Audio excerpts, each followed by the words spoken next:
This is Heartland Faith, a Heartland Cowboy Christmas Sweet Romance, Book 9. Written by Jesse Gussman. Performed by J. Dice. Chapter 1. How much longer, Lord? Carmen Davis sat at her kitchen table, her Bible open in front of her, a notebook and pencil in her hand. The light from above the stove was the only illumination in the room. It was 4 o'clock in the morning and still dark outside. God was silent, the way he always was when she asked that question. I've been faithful. I've loved him unselfishly, unconditionally, despite the fact that he's never returned anything that I've ever given him. I've never quit. There were times where she got discouraged, for sure. After the birth of each of their children stood out as glaring examples. She'd been tired and sore and dealing with a newborn, and her husband had never helped, hadn't been around, hadn't even stopped at the store and picked up milk for her. If he hadn't helped with the housework, it would have been fine. If he would have given her some kind of support, acted happy to have a baby, acted like he even knew she'd had a baby. But Michael always acted like having a baby was no big deal and that she should be able to take care of everything easily. Almost like it wasn't his kid and he didn't need to be concerned about anything. Like she was Superwoman. She could almost convince herself that he believed she was. That was a compliment, wasn't it? God, sometimes I just want someone to care about me, someone to hold me, someone to cherish me, to compliment me, to do things with me. Silence again. She'd been alone for so much of her marriage, for all of the things she had to do with the children anyway. Michael didn't hesitate to ask or, more likely, demand that she do what he wanted when he was home from work. As a long-haul truck driver, he was often gone for 5 nights and sometimes a week or 2 at a time, depending on his dispatch. He didn't typically call her when he was gone, unless he wanted her to do something for him. She'd talked to him about that, but nothing had ever changed. She'd given up. On that and so much more. It made her feel like he didn't care. Like he wasn't thinking about her. She'd kind of gotten over that, kind of grown up to the point where she didn't need to have someone giving her all her schoolgirl dreams, and had come to face the reality that her marriage would never be that. So why did she stay? God, I want to walk. I want to walk so bad. Doesn't your word mean anything? God knew how to get her. She wanted to be considered someone who kept their word. How could she make a vow, break it, and still be considered someone who kept their word? But that was her living for man's praise. How could she make a vow to God and not keep it? Bottom line, she couldn't. Is your happiness more important than his salvation? This was another question God used on her over the years. Michael professed to be a saved man, but his life had never changed. If he'd had a conversion, there was no evidence. The Bible was clear. If there was no fruit, there was no salvation. Michael had never shown fruit. God, he's a liar.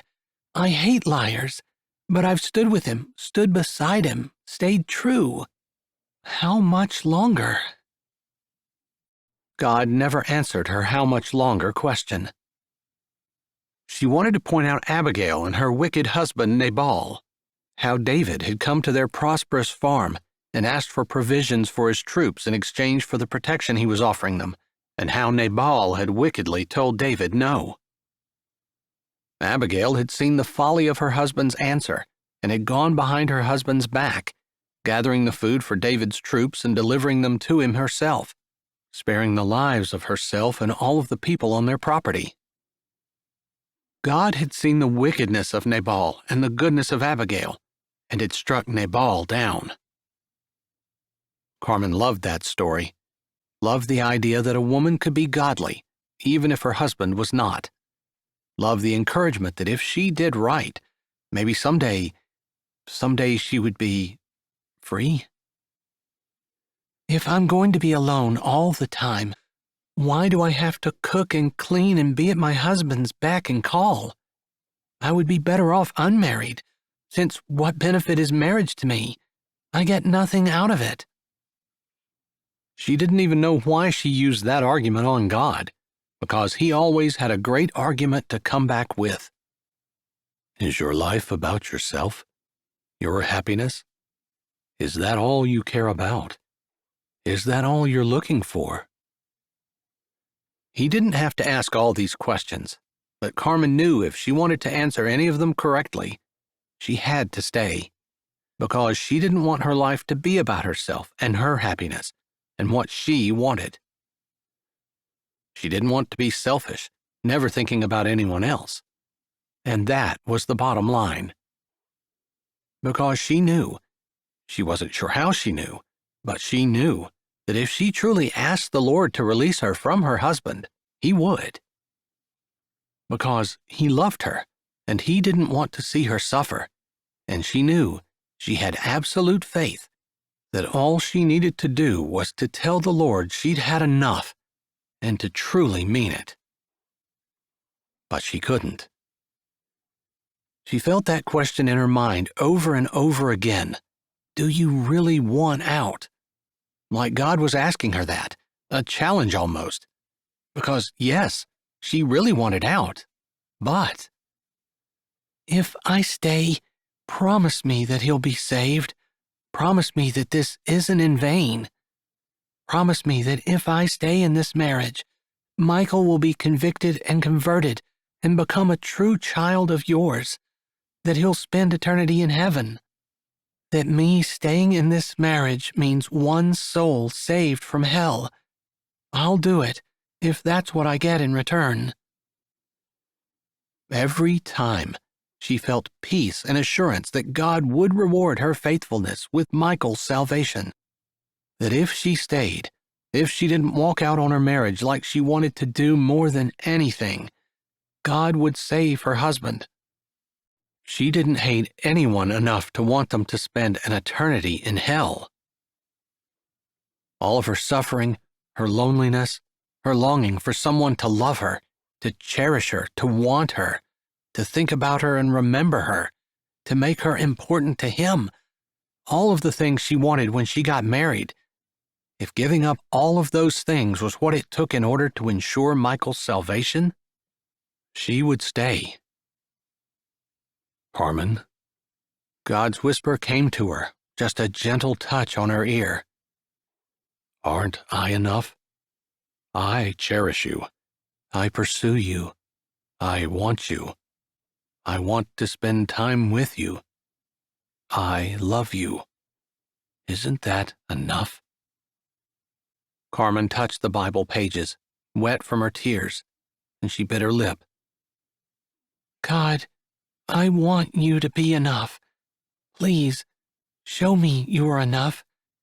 Let me feel it. Chapter 2. Michael looked at his phone, seeing the time, and swore. Stupid lumpers. They charged outrageous amounts to unload his trailer and never got around to doing it on time anyway. It must be break time or something for them. 9 o'clock. Mid-morning break, maybe? Stupid people didn't need no break. They didn't work hard enough to earn one. It wasn't that he was in such a rush. He hadn't had a new dispatch last night, and Tony wouldn't be answering his texts for at least another half an hour. But he wanted to get away from here. Rochelle's house was right across the street, and she could see his truck. She'd know he was here and didn't stop in. She'd be calling and yelling at him, complaining that he didn't spend enough time with her. She'd just had a baby, a month or two ago, and all it did was scream. She expected him to hold it and laughed whenever it had a dirty diaper and he was supposed to change it. Then she was too tired for sex, which was the only reason he was there. That's the way it would be, unless he stayed away long enough for her to appreciate him. Then she'd welcome him with open arms. That was one nice thing about Carmen. She was accommodating, anytime he wanted, and she didn't complain. She hadn't tried to make him change dirty diapers when the kids were little either. She knew better. She just wasn't young anymore. Didn't have the long legs and slender waist of a young woman. Her skin was droopy, and she wasn't as skinny as she used to be. Not to mention, she was wrinkled. He rolled his eyes. She was letting herself go. No matter how many times he told her she needed to work on herself, she didn't listen. That's why she forced him to go to Rochelle. Except, now that Rochelle had 2 babies, she was letting herself go as well. He glanced at his phone again, swore, and paced. The stupid lumpers were going to cause him to have to deal with Rochelle. Down the line, he could see 3 other men on the electric forklifts. Those machines rarely made any sounds, just a little squeal and sometimes not even that. Not nearly as bad as it used to be in warehouses when he could hardly stand the noise. Stupid warehouses were all the same. Nothing but jerks worked there. Lazy ones. His truck was already backed into the dock. He had his load lock checked, and his trailer was open and ready to be unloaded. Looking around, he figured it wouldn't hurt anything if he started to unload it himself. At least if Rochelle came over, like he wouldn't put it past her to do since her dad was the supervisor here. She'd see that he was working. That he couldn't go see her because he was too busy. She didn't need to know that he'd spent the night in the parking lot out back. He was tempted to go to her, but he didn't want what she had bad enough that he'd put up with the little brats and all of her complaints, and risk having her deny him anyway. All she did was sit at home and take care of the kids. It wasn't like she actually did something to wear herself out anyway. Deciding he wasn't going to wait any longer, he walked over to the electric pallet jack, stood in the back and turned the key. Nothing. He swore it was dead. Irritated and swearing to himself that he wasn't going to wait any longer, he got off and looked around, remembering that he thought there were more parked around the far corner. He stomped off, growling under his breath, cursing the universe that always seemed to conspire against him. Nothing ever went his way. He used one hand to scratch his crotch while he shoved his phone in his pocket and yanked up the back of his pants. He shouldn't have stayed in the truck last night. He should have taken a shower. Should have run on over to Rochelle's and at least demanded to use her shower. It's the least she owed him. He didn't want to get on her bad side, though, because with her dad being the supervisor here at the warehouse, he could kick Michael out, and then Michael would lose the most lucrative run he had. He was saving up to fix the classic cars in his yard. Carmen wasn't making enough to buy the groceries and fix up the valuable autos he'd been collecting for years. He usually tried to put some of his own paycheck back, but beer was expensive, and with his stressful job, he deserved to be able to kick back with a cold one, or a 6-pack of cold ones, whenever he was out of hours. He swore again. All the time he wasted here was going to cut down on the amount of time that he'd be able to relax tonight when he was done driving. He was so irritated he didn't think to stop at the corner and look to see if there was anything coming before he walked around it. And he never saw the pallet jack that smashed him into the wall. Chapter 3. Carmen sat beside Michael's hospital bed, holding his soft, white hand in hers. Monitors beeped and whirled and clicked, and voices sounded outside in the hall. The curtain was pulled, but his roommate's TV murmured softly from the other side. Carmen would have preferred to have the side of the room next to the window. Somehow looking outside gave her strength. I will lift up my eyes unto the hills, from whence cometh my help. She just felt depressed when she didn't have a window. didn't at least have a glimpse of the sky. God is everywhere. She bowed her head, trying hard to dredge up a prayer for the health of her husband, for his recovery. Instead, she prayed, God, please use this to convict him, to convert him to you, to have him show remorse, and to lead him to repentance, and to a burning desire to live for you. Maybe it was selfish for her not to pray that he would get better, because she didn't really want him to. That made her a terrible person. Even though she was doing everything she was supposed to do, being by his side in the hospital, holding his hand, getting him whatever he asked for the few times he'd woken, smiling reassuringly at him, and telling him that the doctors had said his surgery was a success, which was true. They had warned her that when a man's chest had been crushed, it could be a tricky recovery, and the first few days were extremely important, but that they were encouraged that the bleeding had stopped and that his lungs hadn't been punctured. His spleen had ruptured, but they had taken care of that as well. Hey, Mom, her oldest daughter, Frances, said as she looked inside the hospital room, sticking her head in first, glancing around, her eyes landing on her dad, seeing that he was asleep, before she stepped in completely.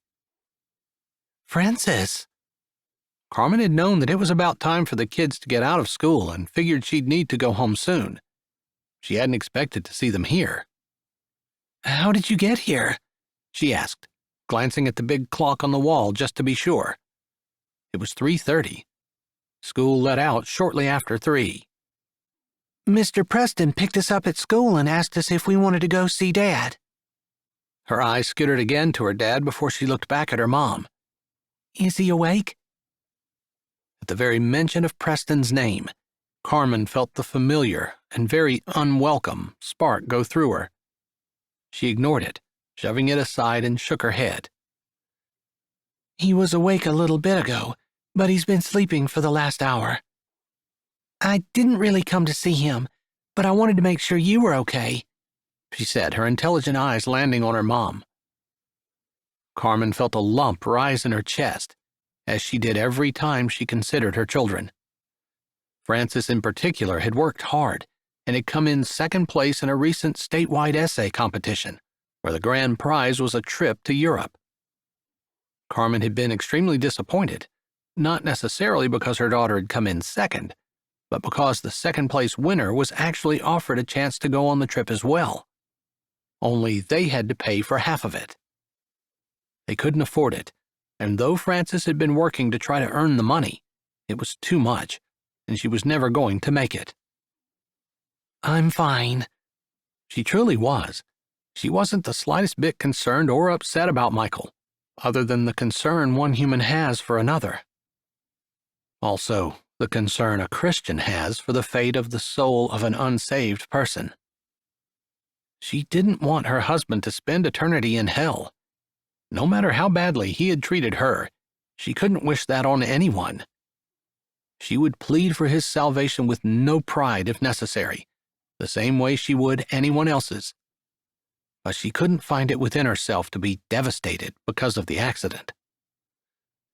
It would just mean a lot of time with her waiting on him hand and foot at home, and him demanding more out of her than she felt a human would be able to give. She wasn't looking forward to it. Where are your siblings? She asked.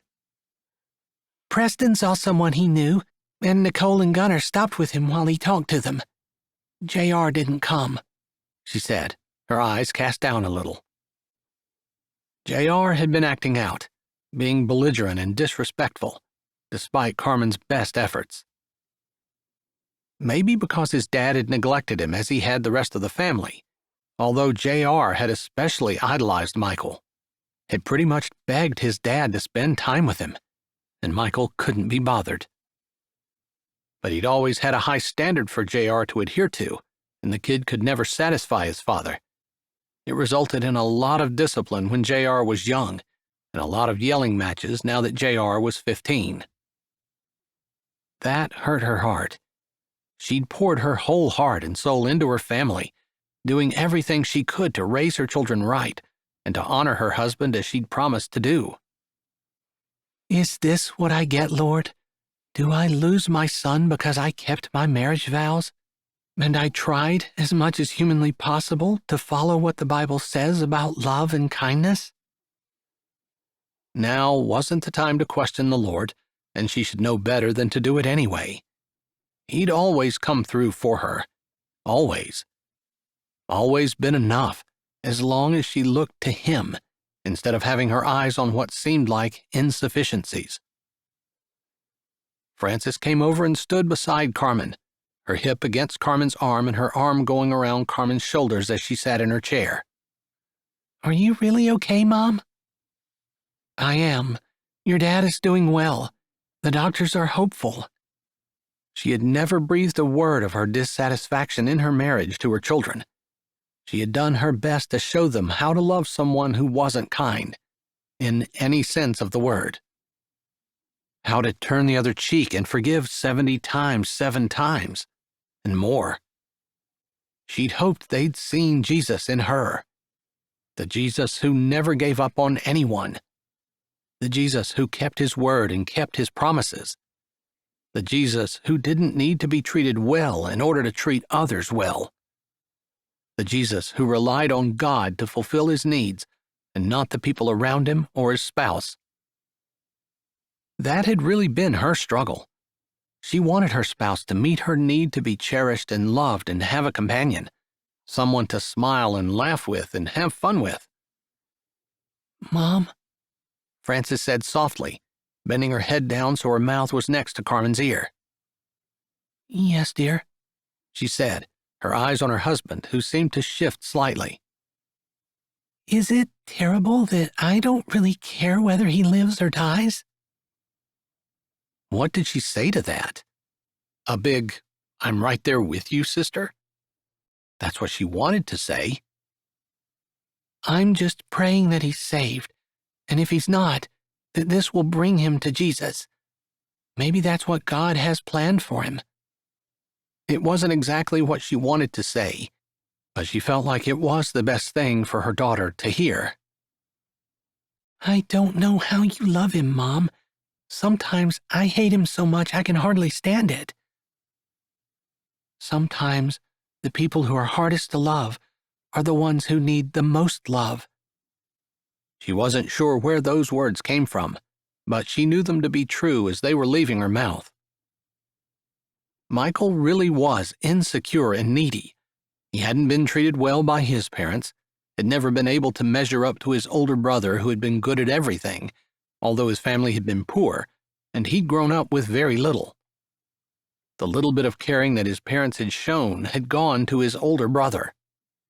They didn't seem to care what happened to him, the third son, just before they had a daughter. I've tried, Mom. It's hard. Just because something is hard doesn't mean we quit. After all, you wouldn't have come in second place in the essay competition if you had quit. It doesn't matter. I haven't been able to earn enough money to go, and who cares if I came in second if I don't get the award that came with it? She hated the bitterness in her daughter's voice, hated the fact that she had saved up enough money to send her daughter, but Michael had taken it out of their joint account and used it for his car hobby. She seldom fought or argued with her husband. Most of the time, the selfish things he did only affected her, only hurt her, only caused her to lie in bed at night and cry, softly so she wouldn't upset the children. But that had hurt her daughter, and it had made Carmen mad. She confronted him, and he yelled at her and said that if she hadn't used so much money to buy groceries and the boards necessary to fix their porch, he wouldn't have had to dip into her account. He pointed out that they were married, and it shouldn't be his and hers accounts. It should be theirs. Nothing was ever Michael's fault, and he always made her feel guilty. The steps had needed to be fixed, or someone was going to get hurt on them, and Preston had said he would do it if she bought the boards. He hadn't told that to her. He'd told JR that. JR had been excited, because Preston had said JR could help Preston fix it. "Hey, Mom," a soft voice from the doorway said as Nicole walked in, followed by Gunnar. Nicole had gone through a growth spurt shortly after she turned 13, and she was as tall as Frances. Meanwhile, poor Gunnar hadn't even grown an inch in the last year, and while he took it with his typical good nature, Carmen secretly prayed that even if he didn't hit the 6 feet he was hoping for, he would at least grow taller than his sisters. He was such a sweet kid. She wanted every good thing for him, as she did for all of her children. "Is Dad sleeping?" Gunnar asked as he moved beside his sister. Carmen nodded. Despite herself, she looked behind Gunnar to see if Preston would follow him in. She suspected he wouldn't, since he went out of his way to avoid her. Fixing the steps on her house had been a bit of an anomaly, although he made sure to do it while she was at work. She never saw him, although she heard all about it from JR. Sure enough, Preston didn't show, and she smiled at all of her children before she moved to get out of her chair. "One of you can sit here if you'd like," she said as she stood, stretching her legs, working the kinks out of her back, which had been in a hunched-over position, praying, for the last 2 hours since Michael had arrived from surgical recovery. A nurse bustled in, making the already crowded space even more crowded. "We can step out if you need us to," Carmen said as the nurse's eyes widened when they landed on all the people in there. "You're all family?" "Yes, 3 of his kids, and I'm his wife. Visits from family are important in a patient's recovery. I'll just be a few minutes. I need to check his vitals and update his chart." She held up her iPad, which was stuck with Velcro to her arm. "Can I stay here?" Gunnar asked from the chair Carmen had just stood from. "You can. Make sure you're not in the way." "Oh, he won't be in the way. He's too cute to get in anyone's way." The nurse, who must have been a grandmother, with her white curly hair and sparkling blue eyes, said as she looked at Gunnar, who had taken his dad's hand where Carmen had left it. She hadn't defended her husband, but she had never badmouthed him, and Nicole and Gunnar both still idolized him. Although, after he'd been home 2 or 3 days, they were always happy to see him leave. But then, in typical kid fashion, since God seemed to place a need and a desire deep in a child to love and be loved by their parents, they looked forward to his return trip home. Carmen, Frances, and Nicole slipped around the curtain. Carmen smiled at the patient in the bed next to the window before they walked out. As Carmen had figured, Preston was nowhere in sight. He wouldn't risk running into her. Since the last time they'd spoken in high school, until now, she'd only spoken to him once, and he'd been shocked to see her. It had been one of those things he couldn't avoid, since he'd been watching small children, and she had been working. But when the dietitian pushed the large food cart down the hall, she realized he'd been standing along the wall opposite the room door. Her eyes met his before she realized who he was, and it was too late to move away. Leaving now, walking away without saying anything would be rude, so she carefully kept her face from showing anything that she felt and gave a small and what she hoped was gracious smile. "Thank you for bringing the children. It was very considerate of you. I hope it wasn't an imposition." He didn't move from his position with one shoulder leaning against the wall, his hands shoved deep in his front pockets. "It wasn't." She lifted her lips just a little higher to acknowledge his words before she said, "The nurse is taking some vitals, so I'm walking to the vending machine." She hadn't been planning on doing that until she saw he was standing right outside the door. She couldn't stand there with him. They'd have to make some kind of small talk, or it would be awkward, and she couldn't. Already her heart beat hard, and her palms were sweating. Preston had always had so much character, so much desire to do right. Even as he helped her over the years, just the fact that he stayed away from her showed he knew how she felt and didn't want to risk having her do or say something that would cross the line from friendship to sin. She appreciated it, even as she resented it. She had been right all those years ago to think that he didn't care for her the way she cared for him, not nearly as much. He let her go easily, hadn't fought for her at all. I'm so glad you said vending machine. I'm starved. Frances hooked her arm with Carmen's, and Carmen tore her eyes away from Preston to give her daughter a smile. He is sleeping, so the children didn't get a chance to say anything to him. That's fine. I'm not in a rush. Whenever they're finished, I'll take them home. He didn't move, and she nodded, acknowledging his comment and hoping he realized how grateful she was for what he had done, before she turned with Frances and Nicole on either side of her and walked toward the vending machines.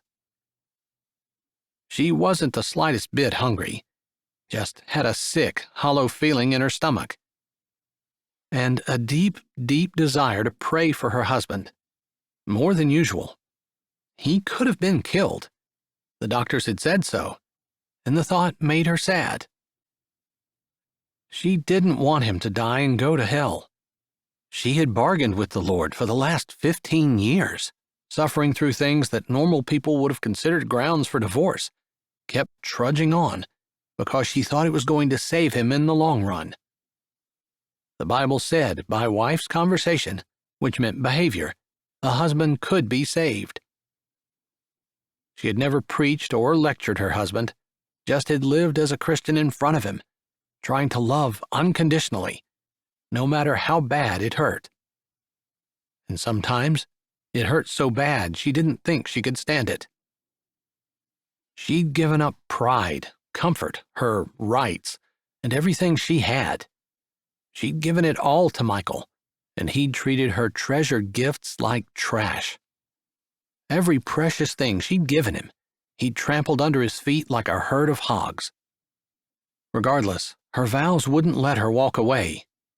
She promised she wouldn't. God, please let this speak to his heart. Help him to get saved. Help him to turn to you. Please.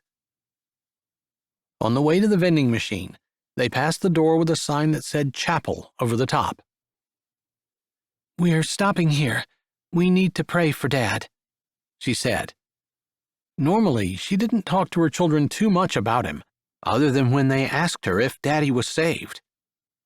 They used to do it a lot when they were little, concerned about their parents spending eternity in heaven with them. She'd always answered, I don't know. It was the honest answer because only God knew the heart. Michael claimed to know Jesus. But Jesus was the Son of God. Could someone have a meeting with him and emerge unchanged? The children followed her without question. It wasn't the first time they'd prayed for their dad. When they were little, they'd prayed all the time. She opened the door, and colored light from the stained glass window on the far side of the room made the room glow in a mosaic of colors. There was a small altar and a cross, along with a few pews. One held a Bible. She went to the front and knelt down at the first pew. Her children followed her without comment, kneeling beside her. Lord, please, use this accident to convict Michael and to save him. Help him to find you. She didn't say amen, and Nicole spoke first, repeating almost word for word her mother's prayer, and then Frances did the same. She wasn't sure why she was so burdened for her husband. She prayed for him daily, but not usually on a minute-by-minute basis, which is what she had been feeling all day. Praying for his soul, for his conversion, for his conviction, praying he would find Jesus. They didn't spend a ton of time in the chapel but rose and went to the vending machines, where they grabbed a few things, then walked back to the room. Frances was talking, and Carmen met Preston's eyes for a moment, his dark and hooded, his jaw square, his face blank, although his eyes seemed to say more than Carmen could read. But that was it, and they walked into the room. They stayed for a bit, quiet, each with their own thoughts, before the children left, Frances promising to make supper and assuring Carmen that she didn't need to come home until visiting hours were over. From the time the children left until it was time to leave, Carmen held Michael's hand in both of hers, her forehead resting on their clasped fingers. Praying. She couldn't get past whatever it was that was driving her to pray for his soul, and she didn't try to fight it. As much as she regretted her marriage, as much as she fought her feelings for Preston, even more than anything, she wanted her husband to know Jesus. Chapter 4. Michael opened his eyes to a dark room, lit only by the door open to the hall. Strangely silent. Cold. He shivered and cursed the nurses who hadn't brought him enough blankets. Feeling around, knowing there had to be a call button somewhere, he couldn't find one. But in the meantime, he realized he wasn't hooked up to anything. He must have come through the surgery a lot better than what he thought. He'd been groggily awake when they'd wheeled him in, and someone must have alerted Carmen, because they'd allowed her to stand in the hall as they wheeled him by. He remembered her looking serious, but still serene somehow. Drat her anyway. She always acted like she was better than everybody else. His conscience pricked him a little, because he knew that wasn't true. She didn't act like she was better. She was better. And that's what bothered him. She reacted with love and grace when he reacted with anger and hate. He just couldn't be like her, though, and so he didn't even try.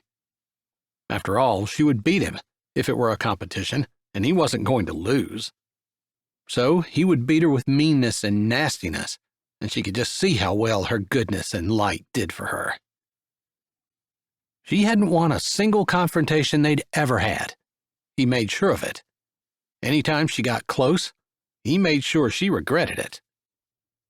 He needed to keep her in her place so she wouldn't rise above him. Not that he'd ever really thought about that before.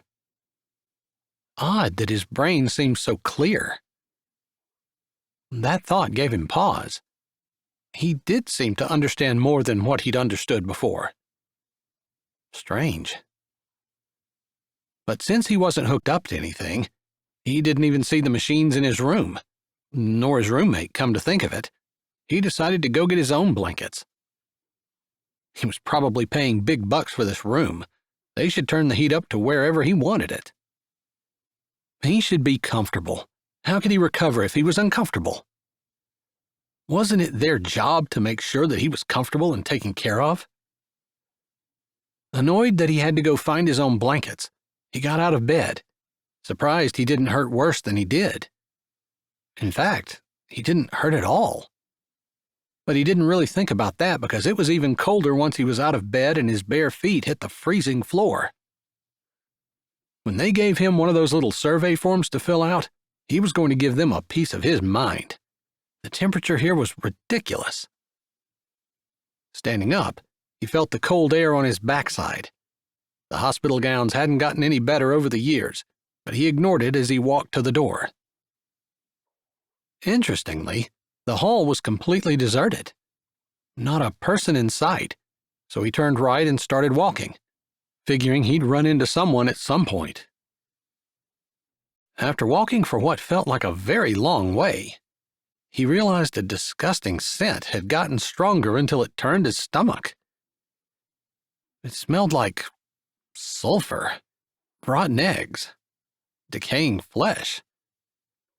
The smell got stronger, and he slowed his steps because he'd worked out that somehow he'd walked into the morgue. Wasn't that supposed to be in the basement?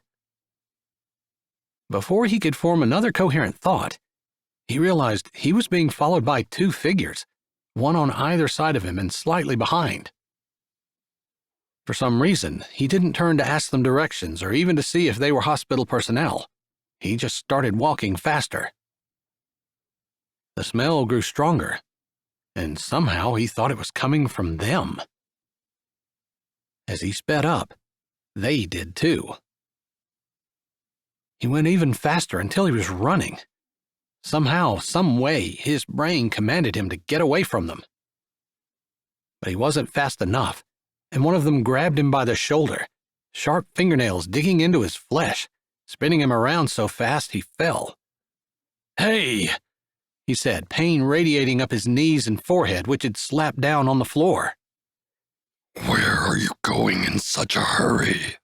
a voice asked, and when Michael looked up, he realized it wasn't a person.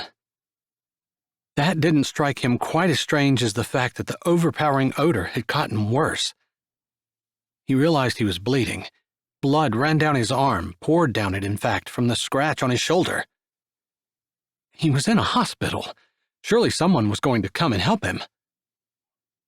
He got to his feet, ignoring the creature, and started walking again. He had to find help. He had to get away from these things. But before he'd taken 2 steps, the other one grabbed him and ripped his other shoulder. Then blood gushed out while pain radiated up his arm and down his side. He didn't even think about it, but balled his fist before he turned and swung, smacking the creature in the face. He recoiled back from the black mouth, scaly skin, and empty, soulless eyes, totally devoid of any kind of human compassion or emotion. Somehow the face registered a sneer, and barely a second passed before the creature's fist came up, punching Michael so hard he fell backward against the wall. They tore into him then, ripping and tearing, not stopping for his screams or threats or finally groans and anguished moans as they continued to attack him, beating and scratching, gnashing with their teeth. At some point, he lost an ear. He saw it on the ground. They had no compassion, no feeling, and despite the fact that he was fighting back, he grew weaker and weaker until he finally lost his gown, part of his hand, and they did things to him that he'd only read about happening to other people, degrading things that seared his soul and left him without will. He wondered how he could take it any longer before the floor seemed to slope, and he started falling. That was almost as bad as the atrocities committed by the demons, which is what he started to think of them as, since he couldn't stop himself.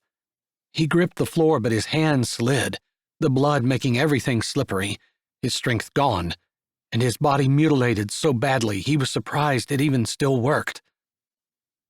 Then he seemed to be falling in darkness that was lit only by occasional fires that he would pass as he fell. The falling didn't stop, and the screams of tormented people reached his ears and caused him to cringe, even as he himself screamed for help. Screams only made more beings like the ones in the hospital hall laugh. He wanted out. He wanted to go back. He'd take the cold room. He wanted Carmen's gentle touch, her sweet smile, her steady presence letting him know that everything was okay. The anger in this world made him long for her softness and forgiveness. And somehow, from the depths of his soul, he knew he hadn't treated her right. He hadn't treated anyone in his life right. Rochelle came to mind as well. She had 2 of his children, and he'd treated her like she was disposable, only giving her kindness when she gave him what he wanted. His complaints had been loud and long, his compliments few. And suddenly, he could see clearly. His life had been selfish, lived only for himself. He'd never wanted to change it. Comfortable that he was getting what he wanted and not wanting to give anything that he had away. Not his time. Definitely not his money. Not kind words nor compassion either. It had all been about him. Always about him. About his comfort, his convenience, his enjoyment. As he fell, every once in a while he could see humans chained to walls. They looked like brick walls where the light from the fire shone on them. And always, there was a demon torturing the people as he had just been tortured. Doing despicable things. Things he never even thought about. The screams were horrendous. He wanted to cover his ears. His whole body shook with them. They reverberated around, oozing out like the blood that still wept out of his wounds. People were chained and couldn't get away. They begged him as he fell by to save them, pleading, screaming, trying to grab onto him, ripping at his flapping skin as he sank into the depths. Like he could. He couldn't even save himself. And the heat. Far from being cold anymore, he was burning up. It was so hot he couldn't stand it, and he was thirsty, so thirsty. He'd never been so thirsty. "Water!" he shouted to the next chained person he fell by. They screamed something incoherent, and the demon who was torturing them laughed. Wicked and evil, it made the hair on the back of his neck stand straight up and his insides curl. All he wanted was a drink, just a drop of water to soothe his parched tongue. The loss of blood, the heat, except he realized it must be a dream, or he had died. Might he have died? That would explain the demons and the heat. It would explain the people being tortured, too. That would explain why he wasn't asleep. He could tell he wasn't asleep, and this must be hell. Horror reverberated through him, even as he continued to scream, to yell, to beg for help, but he knew it was hopeless. Just as much as he knew his life had been wasted, he knew his begging was in vain. No one heard him. No one cared. No one was going to save him. He was doomed. Forever. The thought made a depression settle over him, so heavy, so hard, so much more than anything he'd ever felt. He could barely get his brain to function. But he thought of one thing. Back when he was alive, there was something. Someone Carmen always talked about. Who was it? And then the name came to him, like a whisper. Some bright light in his mind. The only brightness in this dark, dank, disgustingly foul place. Jesus. He had no sooner thought the name than the falling stopped. The pain was gone, and he stood once again on the hospital floor. Only this time, there was a man with him. The blood was gone, his gown back on, his body whole. The man, clothed in a white gown, had love shining from his eyes, love like Michael had never known or imagined. It made him feel warm and cherished and held and loved, even though the man didn't touch him. He knew right away this was the Jesus he had been told about. No one else could love like that. A love so deep and strong and real, he could almost touch it. He could definitely feel it, and he couldn't rip his eyes away. The man's gown glowed. He was light and beauty and just so much love. Michael didn't remember going to his knees, but that's where he was, because even though he felt the man's love, guilt rose up in him. Guilt for all the things he should have done and didn't, could have done and hadn't, wished he would have done now. This man loved him so much his whole body felt alive in every pore from it. Love like a tangible thing. Why hadn't he realized how much Jesus loved him? If he had, he would have done anything for him. He wanted to do anything now, wished there was some way he could show that his love was deserved, not that he wanted to work for it, just that it drove him to want to be more than what he had been. And yet, he knew it was too late. "It's not too late," the man said, and his voice was melodious, smooth and rich, falling on his ears like rain in the desert. "You mean I'm not going to die?" Michael asked. He thought he had died already.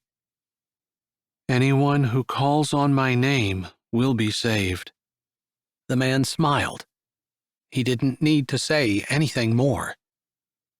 Somehow, Michael knew that it was because of the prayers of his wife that he was standing here in front of this man now, and not still falling into the pit of hell.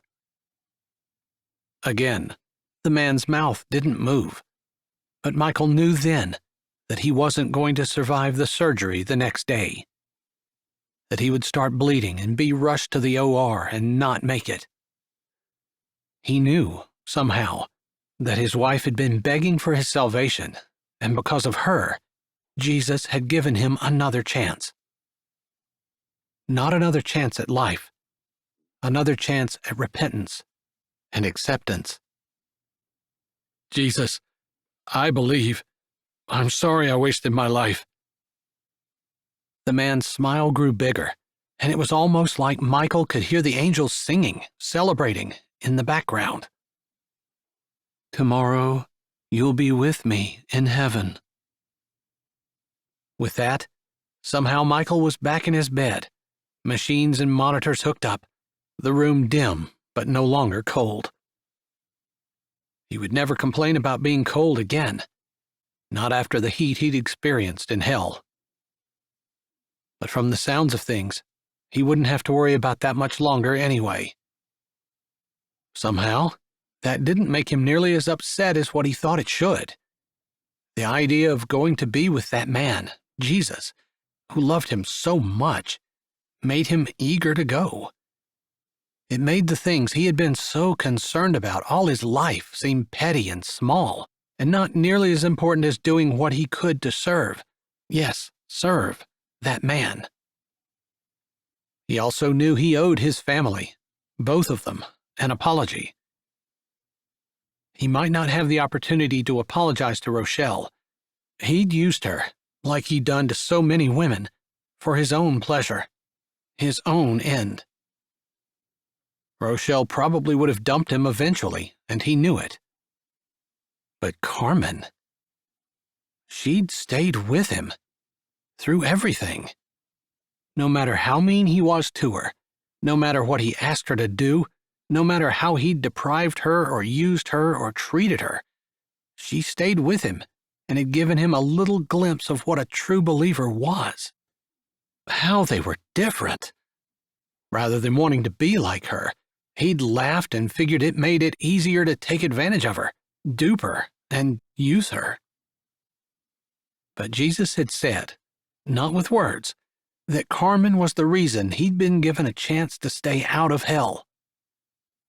Despite how he'd treated her, he'd never cared for her, never been a friend, or even shown kindness to her.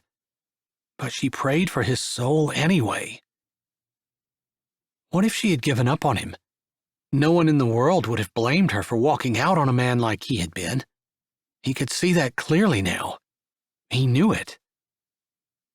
But she hadn't. She'd stuck with him and never stopped praying. For him. She'd prayed for him, despite how he'd used her and given her every right to hate him and walk out. She stayed and prayed. He owed her, literally, his life. And yet, he couldn't give her anything. He had nothing to give other than an apology, which was far too little and far too late. And so, with his newfound insight, he said the second prayer he'd said in his entire life. "Lord, please send my wife a good man, one who appreciates her and who will love and cherish her like I never did." Chapter 5. I feel guilty that I don't feel worse. Carmen spoke to the Lord, even as she stood at the foot of the casket, her back straight, her face pinched and hurting from the half-smile she'd been wearing for the last 3 hours. Prairie Rose, Iowa was a small town, and even though Michael had not been a beloved son, he'd been a son nonetheless, and they had all turned out to pay their last respects. The stench of flowers turned her stomach, and she tried to breathe inconspicuously through her mouth. Funeral flowers always made her sick. That sick feeling in her stomach didn't mix well with the guilt that had a hold of her. She almost felt relieved that Michael had died. That was terrible. She didn't want to be happy about someone's death. Although she was grateful as well. Grateful that the Lord had given her that last morning with him before his surgery. He'd woken up and seemed almost like a different man. He'd greeted her with a good morning instead of his usual surly attitude. He looked at her almost like he loved her, a look she hadn't seen him show since before their marriage. She'd been shocked and wondered if he'd gotten up in the night and fallen and hit his head. Did he have a brain bleed? That concern had been furthered by the fact that he had apologized. Michael had apologized to her. Not for getting hurt, but for the way he'd treated her for the last 15 years. His unkindness, his surly attitude, his selfishness, the way he'd spent their money on himself and hadn't cared about her or their children at all. He told her that he wished he could go back and cherish her the way she deserved. He thanked her for staying with him, admitting that he didn't know another woman in the world who would have. That in itself was huge, because he'd always told her she could walk out any time, that he wouldn't miss her, that he wasn't losing anything and probably would find someone else so much better than her, easily. The insinuation being that she wasn't good enough. Not a good enough wife, not a good enough housekeeper, not good enough in any way, for anything. She supposed those words got to her at times, although she never lost sight of the fact that God loved her. No matter how much of a failure she might be in her earthly life, God would never stop loving her. That was where her worth was. So his insults, while they hurt, never shook her faith in God. But to have him say that she had been a good wife, to have him thank her, it had been surreal. Another person moved forward in line, hugging Carmen, whispering their condolences, offering to help with anything she needed, and then she moved on.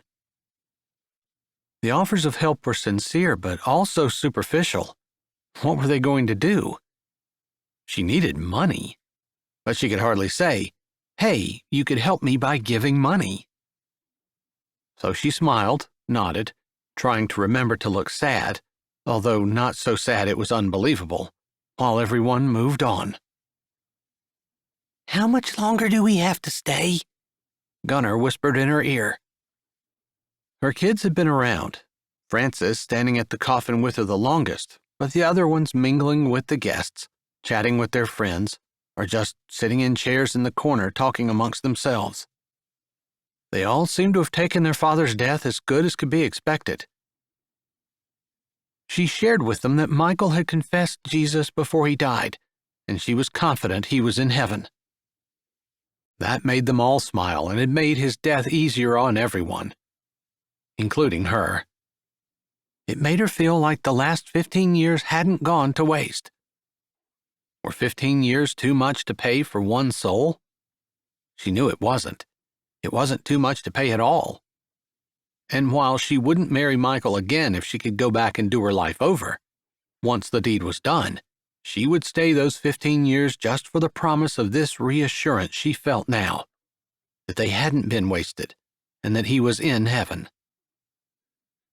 But while that was a nice feeling, it wasn't going to pay her bills, and it wasn't going to solve any of her problems. The first problem being how in the world was she going to pay for the funeral? She'd chosen the cheapest of everything, except cremation. The day of the surgery he hadn't survived, when he'd been so nice to her, Michael had specifically asked her not to cremate him. Ask might be a light word. It was more like begged. He begged her not to cremate him. She hadn't understood his intensity, and he wouldn't explain. Instead, he had looked like the old Michael when he'd stubbornly shut his mouth and turned his head away. It was the only time for the entire 2 hours that they talked that she got a hint that the old Michael was still there somewhere. Regardless, when she had spoken with the funeral director, she had honored his request and had chosen a casket and a full-body burial. She'd almost fallen out of her seat at the price. Thankfully, Catherine Emerson had been there to hold her hand and help her through. Somehow, Preston had found out when she was meeting with the funeral director, and he swung by to pick up her kids and take them out to the farm. He said they were baling hay and thought they might enjoy an afternoon in the field. Probably because her kids had never done it before, they were all excited about it, even Frances. She seemed to idolize Preston ever since he helped her get a babysitting job and some other odds and ends jobs to earn money for her trip. "Sorry for your loss," another person said, the words all running together as she nodded vaguely, hugging, smiling, looking sad but not too sad, and the person moved on after offering to do anything to help. "Just send money." Maybe she was overtired. Maybe she was grieving more than she thought. Maybe that was why she couldn't seem to get a hold of her thoughts. Couldn't seem to be properly grief-stricken, regretful, sad. She didn't feel any of those. Finally, it was time for the funeral to start, and people took their seats. Her children sat with her in the front row. They took one last look at the body in the casket, this man she'd been married to for 15 years, this man that had made her cry, had hurt her more than any other person on the face of the earth, his body anyway, there in the casket. His soul, he had assured her, would be in heaven. Still, she felt nothing but relief. "You stay here. I need to run to the restroom," she whispered to Frances as the casket closed and the pallbearers moved into position.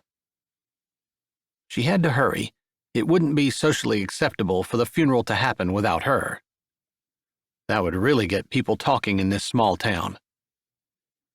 As much as she loved Prairie Rose, she wouldn't mind if she could do something as scandalous as missing her husband's funeral without knowing what the repercussions would be. She hadn't worn heels since she was a teenager. The idea of feeling pretty, dressing up and being beautiful, had died not long after she got married. Her worth wasn't in any beauty at that point, since Michael had always harped on how she was letting herself go. But it was more in what she could do in trying to keep up with everything. Regardless, she was grateful for that now, because her shoes were sturdy and she could walk with purpose to the bathroom, taking care of things quickly, washing her hands, and throwing the paper towel away before she hurried back out. She almost ran into Preston. "Just making sure you're okay." He looked almost as surprised as she did that she almost plowed him over. "Yeah, just needed to use the restroom. I'll be grateful to sit down." "You've been standing for a while. I was getting a little concerned." He'd been watching? She didn't say that, didn't question it. But he must have been.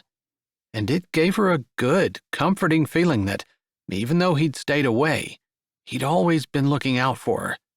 Still was. She'd seen him in the back, knew he was around, and had pushed all of those thoughts and hopes away. She had just gotten out of one terrible marriage. She was finally free. She made a terrible choice to get married in the first place. The choice had been hers, all her, and she couldn't have chosen a worse man if she tried. Maybe a serial killer. She didn't trust herself to make a smart choice a second time. She would never get married again. Ever. She wasn't going back down that road. Not for anything. And she'd tell herself that as often as she needed to, because she knew from experience that men changed once they were married. "Thank you for taking the children the other day. I didn't get to see you, and I appreciate you taking them away and distracting them for a bit." "They seem like they're taking it well." "Yeah, I think they might be a little sad, especially Gunnar, but I think the rest of them will be fine, and he will be too." She would make sure of it. Whatever she had to do. Now that she didn't have a husband, her children came first. Always. After everything settles down, I'll come by. I want to talk to you. About Frances and her trip. Not an offer to help, but actual help. Maybe. At least he knew about Frances's trip, and she assumed he would be talking about solving the problem they had of not enough money. Of course, maybe he didn't know. Maybe he was just thinking he could take her to the airport. She might not be going. The money is due a week from Monday, and I don't have it. I did, but Michael spent it. She didn't believe in talking badly about her spouse, but once he was gone, well, and it was the truth anyway. That's not what I want to talk to you about, but now isn't the time. He looked at her, his eyes going over her face. His expression not exactly tender, not exactly affectionate, but definitely concerned. Serious. Checking her out, not to see how good she looked, but to see how good she felt. The funeral is about to begin, and we need to be in there. People might talk if you spend the entire funeral standing in the hall with me. He didn't make a move to go anywhere, and from the way he was standing there, she almost felt like he would be totally okay if she did spend the funeral standing in the hall with him. He'd probably think a lot less of her if he knew that she was totally okay with that too. In fact, she would prefer it. Would prefer to stand in his arms, have him hold her, feel his gentle touch, and just bask in the idea that someone cherished her. She stepped back, shaking her head. His eyes registered confusion, but she couldn't exactly say that she'd been standing there in a really nice daydream, one where he was the star figure. He didn't like her like that. She'd already proven it, and she wasn't going back.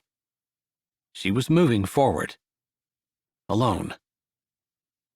Turning, she hurried into the sanctuary, using the door at the front, and slipped into her seat, just as the piano stopped playing and the pastor walked to the pulpit. Frances twined her arm with hers and slipped their fingers together. It made Carmen smile. Frances had always been solidly behind her, no matter what. Whatever Preston had to say about the European trip, she would definitely be listening. If anyone deserved a trip like that, Frances did.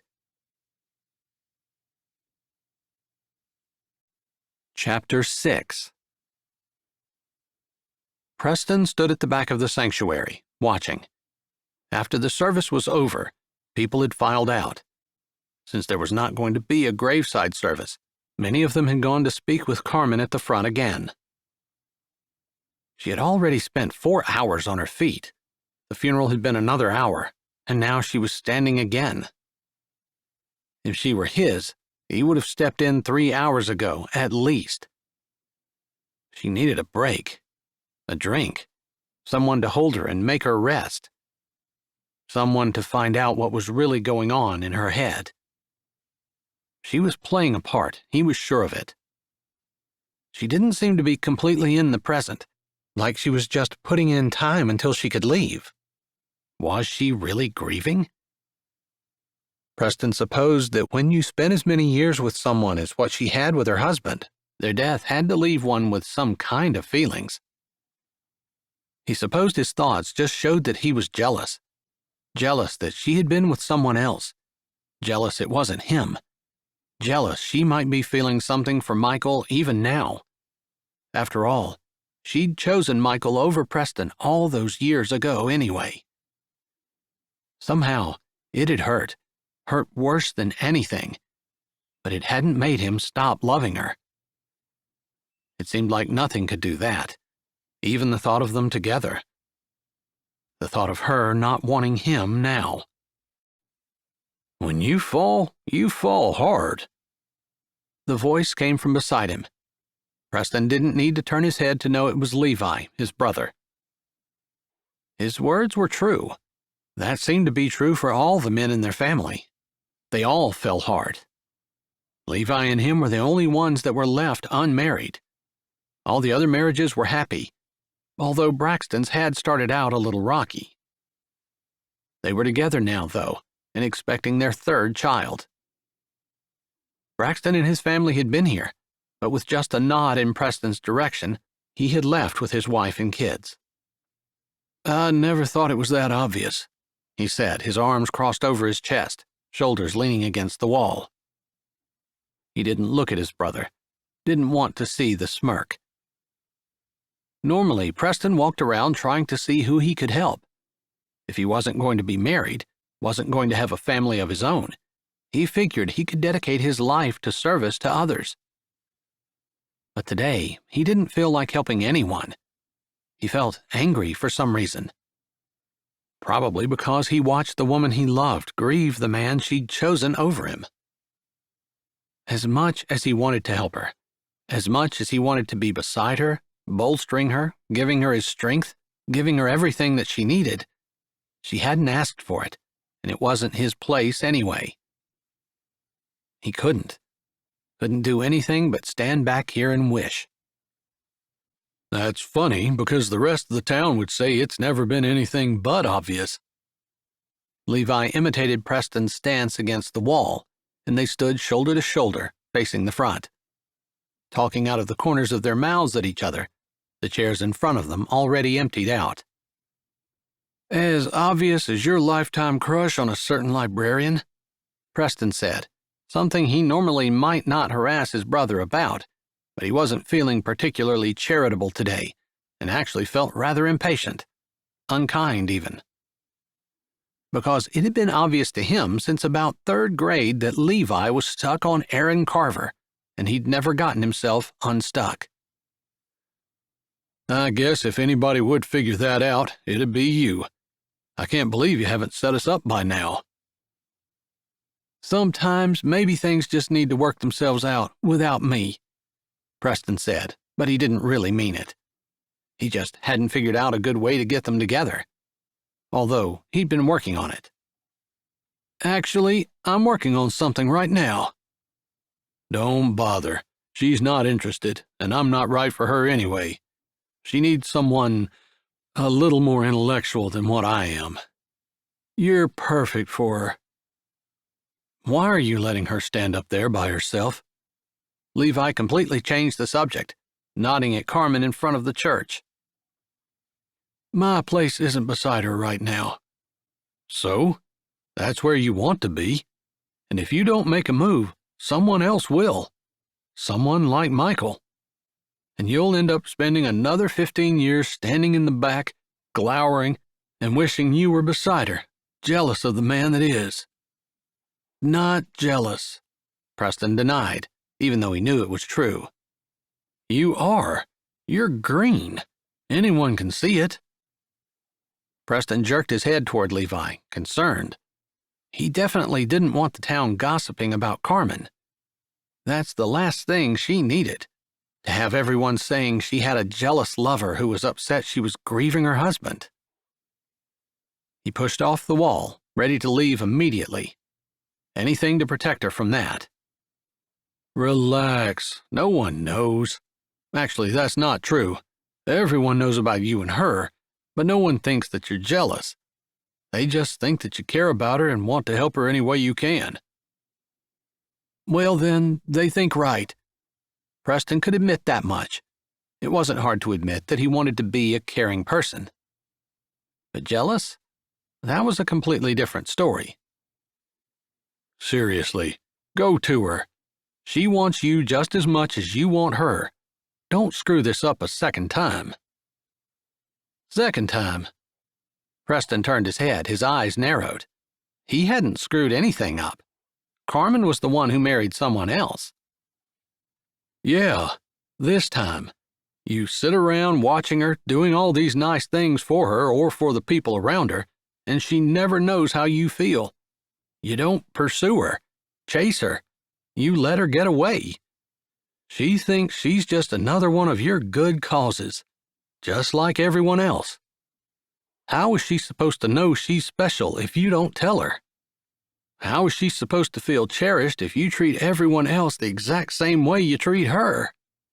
Maybe, Did you ever consider that she went to Michael to make you jealous, but instead of making you jealous, it just made you let her go? You didn't fight for her, didn't try to get her back, didn't try to win her, didn't do anything. You just threw your hands up and gave her up. No. Preston had never considered that before. He just figured that Michael was the better man, at least in Carmen's eyes. He hadn't considered that Carmen didn't realize that he thought she was special, didn't realize how badly he wanted to cherish her, didn't know that she was different than everyone else, a lot different. Did he seriously treat her the same as he treated every other woman? He didn't want to think it was true, but maybe Levi made some great points. Now is not the time. I can hardly pursue her at her husband's funeral. He's not even buried yet. His body was just leaving the church. It was barely cold. Don't think she's grieving. That would be a joke. Levi spit the words out, his contempt for Michael and the way he treated his wife and family obvious. Well, maybe you and I know that, and the town probably knows it as well. But there are just some things that a person can't do, and hanging out with a future love interest at your husband's funeral is one of those things. It's distasteful. Don't be so 18th century. No one has any taste anymore, Levi said, sarcasm heavy in his voice. Preston granted a laugh. That was true, at least not 18th century taste. I don't care how acceptable it is. I'm not doing it. You can't expect her to know that she's special to you, that you want her, if all you ever do is stand in the back corner and stare at her. Levi sounded frustrated with his brother, and Preston understood why. He supposed he was being stubborn, but he wasn't going to walk up in front of all those people, all the mourners who were expecting Carmen to act a certain way, and put himself out there, risking rejection that she felt the same way that everyone else did.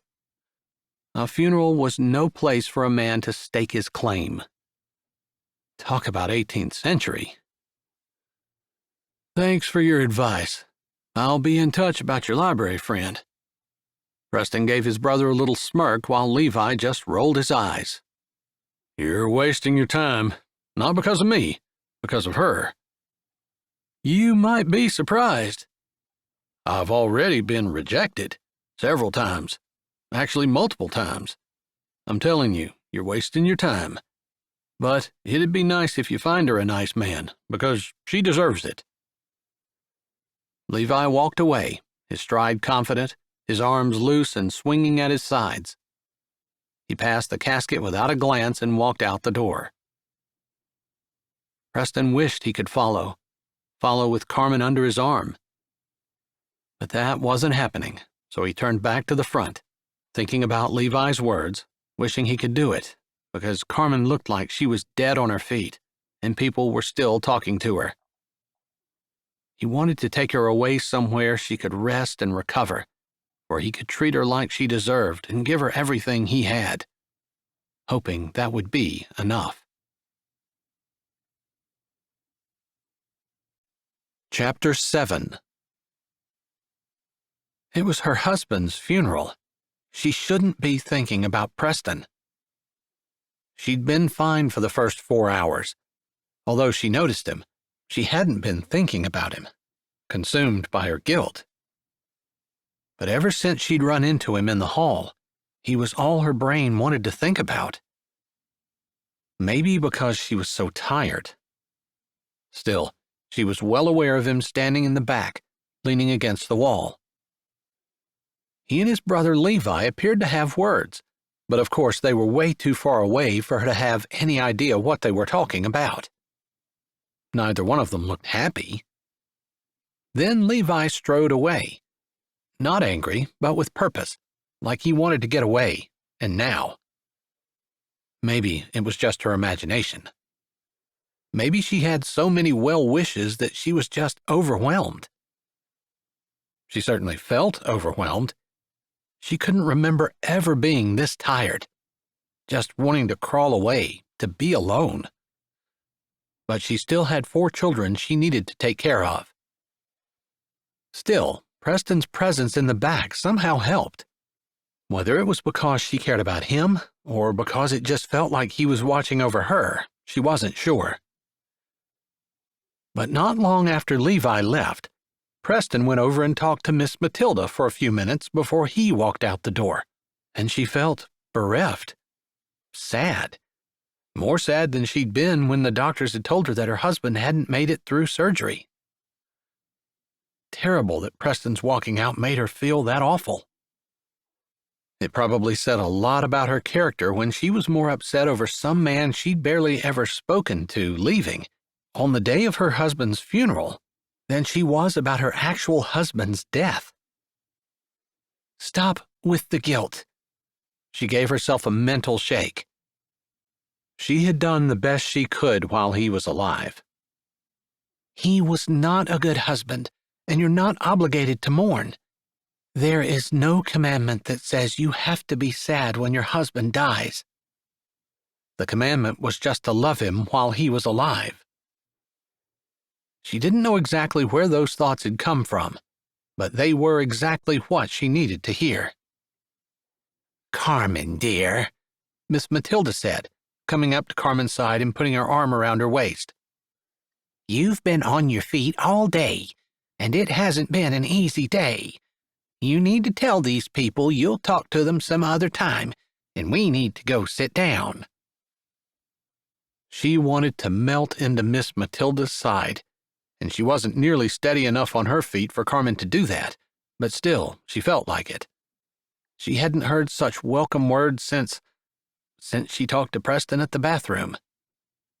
Not that he'd said anything that had made her heart race. Her heart just raced because it was Preston.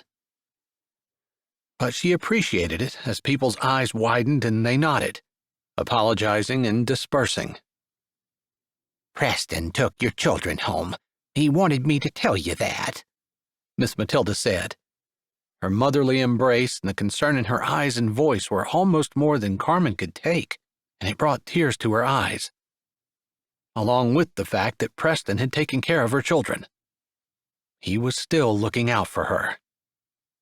"And he sent me up here to rescue you. I'd been considering doing it myself, but when he suggested I do it while he took care of the children, I couldn't turn him down." Miss Matilda smiled, a little bemused that she'd been bossed around by a man young enough to be her grandson, but the concern never left her eyes. "I appreciate it. I'm so exhausted." "Maybe you'd like to come to my house and lie down on my couch for a while?" "No, my children need me. I think they're all going to be okay.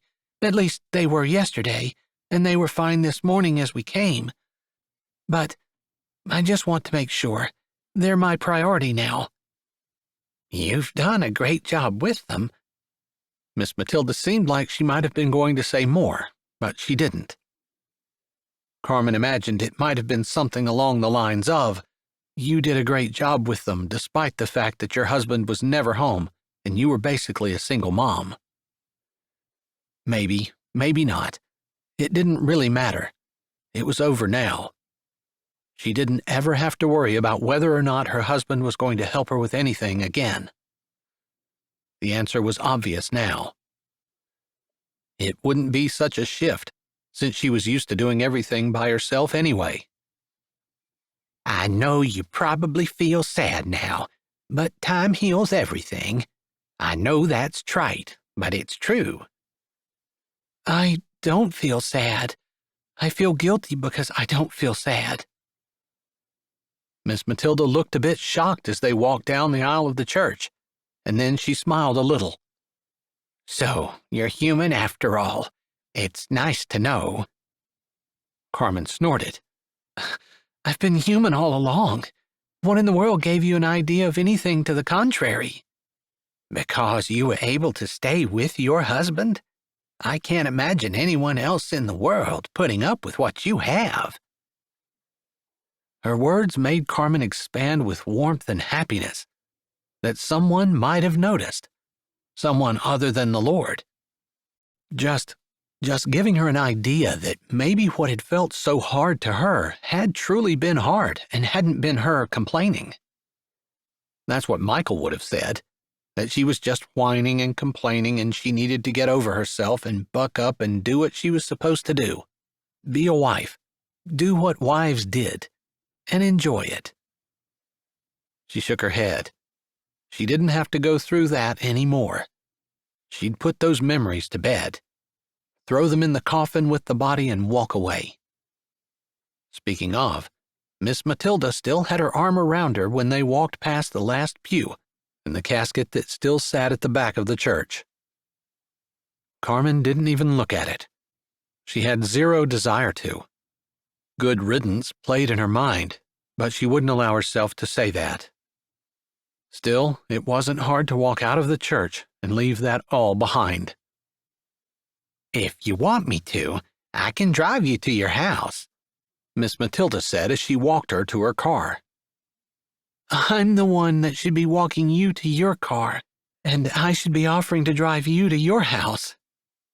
Everyone needs someone to take care of them.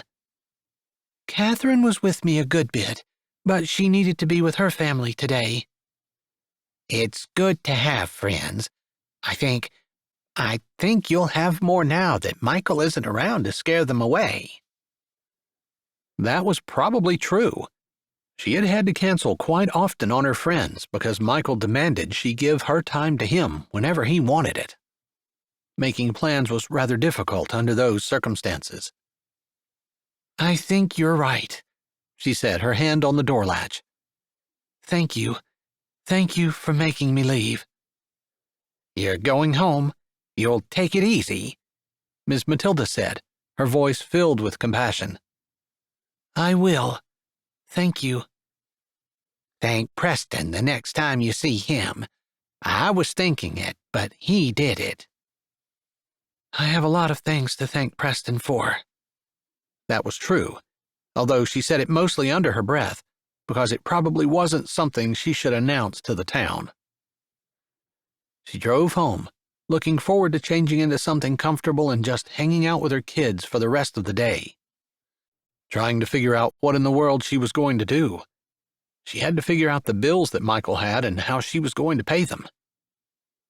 She'd never borrowed money in her life before, but Michael didn't hesitate. She didn't even know what all they owed. She'd stopped trying to keep up with it because it only led to fights and Michael yelling at her. She had ended up doing the grocery shopping and buying necessities for the children on the day her money hit the account from any of the 3 jobs she worked. If she didn't do it right away, it disappeared down the black hole of Michael's needs and wants and hobbies. Or beer purchases. She pulled into her drive, relief flooding through her. Just a little bit longer and she would be able to relax. Not even the familiar scene of all of Michael's junk cars sitting everywhere in her yard could dim her happiness and relief. Except there were 2 cars that she didn't recognize in her drive. One of them was a pickup. She was pretty sure it was Preston's. It wasn't that she saw it all the time, but it was the same color as the one he'd come to pick Frances up in when they'd gone to babysit the kids at the rodeo. She was a little surprised he hadn't left. She assumed he would drop her kids off and leave. Why would he hang around? But the other car, she had no idea who that was. Some young girl had gotten out of it and reached in the back seat, leaning over like she was taking a child out of a car seat. She couldn't think of anyone she knew who wouldn't have been at the funeral today. Who would be stopping in? And getting a child out like they were staying for a while. She had no idea.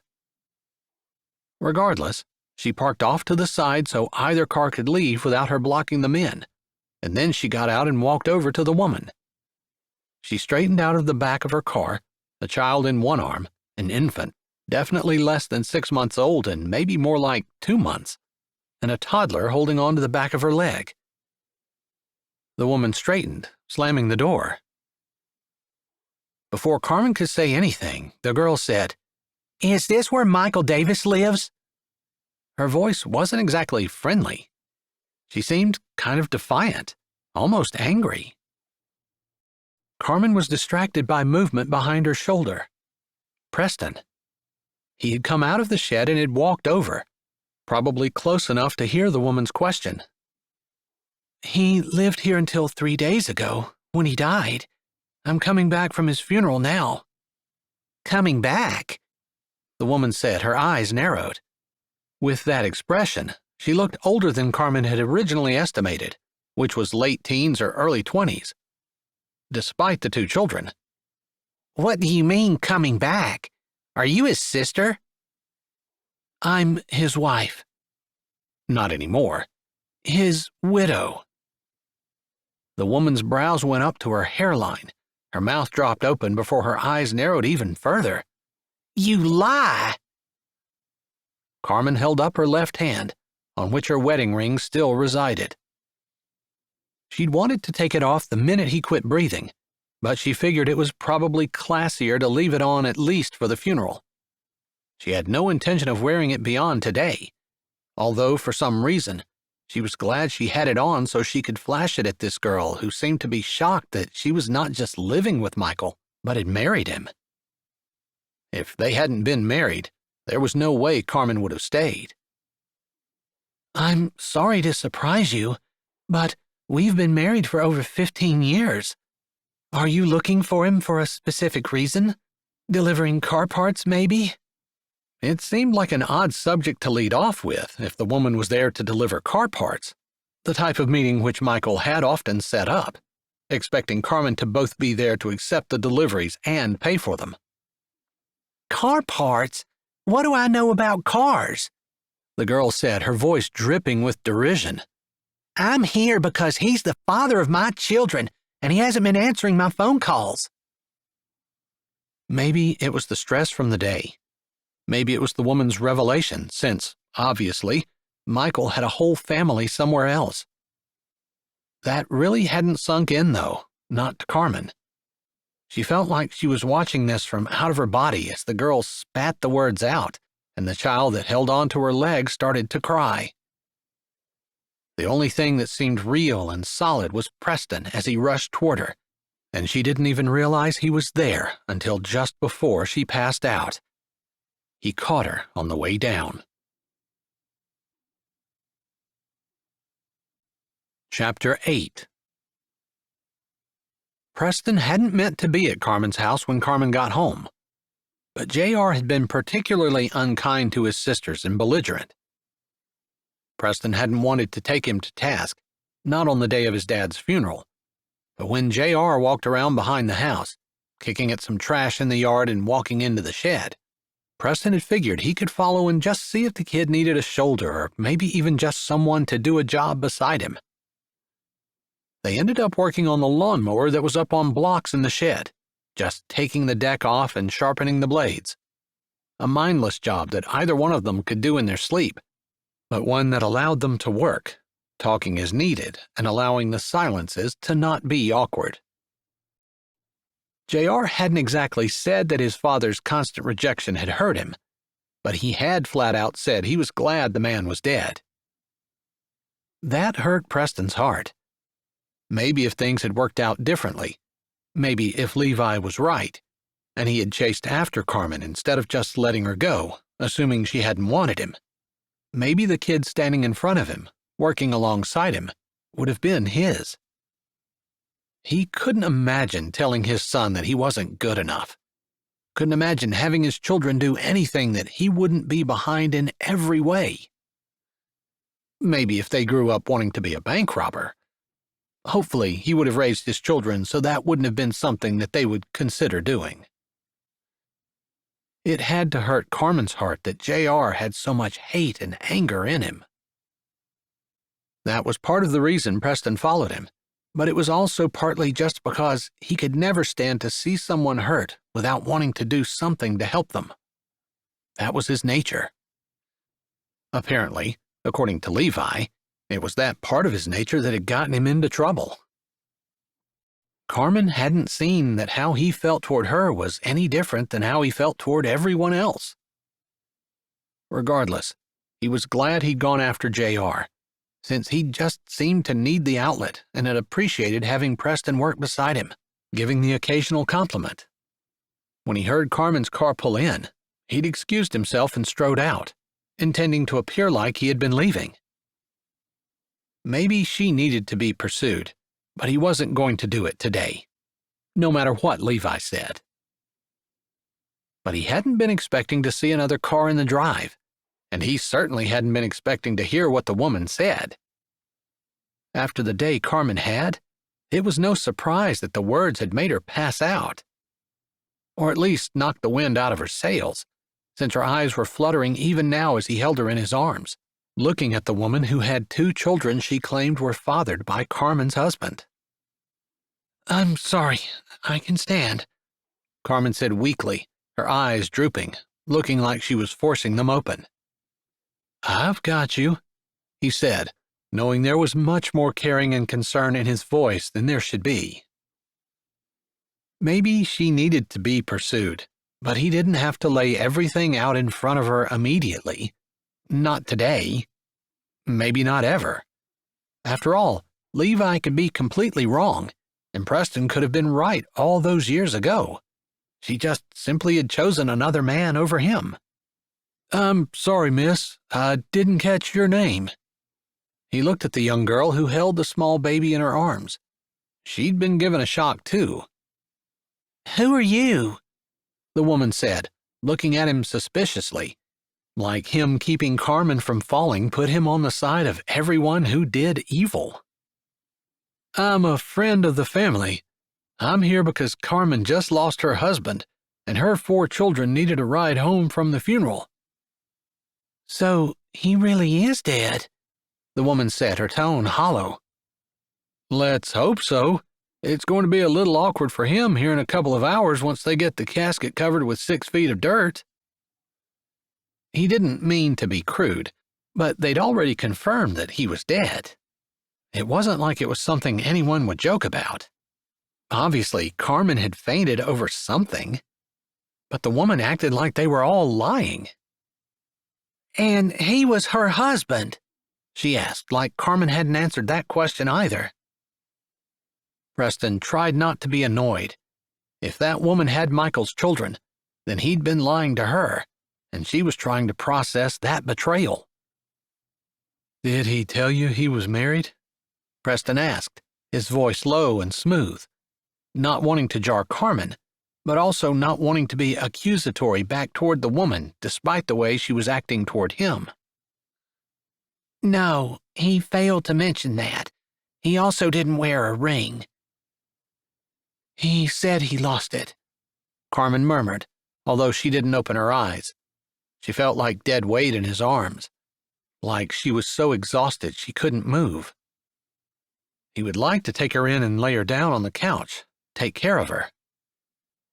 But someone had to do something about this woman. She was going to be upset about things as well, especially if she thought Michael actually loved her.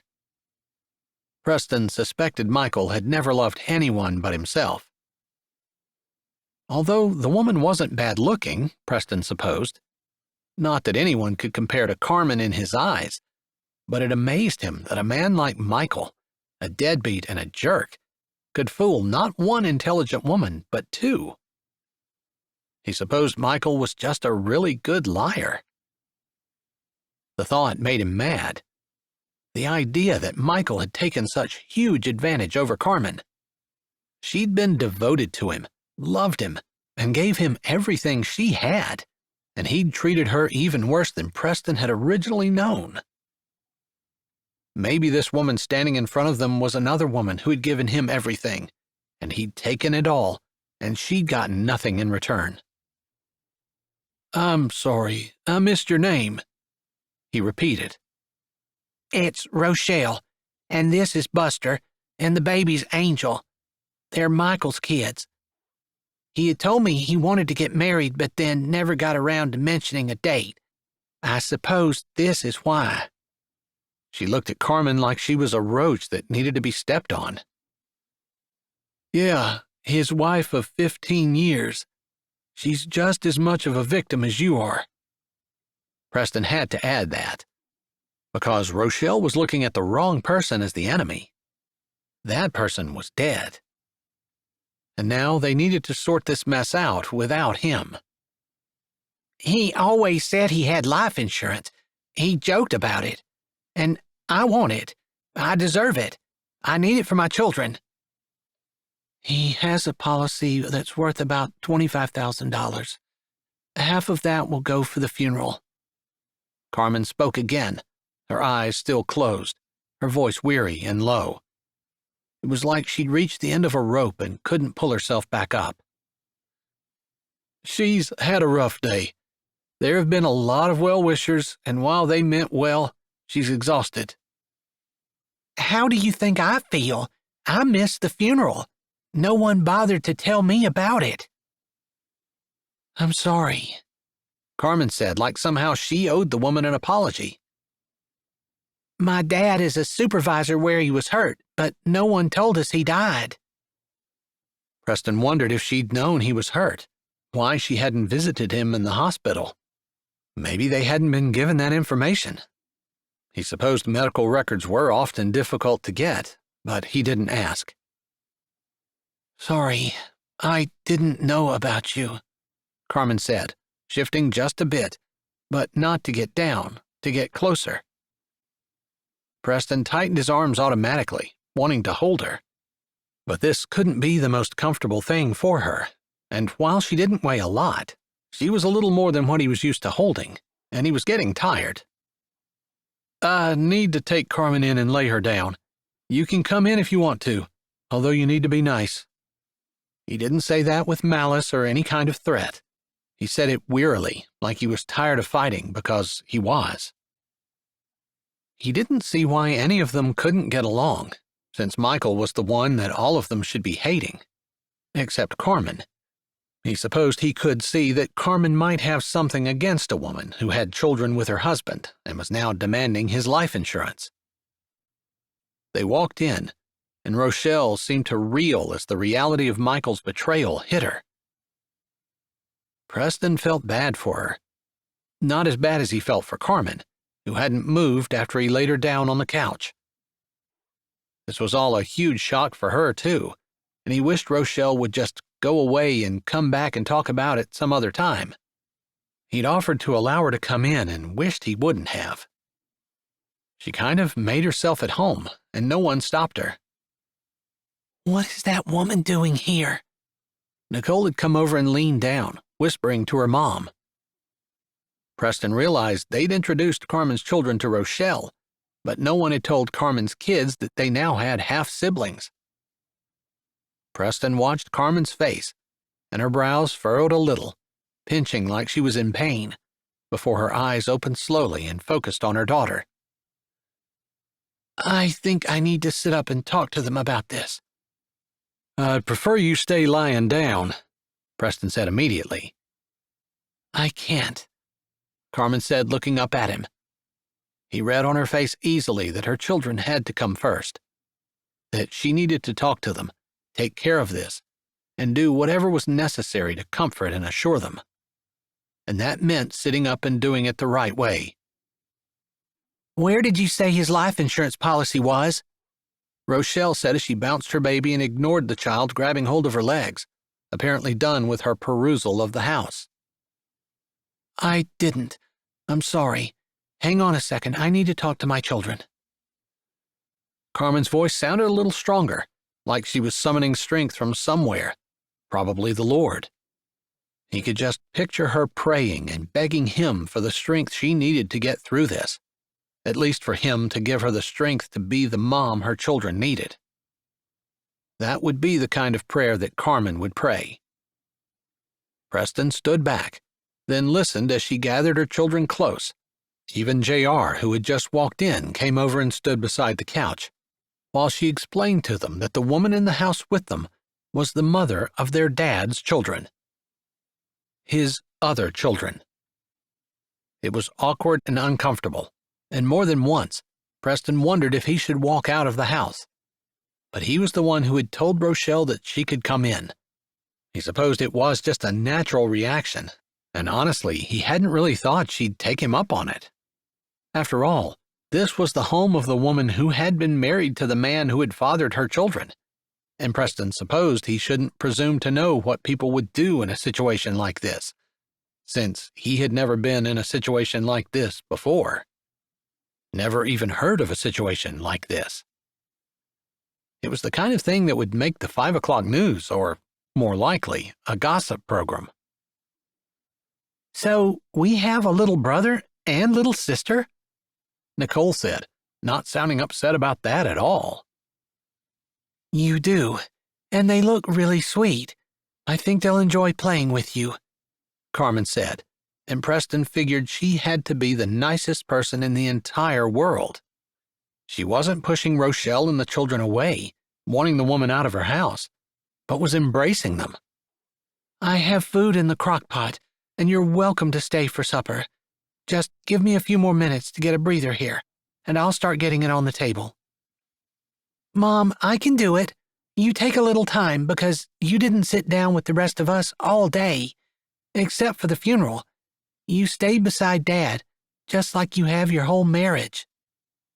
Frances looked at her mom, more sober than Preston had ever seen her.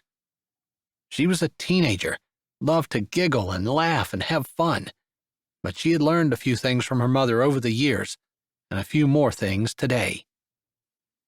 They had been tough lessons, but Preston knew she'd be a better person because of them. She walked off to get started on supper, grabbing a hold of Nicole's arm and tugging her along with her. J.R. followed, wandering along behind them, but not excused from work just because he was a boy. Preston debated with himself whether he should stay or whether he should go, but the matter was decided for him when Carmen looked at him and said, You're staying too, right? If she had asked in a different way, "Are you staying?"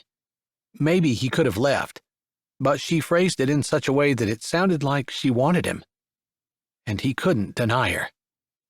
"Yeah, I am."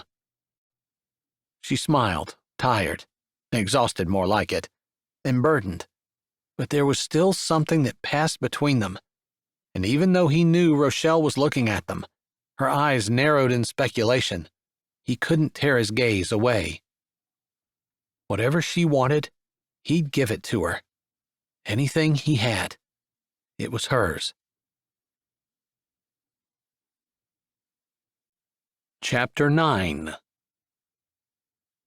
Preston was waiting for her when Carmen pulled up to his house. She'd never been back to it, and when he called her to ask her if she would have time to meet with him, he had to explain to her where he lived. It was on his family's property, way back in the corner field. The driveway was long with newly planted cornfields on either side.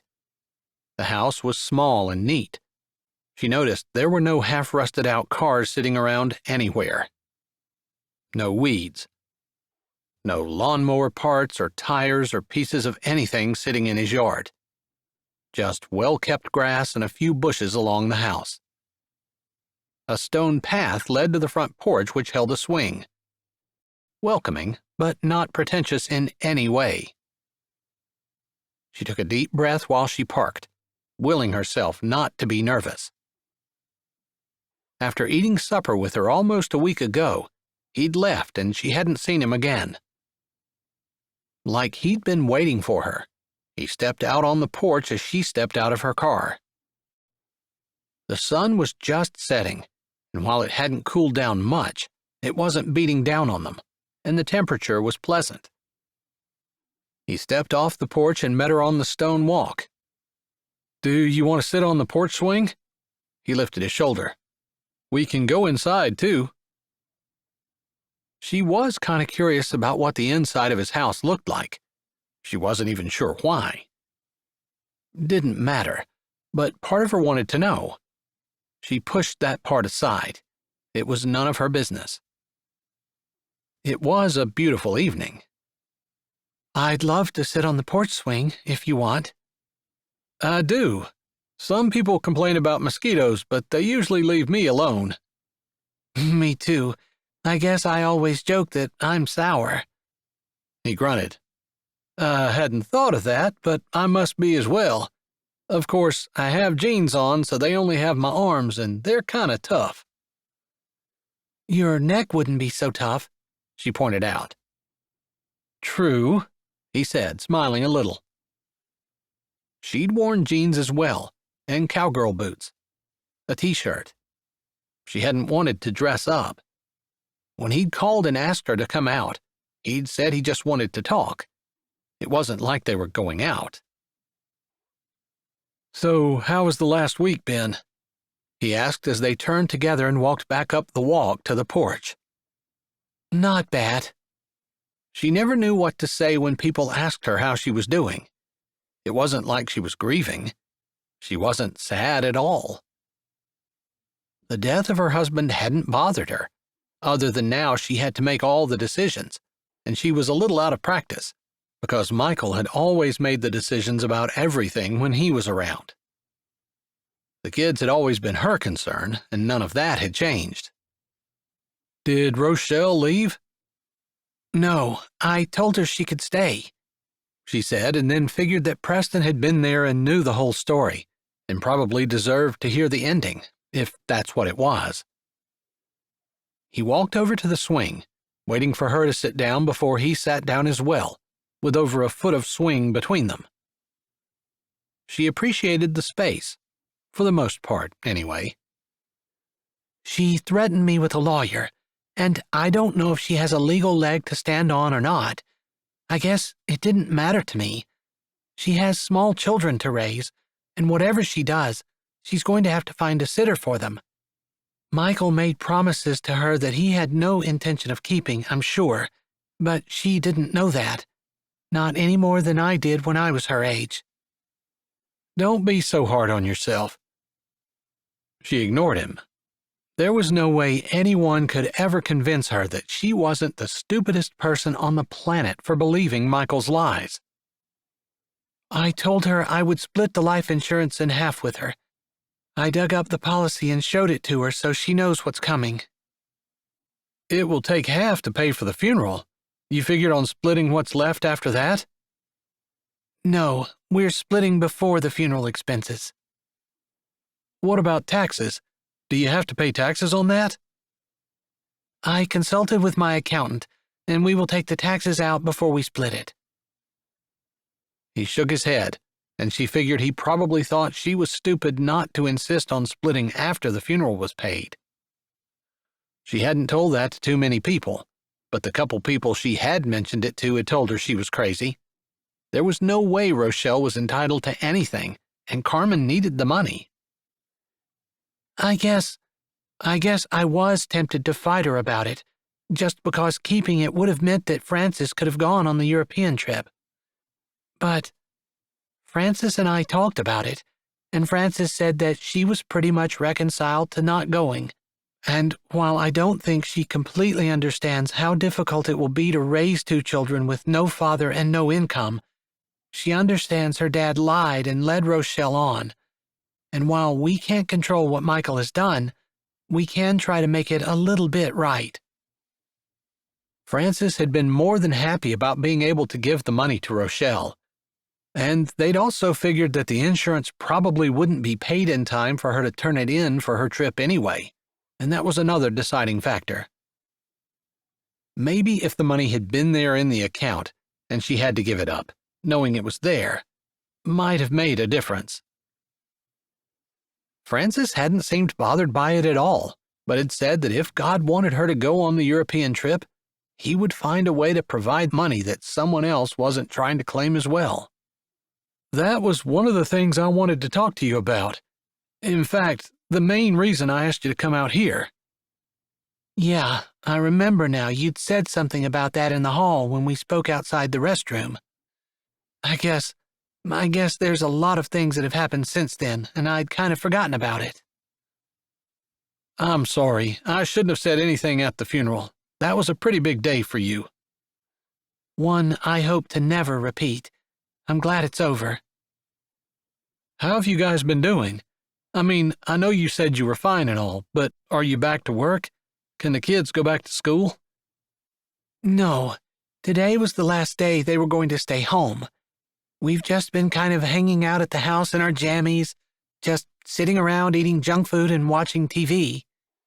Maybe that's not the best way to handle things, but we're all together, hanging out. We played some games, went for some walks, and started cleaning up the yard after I ordered a roll-off delivered to our house. She laughed a little. She couldn't wait to get the yard cleaned out. She might have been a bit of a hoarder when she first got married, wanting to hang on to things that had sentimental value to her. But now, she wanted to throw or give everything away. And if she never saw another piece of clutter, in her house or out of it, she wouldn't care at all. If you need some help with that stuff, I can help. You've done more than enough. I owe you. You don't. I've been meaning to talk to you about this for a while. A while ago, back when Frances and I were watching the children, I heard her and her friend talking about the competition and the essay, and I kind of butted into that conversation. I doubt that. Frances talks to you just as easily as she talks to me. She really likes you. Well, I hope she knows she can talk to me, but anyway, she and Arian were talking about how the boy who won the competition had cheated. It wasn't sour grapes. It was them hearing him brag about how he paid someone online to write his essay for him. They'd reported it, but he was the son of the superintendent, and no one was going to hold him accountable. When Frances talked about it, she was in tears because she had her heart set on going to Europe. But she knew she was coming in second, and that's when I suggested she find some odd jobs to do to try to earn money. I wouldn't have suggested that if I'd known how much money she had to earn. I didn't even think to ask about it at the time. Yeah, things are a lot more expensive than they used to be. It's hard to keep up. Exactly. And I don't travel much, so I really had no idea. It's okay. I'm not saying she's not disappointed. And as her mom, I really hate that I actually had the money. If only... No, she wasn't going to talk bad about her husband. She just wasn't. She'd already told Preston, but she wasn't going to dwell on it. That was water under the bridge, and there was nothing she could do about it now. Michael hadn't spent it. Preston finished her sentence easily, his voice low but no censure in it either. Michael was gone, and she appreciated the fact that Preston didn't feel the need to badmouth him either. It wasn't that she missed him or wanted him back, definitely not. But it just felt like whining or rehashing over and over all the things that he didn't do and could have, or did do and should not have, was wasted time. Anyway, I've been working nights at the feed mill, mixing feed mostly, some manual labor, shoveling, and all that. I took the job shortly after I talked to Frances, because once I found out how much it was going to be, I knew she'd never be able to earn it all, and I felt bad for encouraging her to try. It's one thing to encourage a kid to do something they can do, but to suggest they do something impossible just seems mean. You didn't know, she cut in, not liking the way he sounded down on himself. Regardless, I earned enough from that job to pay for her trip, and I want to. I just didn't want her to know I had done it. I wanted to give the money to you. He pushed the swing easily with his foot, just rocking it back and forth a little. At some point, Carmen had tucked one foot underneath her so that her leg hung down, just easily swinging. She felt comfortable and almost a little lazy as she sat there, the sun setting lower in the sky, lighting up with bright pinks and oranges and yellows, the beauty right in front of them and so inspiring, pretty and relaxing. It was a perfect evening, and Preston was the perfect person to spend it with. But at his statement, her mouth dropped open, and her head snapped around to his, all thoughts of the sunset completely forgotten. You worked night shifts, in addition to working on your family's farm and farming the 500 acres that you're renting yourself. How did you know about that? Small town, she said dismissively. And while we're on the subject, since it's also a small town, I heard you want to buy that ground but don't have quite enough money.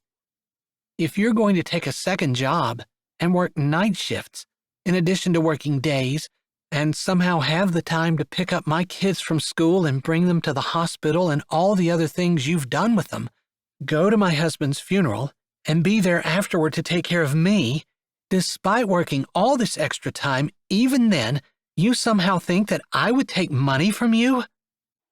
Her voice volume had raised, and that last part was fairly loud since she was just so incredulous. How could he even think that she would consider taking money from him? There was no way. No absolute way. I did it for Frances, he said, his voice low, reasonable. And immediately she fell back. It was like he was saying she was trying to refuse something he wasn't giving to her but was giving to her daughter. What right did she have to refuse anything? He didn't say that, but that's what his tone implied. She sighed, leaning back against the swing, her eyes once again on the fading sunset. Before long, the breeze would feel cold, and she would need a jacket, which she hadn't brought. But for now, she didn't think about the weather, didn't even really think about the sky. Just didn't understand why this man was being so nice to her. While they were here, Why are you being so nice to me? Why? Is it just what you do for everyone in town?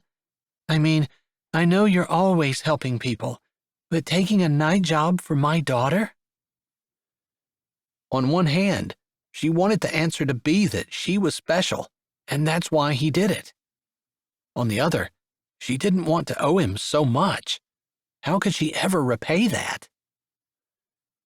He swallowed, almost as though he wasn't sure what he was going to say. Like he was nervous, maybe. She didn't look at him, couldn't wrap her head around someone being so kind. Well, you're right. I do always try to look around for people I can help. And I suppose I could tell you a list of people that I've done things for, and it might make you feel a little better. He hesitated, then spoke again.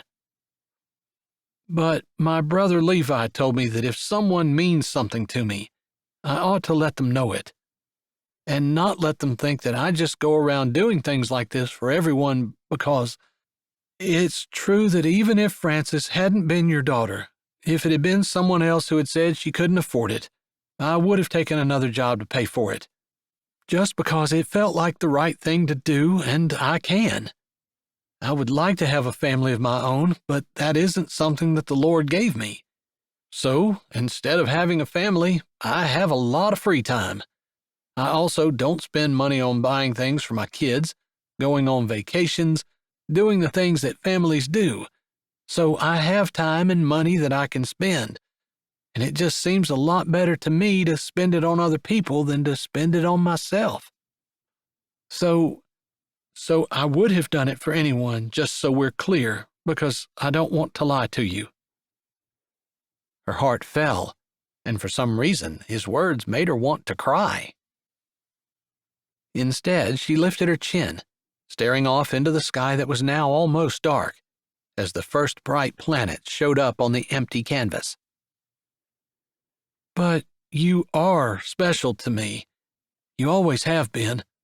I thought you knew that in high school, and maybe you did. I thought I meant something to you, but you treated me the same way you treated everyone else, and I assumed I didn't. That's exactly what Levi said. He suggested that maybe I hadn't pursued you like I should have. Chased you, fought for you, I think were his words. How she had wanted him to. She hoped he would. He never had. And that had made it easy for her to walk into Michael's arms when Preston hadn't seemed interested.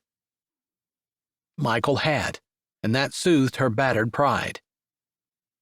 Obviously, it was a huge mistake now, but as a stupid teenager, she'd made a poor decision and had followed that up with more stupid decisions. That was years ago. No point in rehashing it, she said instead of the words she wanted to say, which was that she wished he would have chased her, determined to catch her, wished he would have fought for her. Maybe so, but I think we can learn from our mistakes, and while I would have taken the job and given the money to anyone, I don't feel the same way about every family that I feel about yours. Tempted to look over at him, she didn't. What did that mean? She had no idea. What you said about me not refusing the money because you're offering it to Francis struck a chord with me. And you're right. It's not my money to refuse. If you want to give it to Francis, you can. She has 4 more days until she has to turn it in. Maybe he noticed her abrupt change of subject, although it wasn't exactly a complete change. She just hadn't wanted to talk about how he felt about her family. She didn't want to know how he felt about her family. She wanted to know how he felt about her. Or not. Silence fell between them, and she let it.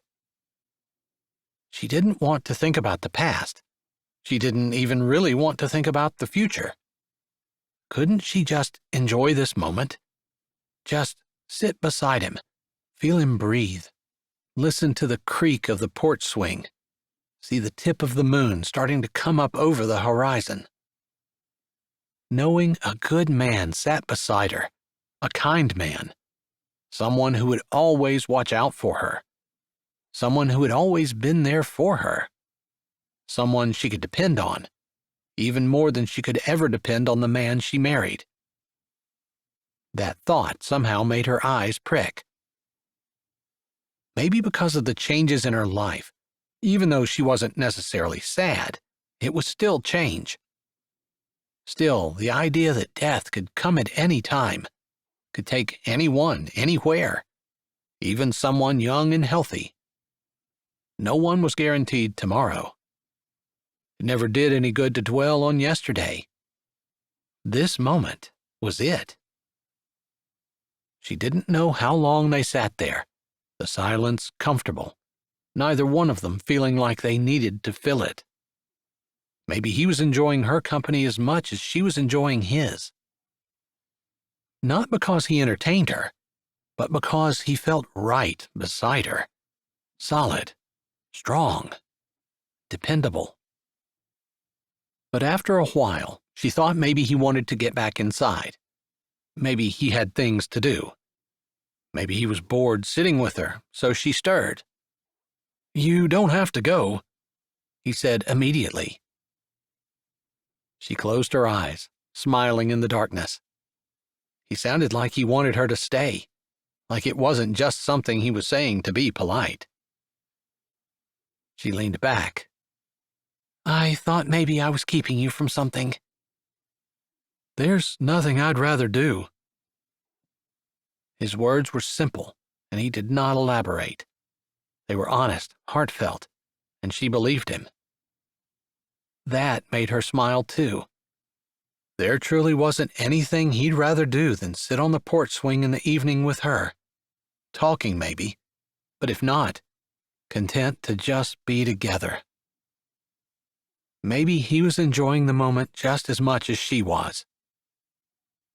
"I've often wondered back when we were in high school, we all kind of hung out in the same group, and then Michael, he was a little older, came along, and you went off with him." He stopped, even though he hadn't finished his thought. So she prompted him. "You wondered what?" "If I would have gone after you, if I would have told you how I felt about you, that I wanted you to be with me, if it would have made a difference. Were you not in love with him?" She hated that question. It was totally legitimate, and he probably deserved an answer. But it wasn't the kind of answer she wanted to give. "I've already said I was dumb, like doorknob dumb." "I don't recall it that way. I seem to remember you were pretty smart. I think you helped me with my homework a few times." I kind of had the idea I was helping you with your homework because you liked me, not because you actually needed help. She said that with a smile, because it was true.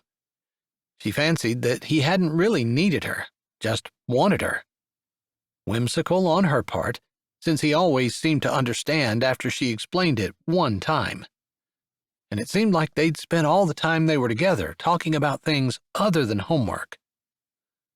"You have the right idea," he said. "Maybe you weren't the only one who was dumb. I didn't have any idea how to tell you how I felt. I just knew I wanted to be with you, and that seemed to be the way to do it." She laughed softly. Yeah, saying, "Hey, Carmen, I like you. Do you want to hang out?" is so lame. "I guess I never claimed to be anything but lame." "You're not lame." Her response was immediate. He lived everything he believed more than anyone she knew. That wasn't lame. It was hard in a way few people could manage. "I might have to disagree with you. I feel like if I hadn't been so dumb when I was younger, hadn't been scared, I guess, and given up too easily, our lives might have turned out a lot differently." His voice sounded contemplative, regretful, and it made her sad. Sad to think that he blamed himself for anything. Sad to think that her bad choices had become someone else's pain, especially someone whom she thought so highly of. "The fault is all mine. It's not about your bad choices. It's much more about mine. After all, instead of me going to you and telling you that I liked you, or even just trying to hang out with you more, I thought going to someone else and trying to make you jealous would be a good idea. I never thought for one second that I would end up marrying a man I didn't want, even as I was saying the vows I knew I shouldn't be. But I just seemed to be caught in the current and unable to stop anything." His hand reached up and hooked on the chain, holding it and hanging there. It was the only move he made after she spoke, and the moments ticked by. She thought he wasn't going to say anything. What was there to say? She couldn't go back and undo anything. "I know what you mean about getting caught in the current. Sometimes our lives just seem to go by so fast, and we make decisions and are living those decisions before we realize that we're way out of the area where we should be. Whether it's in the wrong job or hanging out with the wrong people, or I guess I never got married without really thinking about it, but I can see how it would happen. We just never make the move to get away from someone, even though we know we should." "Yeah, that's pretty much it. I went to him, and when it didn't have the reaction I thought it should, instead of getting out, I just kind of stayed put. Depressed, I guess." "I'm sorry, I really am. I know you're blaming yourself, but I just really feel like I should have said something, because I wanted to. But I guess I just figured if you liked him better, it wasn't up to me to fight." She could understand what his thoughts were. "Basically, you wanted the best for me, and if that meant stepping back and letting me be with someone else, that's what you were going to do." She could see it clearly now, because that's the kind of person Preston was. He wasn't going to shove his way in and insist on something for himself if it wasn't going to be the best for someone else. That was the best kind of person there was. Someone who would sacrifice themselves for other people. Like Jesus. Plus, it was obvious to her now, after the way he lived his life, that he truly had wanted her. After all, he'd never been with anyone else. He'd sacrificed for her, and then sacrificed again the idea that he might be able to have a wife and children, because she was the only one he wanted. "Do you know what you're going to do now?" Preston's voice came out of the darkness. She didn't even know how long they sat there without saying anything. She supposed both of them figured that had been talked about enough. Both of them had done things they wished they wouldn't have, but it was too late now to go back and change anything. Well, I have lawyers calling me pretty much every day, wanting to represent me in a lawsuit against the company where Michael was injured. That doesn't seem right, so I've been turning them all down. The sharks are circling because they smell money, Preston said, and there wasn't any bitterness in his voice, just irony. Yeah, I suppose I could get money out of them, but it's not the company's fault. From what I understand, Michael walked out from a blind corner without checking to see if something was coming, and the guy on the forklift wasn't really paying attention because no one was supposed to be walking in that area anyway. So it's the textbook definition of an accident. I wouldn't dismiss it out of hand. You could probably use the money, and I bet they're talking millions. Yeah, they probably are. What would I do with $1 million? I don't want it. I don't want someone who wasn't responsible for the accident to pay for it either. Because really, Michael's the one who's responsible, and he's already paid. That's a rather mature way of looking at it. I don't know that I know anyone who would turn down the opportunity to get millions of dollars, even if it was from someone who didn't really owe it to them. I know. Isn't it crazy what our country has come to? Our world, even? That we're so desperate to compensate victims that we'll take the money from people who really don't owe it in the first place. I don't know. Maybe I'm nuts, but I'm just not interested. She truly wasn't. It wasn't that she couldn't use the money, because she could. She wasn't quite sure what she was going to do, but she just couldn't hire a lawyer to sue someone who wasn't even responsible. I don't want to be too nosy. You can say something, but I wasn't sure if Michael had left you with a lot of bills. Are you going to be okay? She sighed. Is it terrible if I admit to you that the kids and I have just sat around in our PJs all week long, hanging out with each other? I haven't even looked at the bills. I guess that's me not being a responsible adult. Just, I wanted to spend some time with my kids. I thought we needed it, even though I really don't think any of us are totally heartbroken. No, I think you actually did the right thing. They were home from school, and you guys needed to lean on each other. Even if you're not heartbroken, your world has changed, and you still have each other, and I think that's what you established for the last week. That you guys are together, no matter what happens. Yeah, thank you. I don't know if I thought about it like that, but I did think I just wanted to be with my family. Just wanted to spend time with them. Just wanted to hang out and let the waves of time wash over me a little, making things so they weren't quite so sharp, and just give me a little comfort so that I can get up and face the world tomorrow. I'll face it with you. I think you know that. His words were low and slow and full of all the things he wasn't saying. At least, that's the way it felt to her. I've never had a doubt that you're behind me. I've also never had a doubt that I can ask you for anything. I guess I just feel like you've already done so much that I couldn't. I guess I'll keep offering then. Which reminds me, I don't want to forget to give you this. He reached in his pocket and pulled out a folded slip of paper. It took her a minute to realize it was a check as he handed it to her, and her fingers clasped it. This is the amount I earned for Frances. I think it's more than what she needs, but I wanted her to have some spending money as well. I've given my 2-week notice, so I'll be done working nights, and there will be a few more paychecks. I figured I'd hand those over to you as well. That's why I got that job. No, I couldn't possibly take more. I feel bad taking this, but I'll make sure she knows it came from you. Please, don't. It's not that I'm ashamed of it or anything, and I suppose if she asks, I don't want you to lie, of course. But I didn't do it because I wanted her to know it was me. In fact, I'd rather she didn't know. I didn't do it for the accolades. I just did it because I felt it was the right thing to do." She didn't say anything. What was there to say?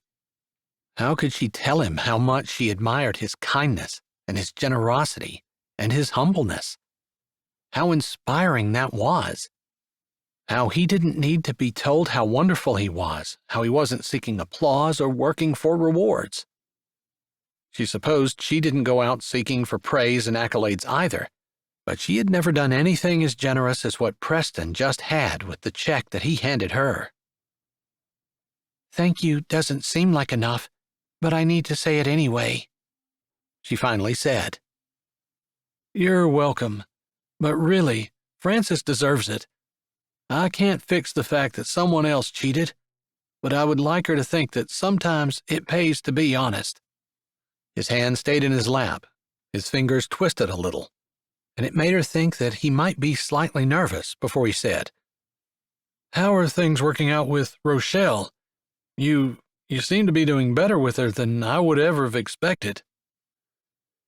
"I guess if I had loved my husband, I would feel betrayed. It would have hurt a lot worse. I guess the surprise would have been overwhelming along with his death. Anger, maybe, that I never got to confront him about it. I mean, obviously I've been thinking about it, right?"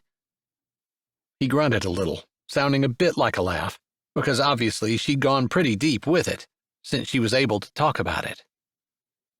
He was quiet, though, so she felt like he was listening, and she continued. "I maybe shouldn't admit this, but sometimes I suspected that he had someone else. I guess a wife just notices things sometimes." She didn't want to go into that. Didn't want to go into the things that she had seen but thought nothing of, or that she had seen and suspected but couldn't prove.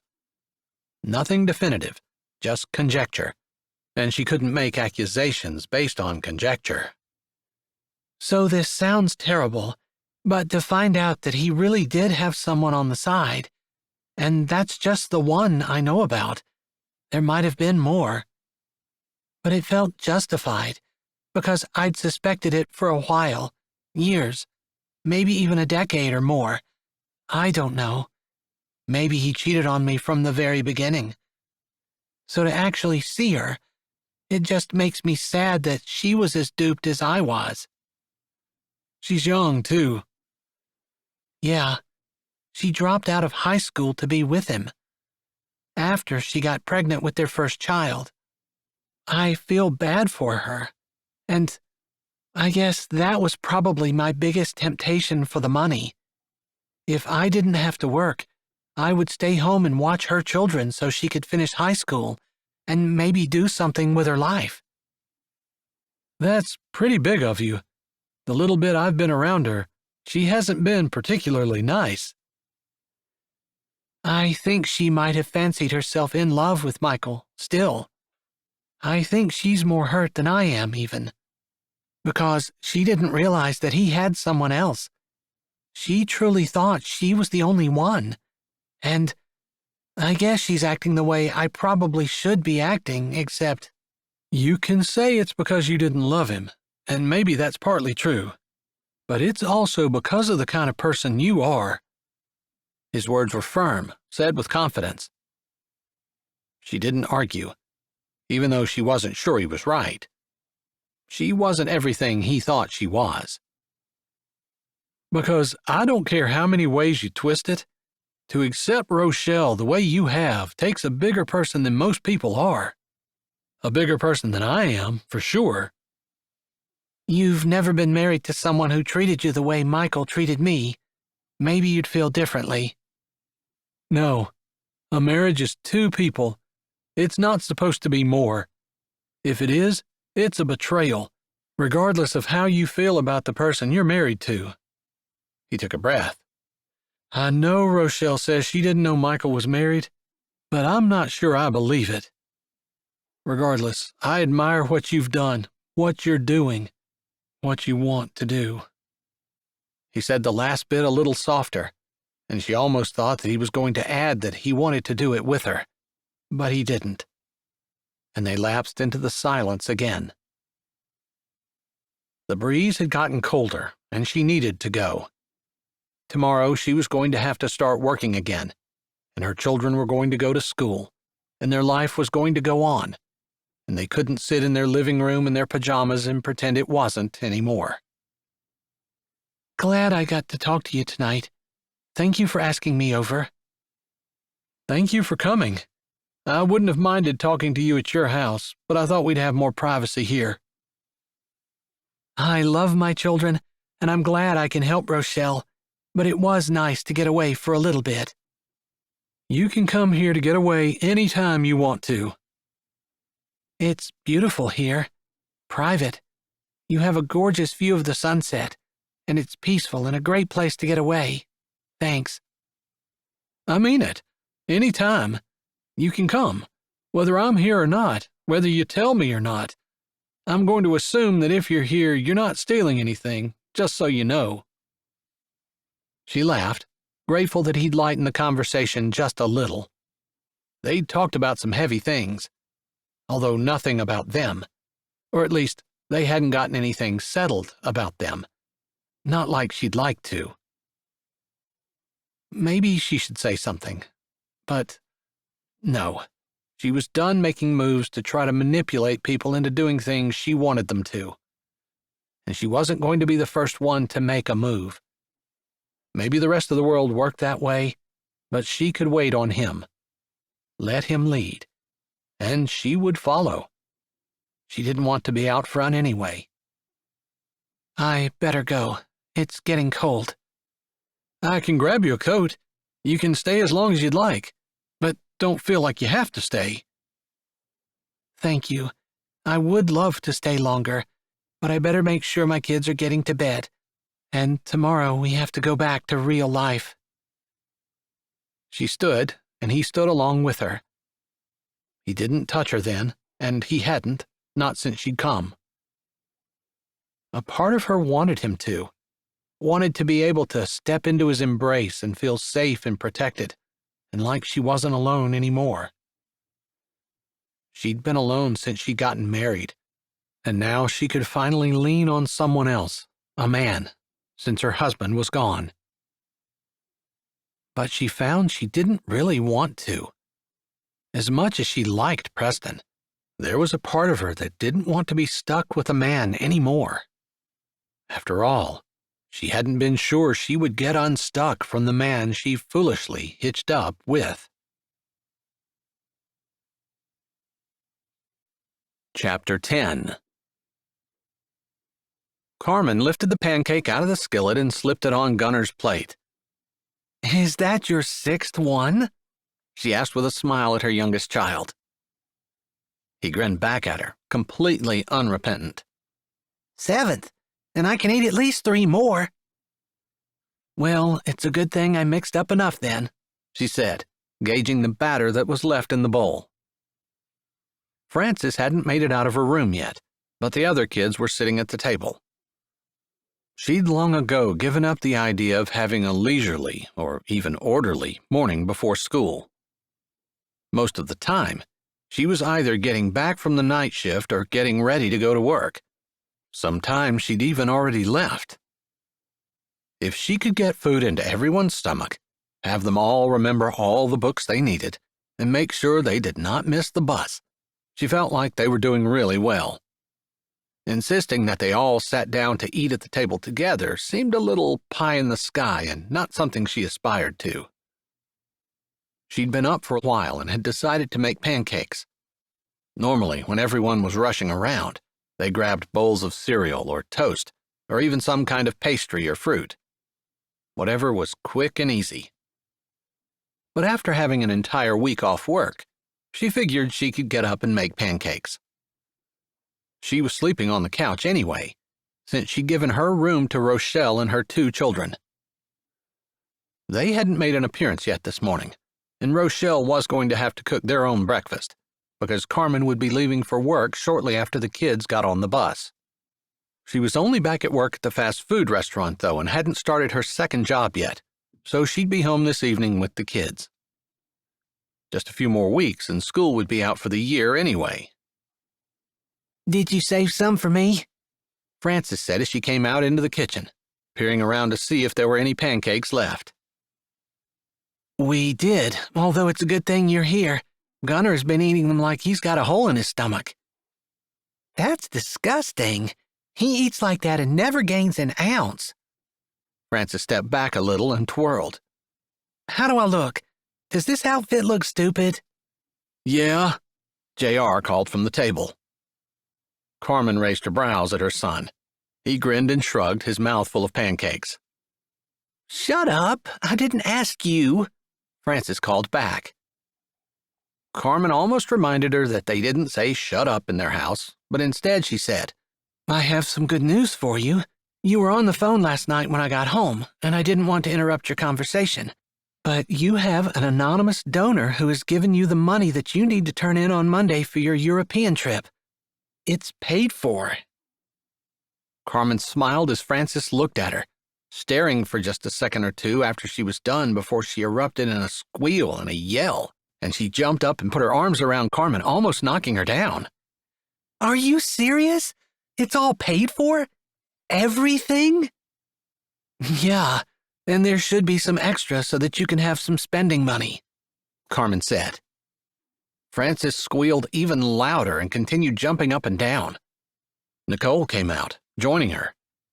The boys weren't quite as excited, although JR did manage to say that he was happy that she got the money so that she would be gone and he wouldn't have to put up with her for 3 weeks this summer.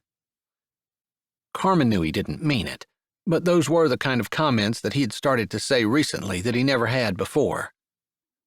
She'd said a few things to him about hurting people's feelings and not realizing how hurtful words could be, but he hadn't seemed to put what she had told him into practice. She lifted her brows again at him now, and his lip twisted before he looked back down at his cereal bowl. After Frances and Nicole had danced around the kitchen several times, Frances stopped and said, Who was it? Who gave it to you? Carmen shook her head. She really wanted to tell Frances, really wanted to. But she said, They asked that I not say their name.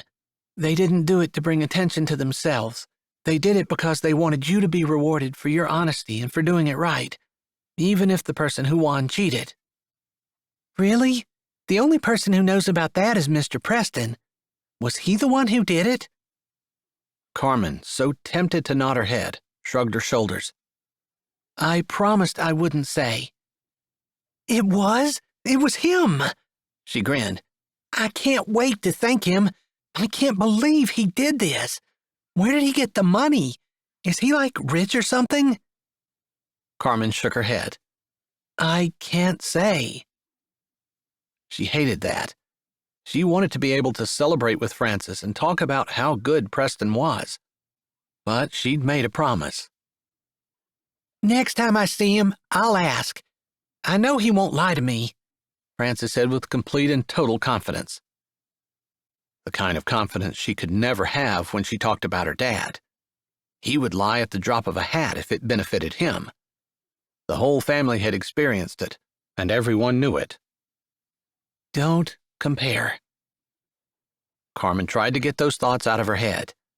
She didn't want to spend the rest of her life thinking about how terrible Michael had been, although the fact that he wasn't disputable. And the fact that Preston wasn't was indisputable as well. And the fact that she would much rather be with a man who never lied, even if he had to say hard things sometimes, was also indisputable. Never again. She would never again be connected with a liar or a cheater. She had barely thought that when Rochelle came out of the bedroom, holding Angel, with Buster following her. Good morning, Carmen greeted her. You're in time for pancakes, although you might have to finish them up yourself, because the kids will be getting on the bus soon and I have to go to work. What's this about money? Rochelle asked, not returning the morning greeting. Mr. Preston gave Mom enough money to pay for my European trip. I can't wait to thank him. I get to go after all. I can't believe it. Frances swept down, picking Buster up, and danced around the kitchen with him, making him giggle. Carmen watched with a little smile on her face, waiting for the pancake in the skillet to be ready to flip.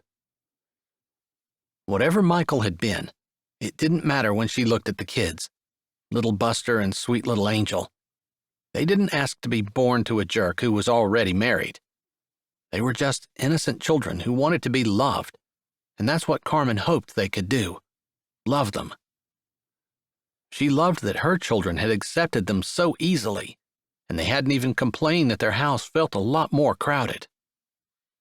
Although Carmen was the one who was really put out, since she'd given up her bedroom. She'd been keeping her clothes on a shelf in the bathroom, since she was usually up before Rochelle. It might get a little trickier now that she would be working different shifts and would have to figure out where she could keep her clothes so she wouldn't need to go in the bedroom and possibly wake the children up. Although Rochelle hadn't said whether or not she was staying and for how long. Carmen assumed she was staying until the insurance check came, which Carmen was expecting any day, but she'd been told that sometimes insurance companies could be slow. He must be rich, Frances said as she grabbed the pancake off of the spatula before Carmen could set it on a plate and shoved it in her mouth as she walked down the hall. If Carmen had to guess, it was probably to change her clothes, but as long as she didn't miss the bus and got her schoolwork done, Carmen figured she could change her clothes as many times as she wanted to. She shook her head a little and called out to the boys. 10 minutes until the bus is here. Make sure you have everything.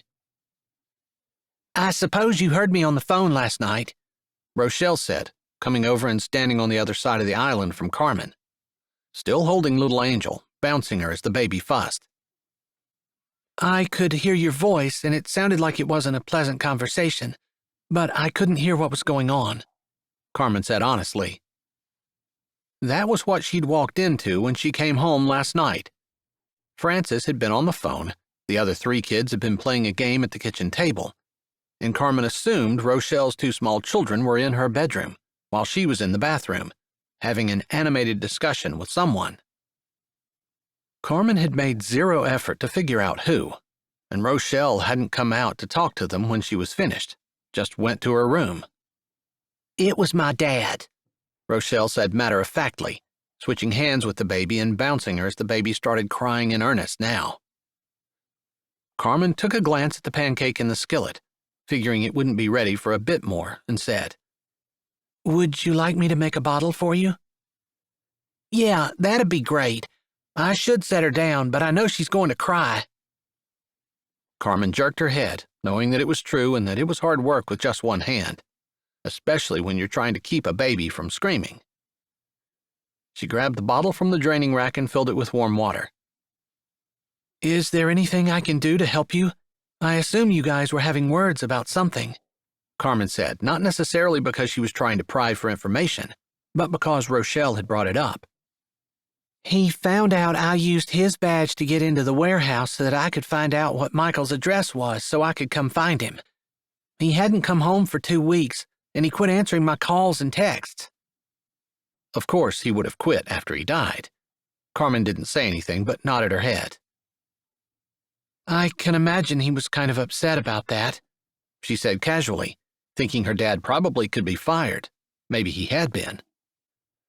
He kicked me out of the house, told me I lied to him, and he lost his job because of me. He said I could find somewhere else to live.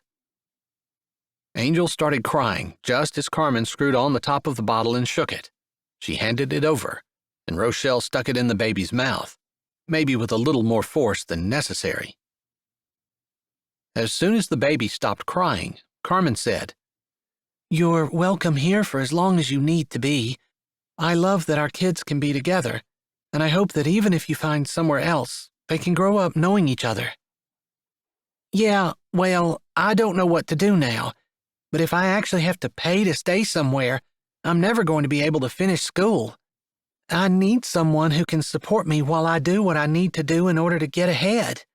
Michael is such a jerk, Rochelle muttered, like it was somehow Michael's fault that he died. Or maybe she was just talking about him being a jerk for having 2 families. Or she would have gotten all the insurance money. Although Carmen figured that if she was thinking like that, She was forgetting that she would have been responsible for paying for his funeral at that point. No point in reminding her of that. I'll do everything I can to help you. I'll need to sit down, probably tonight, and work on figuring out what my bills are and what I have. Once I get that figured out, I'll see what I need to do, and I'll let you know what I can do to help you. Do you think Preston has money? Rochelle asked thoughtfully, almost like Carmen hadn't spoken. Carmen wasn't going to say. She'd made a promise. But she did say, I think if he had money, he would buy the ground he's renting instead of renting it. It's been for sale for a while, and it borders Preston's parents' house. I know he's wanted it, but he just hasn't had the money for a down payment. That was all true, and Rochelle narrowed her eyes, like she thought that maybe Carmen was lying, but she didn't say anything more. Do you mind holding the baby? I haven't gotten to comb my hair or take care of myself at all this morning yet. Rochelle held the baby out, like Carmen had already said yes. Carmen took her, looking into the sweet little face, happy now that she was getting her breakfast, and smiled. There was just something about the innocence of a baby that pulled at her heartstrings. This little one was already starting life at a disadvantage, not only because she didn't have a mom and a dad to provide a stable home for her, but she didn't even have a dad anymore, although Carmen wasn't completely sure that maybe she was better off without him. I don't know what I'm going to do, Rochelle said. The hard facade that she tried so hard to keep up cracked a little as her eyes filled with tears. Carmen felt like they were real tears, because she knew that Carmen didn't have anything that she could give, and it had to be overwhelming to be in her position. I know the future looks scary and hard, but I'm here. You've got a home here as long as you want. She lowered her head a little, trying to catch Rochelle's eyes. And sometimes God puts us in impossible situations to get our attention, to turn our eyes to Him. Maybe that's what's happening with us now. Rochelle wasn't a believer. At least, none of her actions had pointed in that direction at all. So Carmen had made the logical assumption. My grandma dragged me to church when I was a kid. I hated it. God is just a big meanie up in the sky who swallows people up when they don't do what He wants. That doesn't seem like anything I'm interested in. Plus, the Bible is just a book of fairy tales. That's what they taught us in school. Carmen didn't say anything. There didn't seem to be any point in arguing about that over breakfast anyway. She just smiled and looked down at the baby. Not to insult you or anything. If that's something you want to believe, go ahead, Rochelle said, kind of like she knew she might have insulted Carmen with her words, but not willing to apologize, just willing to backtrack a little. I guess we all believe something, and none of us can prove it. That's where faith comes in. You have to look around, open your eyes a little, and see if you truly believe that everything that you see came from nothing. That somehow an explosion just happened and everything, poof, came into being. Or you can see the hand of God in everything. See that it's impossible for it all to just happen. That someone or something, some being, had to be behind it. It's just something we all have to make a decision about. I guess I wouldn't make a decision to turn my back on something based on impressions I got in childhood. It's a rather big decision.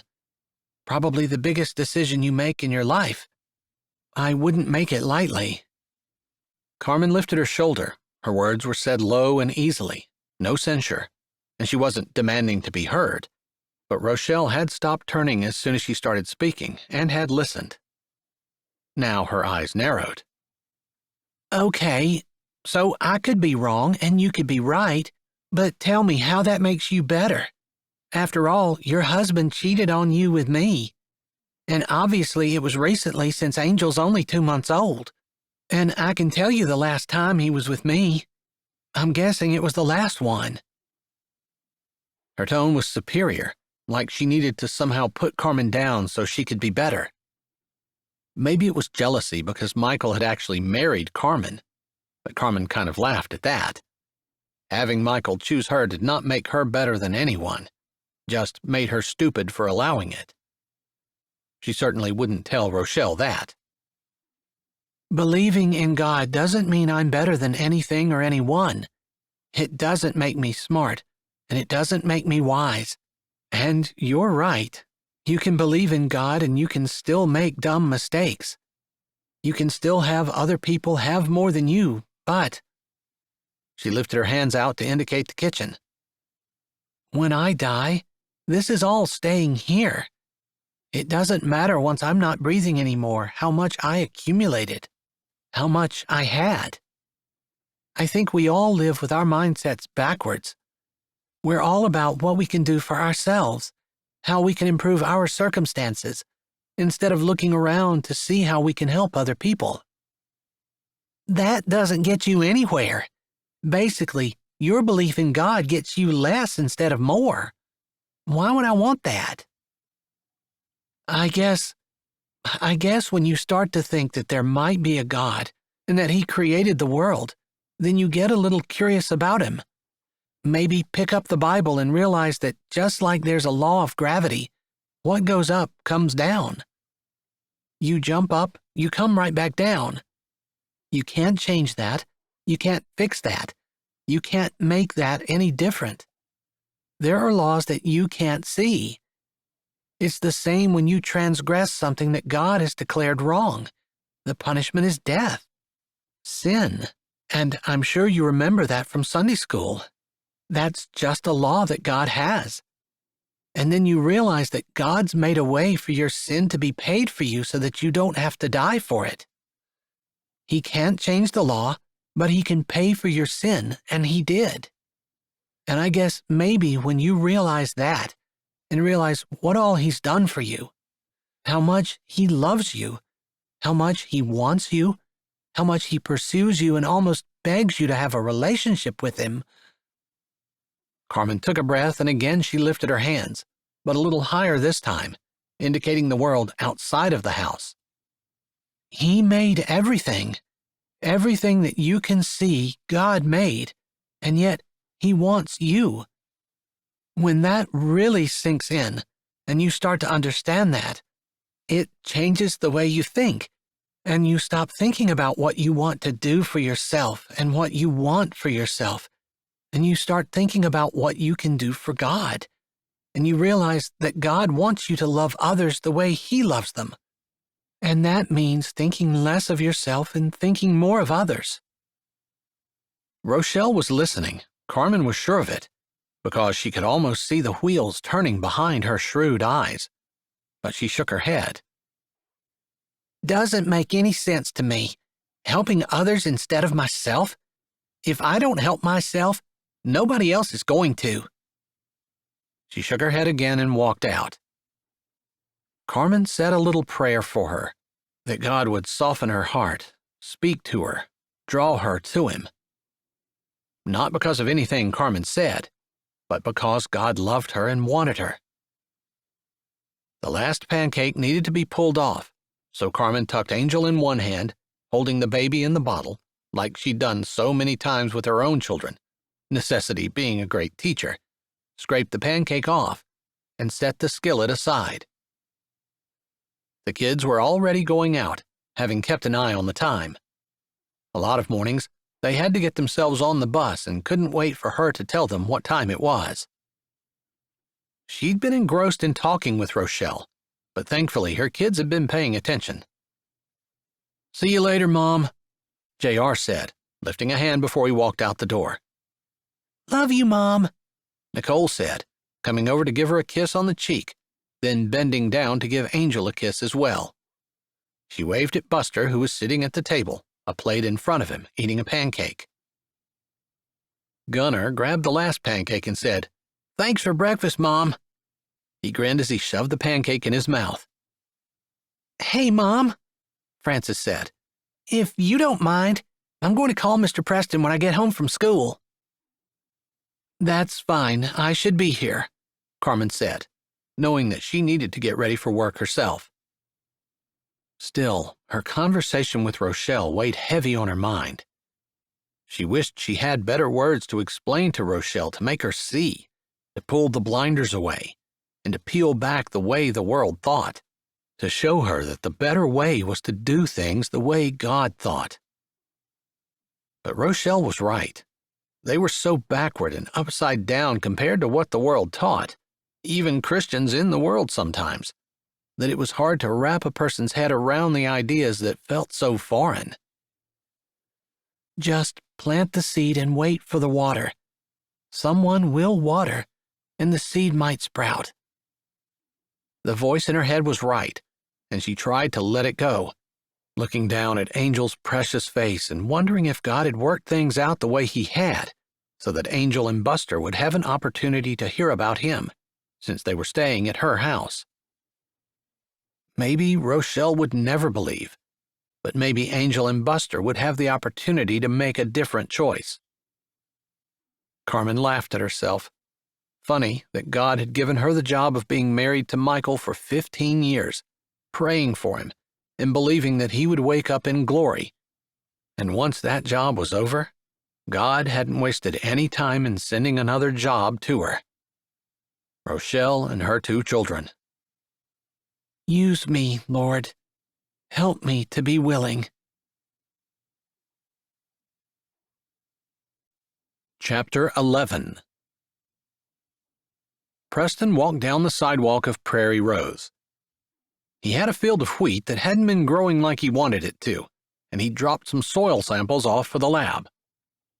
He'd also gotten his hair cut, and now he was on his way to his grandmother's house to find out if the bid that he'd submitted for Levi to redo the shelves in the library had been accepted. He grinned a little to himself. The bid had been ridiculously low, covering only the cost of the lumber. Levi would basically be redoing the shelves for free, but he would be stuck in the library with Aaron. Preston's grin broadened. Maybe next year this time Levi would be thanking him, although it was almost a guarantee that in the short term, Levi would be more angry than grateful. It was possible he was wrong about Levi and Aaron, but so far, he'd been right about pretty much everything he tried, except himself, of course. Maybe that was the thing he had to learn back when he was younger, in order for him to be able to do what he'd done with his brothers and a few other couples in Prairie Rose. Not that he'd ever shoved anyone together. He'd just manipulated circumstances in various ways so that if something were going to happen, it would. "I heard a rumor about the library," Sean Barclay said, stepping out of the cupcake shop, a container of cupcakes in one hand, a paper bag in the other, and almost running into Preston, since Preston wasn't really paying attention to where he was going, thinking about Levi. "Oh, really?" Preston said, not trying to keep the guilty grin off of his face. If it worked out, he'd be pretty happy about it.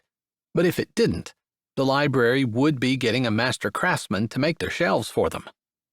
It had to be a win all around. "Not sure what your brother's going to say about that, but the library is getting a good deal anyway," Sean said with a wink. "Next year this time, he'll be thanking me. They can name their firstborn after you." Preston smiled bigger, and Sean's look was knowing. He wasn't doing anything the rest of the town was not already clued into, but he didn't see any of them figuring out a way to get the 2 of them together. After all, it was hard to get Aaron to string a complete sentence together, and Levi had given up trying to impress her years ago. He didn't understand that it wasn't his words that were going to get her. Making shelves didn't take a lot of talking, and she'd be able to see him in his element. There was a side to Levi that most people didn't know about. Aaron would be able to see it, quite easily probably, since people who didn't talk were often good observers. "I heard congratulations are in order for you," Preston said, and if possible, Sean's smile got even bigger. "It's funny, but 2 of my brother's wives are actually due the same day Bridget is. We thought it would be really cool if all 3 cousins were born together. The same birthday would be really great, make things easier for the whole family. Preston said, truly happy, and he knew his face showed it. Even if there was a small voice in the back of his mind, not doubt exactly, but the idea that maybe he would never have children of his own. Carmen seemed like she would have been happy enough sitting on the porch swing with him. Goodness knew he loved it. He'd sit there all night long. He didn't even need to touch her. Just being beside her was enough. Maybe, though, after how badly she'd been burned by her husband, she might not be interested in being married again. That was a distinct possibility and a feeling he'd gotten just talking to her. He hadn't wanted to press, but the way he'd lost her last time was because he hadn't pursued her enough, so he intended to do so this time. He wasn't going to make that mistake again. But even if she did take him, eventually, he doubted that she'd want to start another family, since she'd already raised 4 of another man's children. He supposed he was pretty much okay with that. He didn't have to have children of his own out in the world to feel fulfilled, exactly. But there was a part of him that wouldn't mind looking down into the face of his own baby. With Carmen, he couldn't imagine anyone else as a mother. "How long are you going to wait until you and Carmen make it official?" Sean asked, polite inquiry on his face and no maliciousness. "I guess I don't know if we are," Preston said honestly. "I'm pretty sure the entire town expects you to. Not that I'm trying to get you to get together with her because of peer pressure or anything. It just seems like you guys were meant for each other, and life kind of got in the way, but the opportunity is there again, and you shouldn't pass it up." "I don't know if it's an opportunity or not. God's going to have to be clear. I know what I want, but I've also lived long enough to know that living for what I want isn't the best way to live my life. So I need to remind myself pretty much second by second that my life is about God, not about me." It was true, but he wanted to forget it. Wanted to run after Carmen with everything he had. But Carmen hadn't really given him any green lights, and God most certainly hadn't either. Well, she was married, now she's not. Seems like that was the Lord. Maybe I'm missing something, Sean said, his tone still friendly, but his eyes a little bit piercing, showing an intelligence and concern that Preston hadn't expected. "I guess I hadn't thought of it that way. It was an accident, but you're right. God is in control of accidents as well. Yeah, Carmen put in her time. She's a good woman. She deserves a good man." "Well, keep an eye out for one," Preston said, feeling a little bit like he wasn't good enough for her. Because Sean was right. She deserved a really good man. After what she'd been through, after what she'd stood, after the character that she'd shown, she deserved God's very best. "I'm looking at the one. Don't let her go." Sean lifted a shoulder, started to walk away, then turned. "I don't think you need the Lord to give you a sign. It's enough that He made the way, and He only did it after you spent years showing your character. After all, everyone knew she was miserable, and everyone knew you would treat her the way she should be treated. No one would have blamed you for stepping into her marriage, and no one would have blamed her for stepping out of it. Neither one of you did what the rest of the world would have accepted. You did what was right. Now you can still do what is right. God doesn't dangle carrots in front of our noses just to yank them away." Preston shoved a hand in his pocket, ran another hand through his hair. Sean was right. Maybe there came a time in a man's life when asking for another sign was just more doubt. If the door opened, why wouldn't he walk through? Especially since God knew that was what he wanted. God didn't save all his rewards for heaven. He loved to give good things to his children here on earth. "Personally, I think you and Carmen would make quite a team. Both of you have character the likes of which you don't usually see in regular people, and you both have a heart for others. I can see you two being quite useful to the Lord together." It was a compliment. Preston didn't really know what to say. He wasn't used to those, just going around minding his own business, trying to do things for other people and without drawing a lot of attention to himself. But you do what you think the Lord wants you to do. I better get home. My wife was craving cupcakes, and I got enough so I can satisfy my craving too. They look good. Preston paused, then said, Thanks. I needed to hear what you had to say today. Sean grinned, jerked his chin, and walked away. Maybe cupcakes might not be a bad thing for him to start out with, if he was going to pursue Carmen. He switched gears and decided that he'd walk in and grab some first. Lord, if this isn't what you want, please be clear. Maybe God would let him walk into something he shouldn't. Sometimes God did. But he could usually use those situations for good as well. God could use anything. But Preston wanted his life to be lived on purpose for God, not on accident, with God having to use his mistakes as teaching tools and maybe ending up with something that was second best. He grabbed enough cupcakes for everyone at the house and made it to Carmen's after the bus had dropped the kids off, and he was sure Carmen would be home. He didn't want to miss her. As he pulled into the drive, the place seemed deserted, although Rochelle's parked car was in beside Carmen's, so he knew they were both home. He knocked on the door and was kind of surprised when Rochelle answered it, wearing what looked like jammies, short shorts, and a button-down shirt that wasn't buttoned very much. He wasn't an expert in women's nightly attire, though, so maybe it was loungewear. He didn't know. Preston, you're looking good, Rochelle greeted him. He almost laughed. She sounded seductive, and he was pretty sure she didn't mean to. After all, he was a good bit older than she was. And then he remembered that she had been with Carmen's husband, who was even older than Preston. Is Carmen home? She is, Rochelle said, stepping back from the door. Cool, cupcakes. Come on in. I can take those off your hands for you.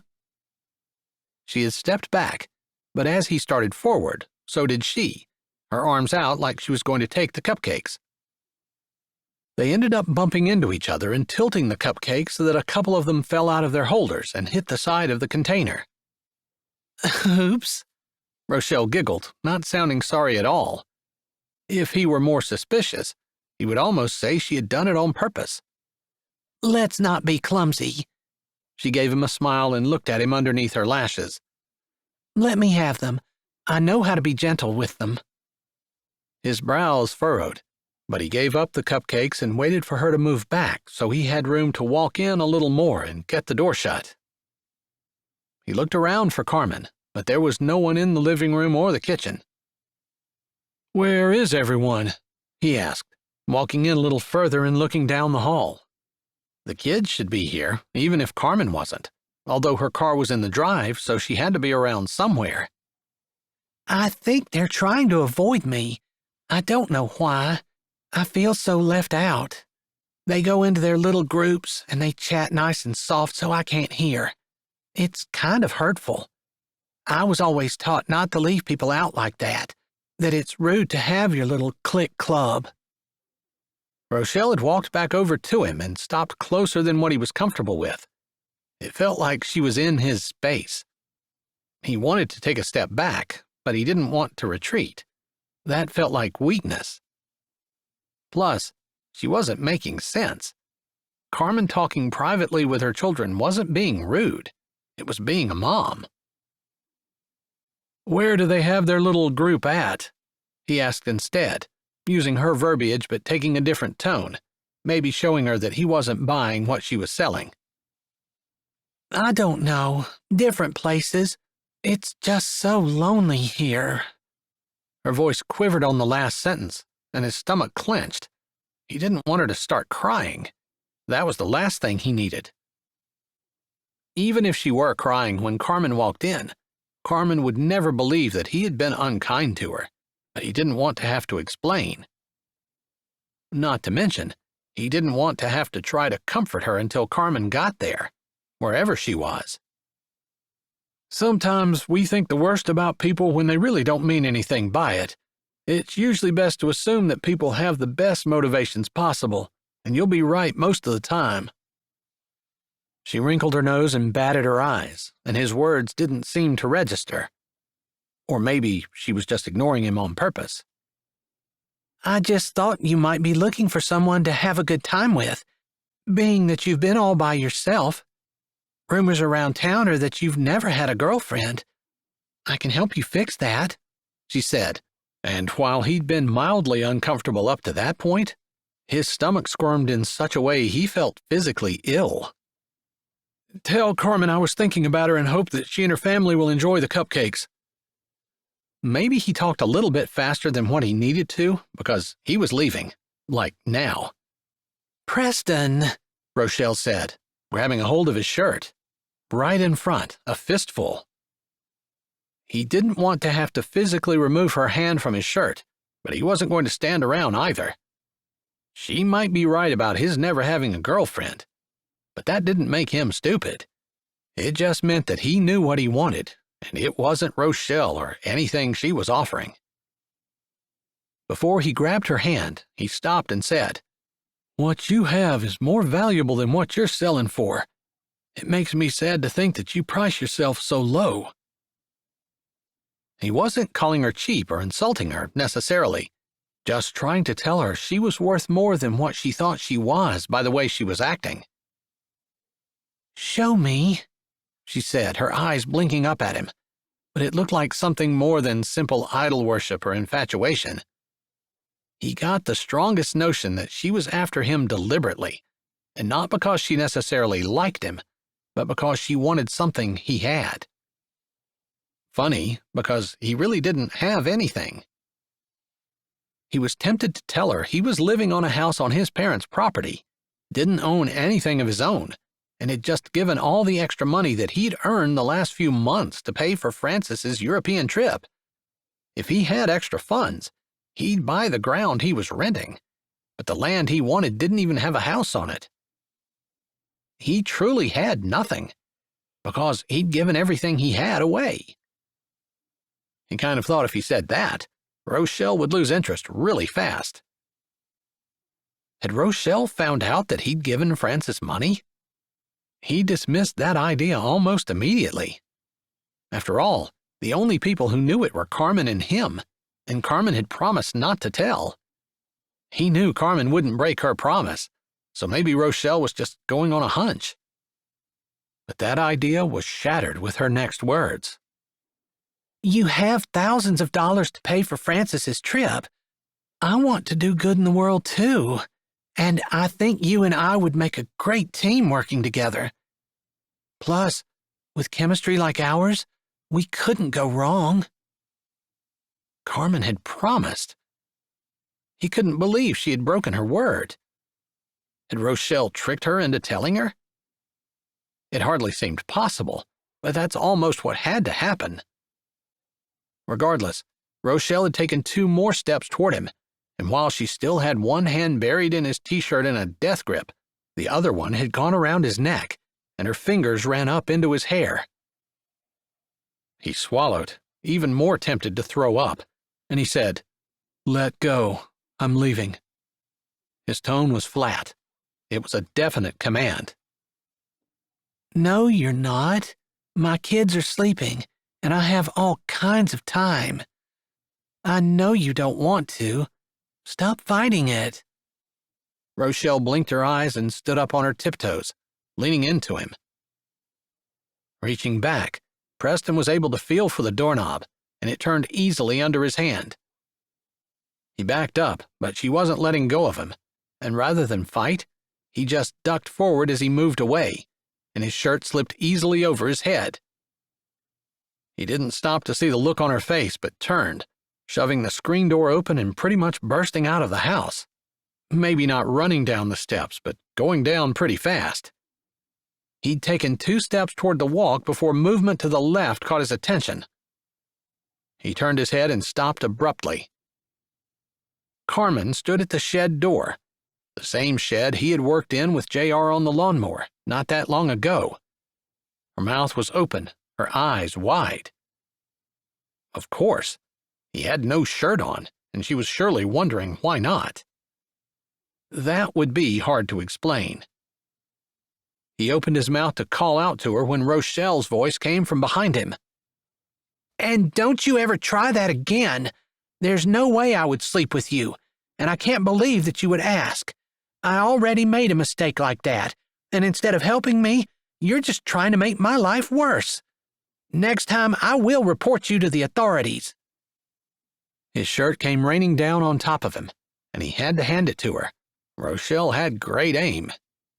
It fluttered down onto his head, covering his eyes for a second before he yanked it off, holding it in his hand.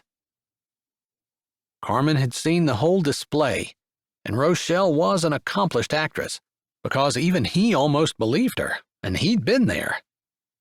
He grunted.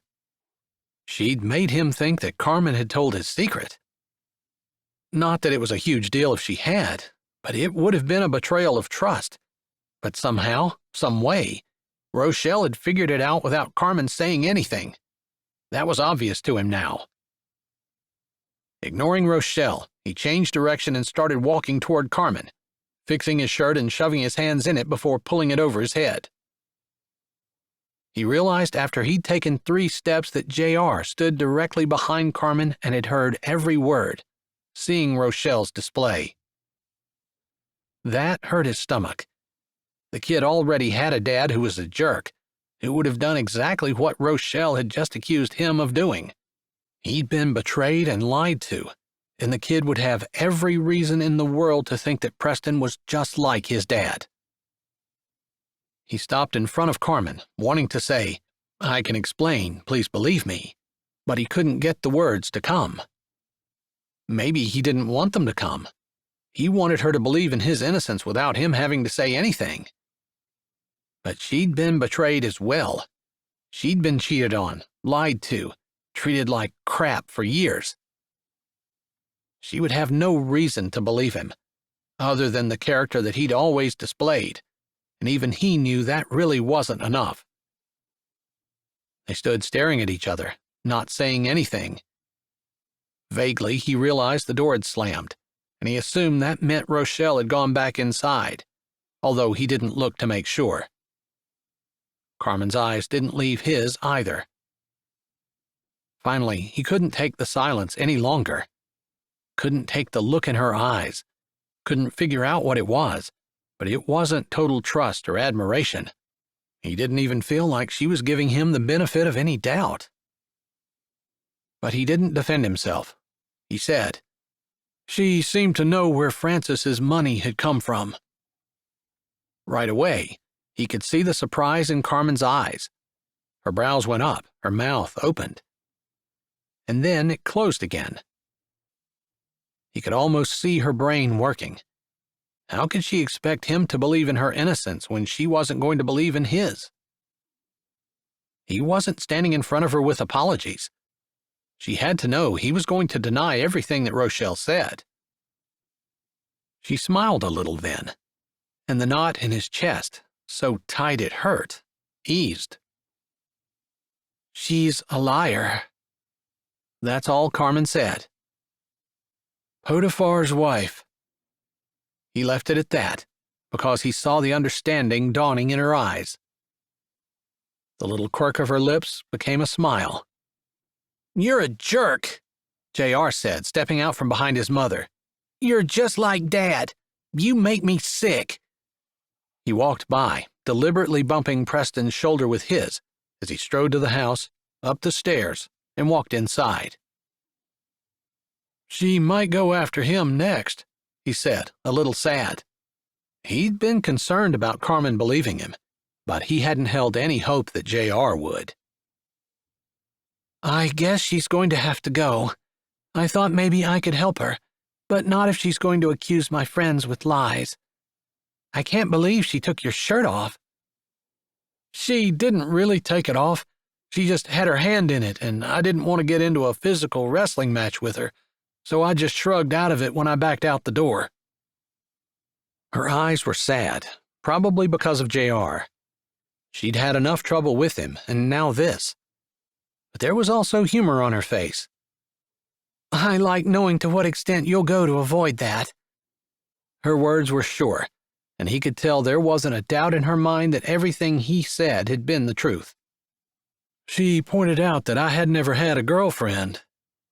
The joys of rumors in small towns. I guess she didn't understand that was my choice. I've always understood that. I know. I know you know why, too. He put his finger over her lips before she could say that she was sorry. Remember? No more. She closed her mouth, her lips going up in a little smile before her hand came up, covering his. Thank you.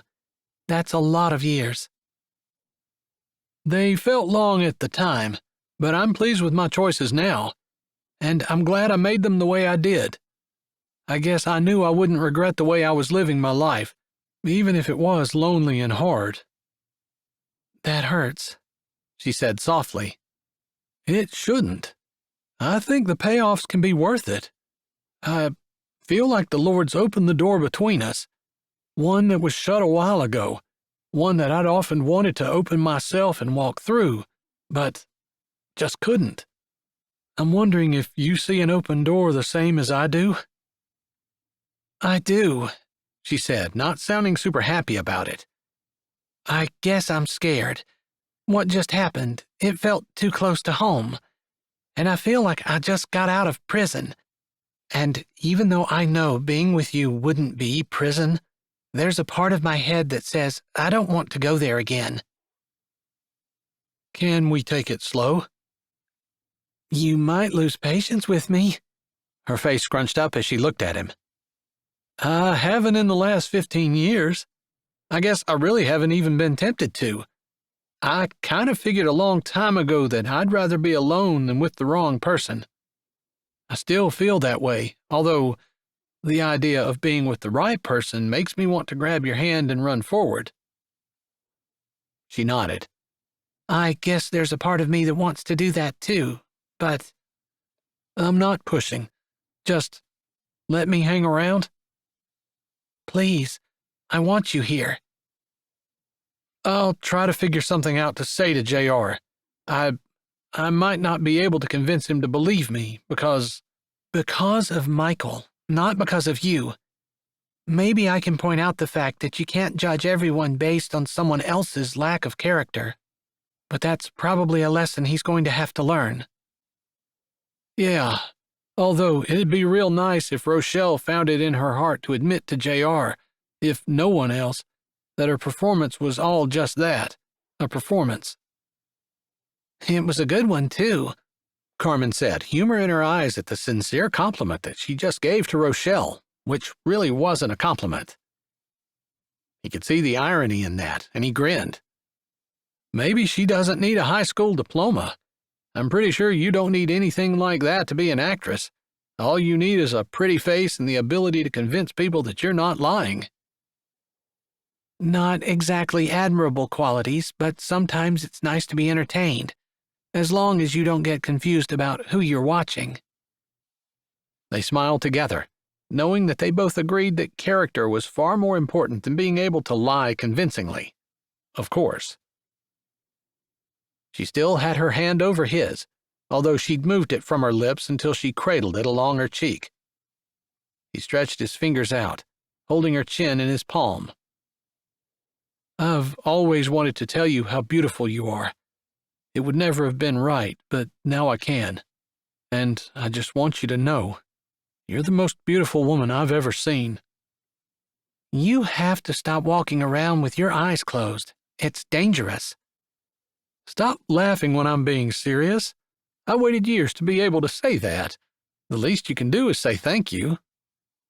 But I'm not beautiful. You are. You definitely are. Her breath caught. She seemed like she wanted to move closer, and he wanted her to put her arms around him and share his strength, feel his warmth, stand together. But the chatter of her girls from inside the shed reached them, and his hand dropped. The community baseball game is this Saturday. I was hoping you wouldn't have to work and that you and your kids would go with me." He saw her indecision or the conflict she felt on her face, because he couldn't keep the hurt and disappointment off of his. Then it was gone, and he smiled. "No pressure. I'll give your kids a ride there, even if you don't want to go." "I'll go." The words were out of her mouth quickly, letting him know she truly wanted him, even if she was fighting her past bad experiences she'd had. He hoped he could show her it would be worth it to take a chance on him. Chapter 12. Carmen walked in the house, unsure of how to deal with Rochelle. It was a little hard to concentrate since her cheeks still tingled, and her heart felt warm and happy from talking to Preston. He was different than Michael. Of course. She knew that, but there was still a part of her that was terrified of being trapped in a marriage she couldn't get out of again. He would be good for her kids, had already been good for her kids. She had used him as a good example for her children for a long time. She supposed after what she'd been through, it was natural for her to be afraid and reluctant to move forward. She tried to push those thoughts aside, figuring all she could do would be to take things a day at a time and try to depend on the Lord, although it was hard. Hard not to want to put her heart into a big, solid box and never let it out again. After all, it was her fault, and her fault alone, that she had ended up in the position she was with Michael. How could she trust herself to make a good decision in that area again? She stood in the kitchen of her house, smiling at the cupcakes that sat on the table. They must have come from Preston, since they hadn't been there when she walked out. How sweet. "Your boyfriend brought those for you," Rochelle said, standing up from the couch where she had been sitting, out of sight from where Carmen stood in the kitchen. "They're my favorite. That was so sweet of him," Carmen murmured, her hand on the counter, before she walked toward the living room. She and Rochelle had to get a few things figured out if Rochelle was going to stay. She believed in being kind and in offering hospitality, but she did not believe in allowing a good person's name to be maligned, and she definitely did not believe in lying about people. "I don't want you to lie about Preston like that again. I can't let you stay here if you do." It was blunt and to the point, but that's probably what Rochelle needed. "Don't worry. Your baby boyfriend isn't man enough for me anyway." Rochelle gave a superior look to Carmen, but it didn't bother Carmen at all. After all, if she considered Michael manly, and Preston not, then she had a lot of things to learn. "I guess when I was your age, I made a lot of stupid mistakes. I paid for them for a long time. But one mistake I'm not going to make is to allow you to accuse Preston of doing things he would never do. He's a good man, and I won't let anyone accuse him of being any different." "He attacked me." "Rochelle?" Carmen didn't raise her voice, but lifted her eyebrows a little, the rest of her body still. Rochelle's eyes dropped, and she shifted, turning away from Carmen and looking at the floor. "He rejected me. I was mad. No one seems to want me. Even Michael had a wife on the side he didn't tell me about. What's wrong with me?" Her voice cracked a little, and Carmen moved forward. As she did, she saw J.R. standing in the hall. In the dim light, she hadn't seen him. His gaze was on Rochelle, and his mouth was open. His eyes narrowed as he realized that he'd believed a lie. Setting his jaw, he strode out to the living room. "I'll be back," he said, not stopping. "I need to talk to Mr. Preston." Carmen jerked her head, didn't ask him how he was going to get to Preston's farm or anything. She figured that Preston had gone out of his way to try to form a relationship with J.R., and J.R. probably felt bad knowing that Preston had been his friend, and J.R. hadn't been loyal. Instead, he'd believed a pretty face. Carmen had talked with her children about that enough times that she figured JR probably felt pretty stupid for being duped. Carmen walked forward, glad that Buster played quietly in the corner and figuring that Angel was probably sleeping in her crib in her room. I'm sorry. I guess I felt the same way at times in my life too, where I put my heart and soul into someone, only to realize that they don't feel nearly the same way about me as I do about them. Or, more accurately, to realize they weren't the kind of people she should have trusted with her heart and soul. Can I tell you something? She asked, not wanting to give Rochelle a lecture, but hoping that maybe her experience would help Rochelle. You're going to, no matter what I say, Rochelle muttered, although she didn't sound angry or belligerent, but her tone stopped short of having humor. Yeah, I'm going to make you listen to me, Carmen said, smiling. I guess you can't really say anything worse than what I've already said and done. You don't know how stupid I feel. Well, don't forget, you did it with my husband, and I knew nothing about you. I suppose I probably feel just as stupid as you do. Unbelievably, Rochelle looked like she hadn't considered that at all, and hearing Carmen say it made comprehension dawn all over her face. Like the idea that Carmen had been just as wronged as Rochelle had been hadn't even crossed her mind. It was kind of funny the way people only thought about themselves, never considered the thoughts or feelings of someone else. Carmen figured she was probably guilty of that, especially when she was younger. Hopefully, she was getting better at considering other people as she got older. You're right. He cheated on you, duped you, just like he did me. You weren't enough for him either. In fact, you weren't enough for him first. No, and he didn't say before he died, but I suspect you're not the only one he cheated on me with. Who knows, there might be other kids somewhere else. She lifted her shoulder, like there wasn't anything she could do about it, and there wasn't. Not at all. The thought made her sad, not just for herself, but for the kids and their mom, or moms. What a jerk, Rochelle said, her tone derisive. You know, I kind of knew when I was marrying him that it was a mistake. But he talked a good talk, and I believed him. All the things he promised me he'd never do again, all the things he said that sounded really good, they were all lies.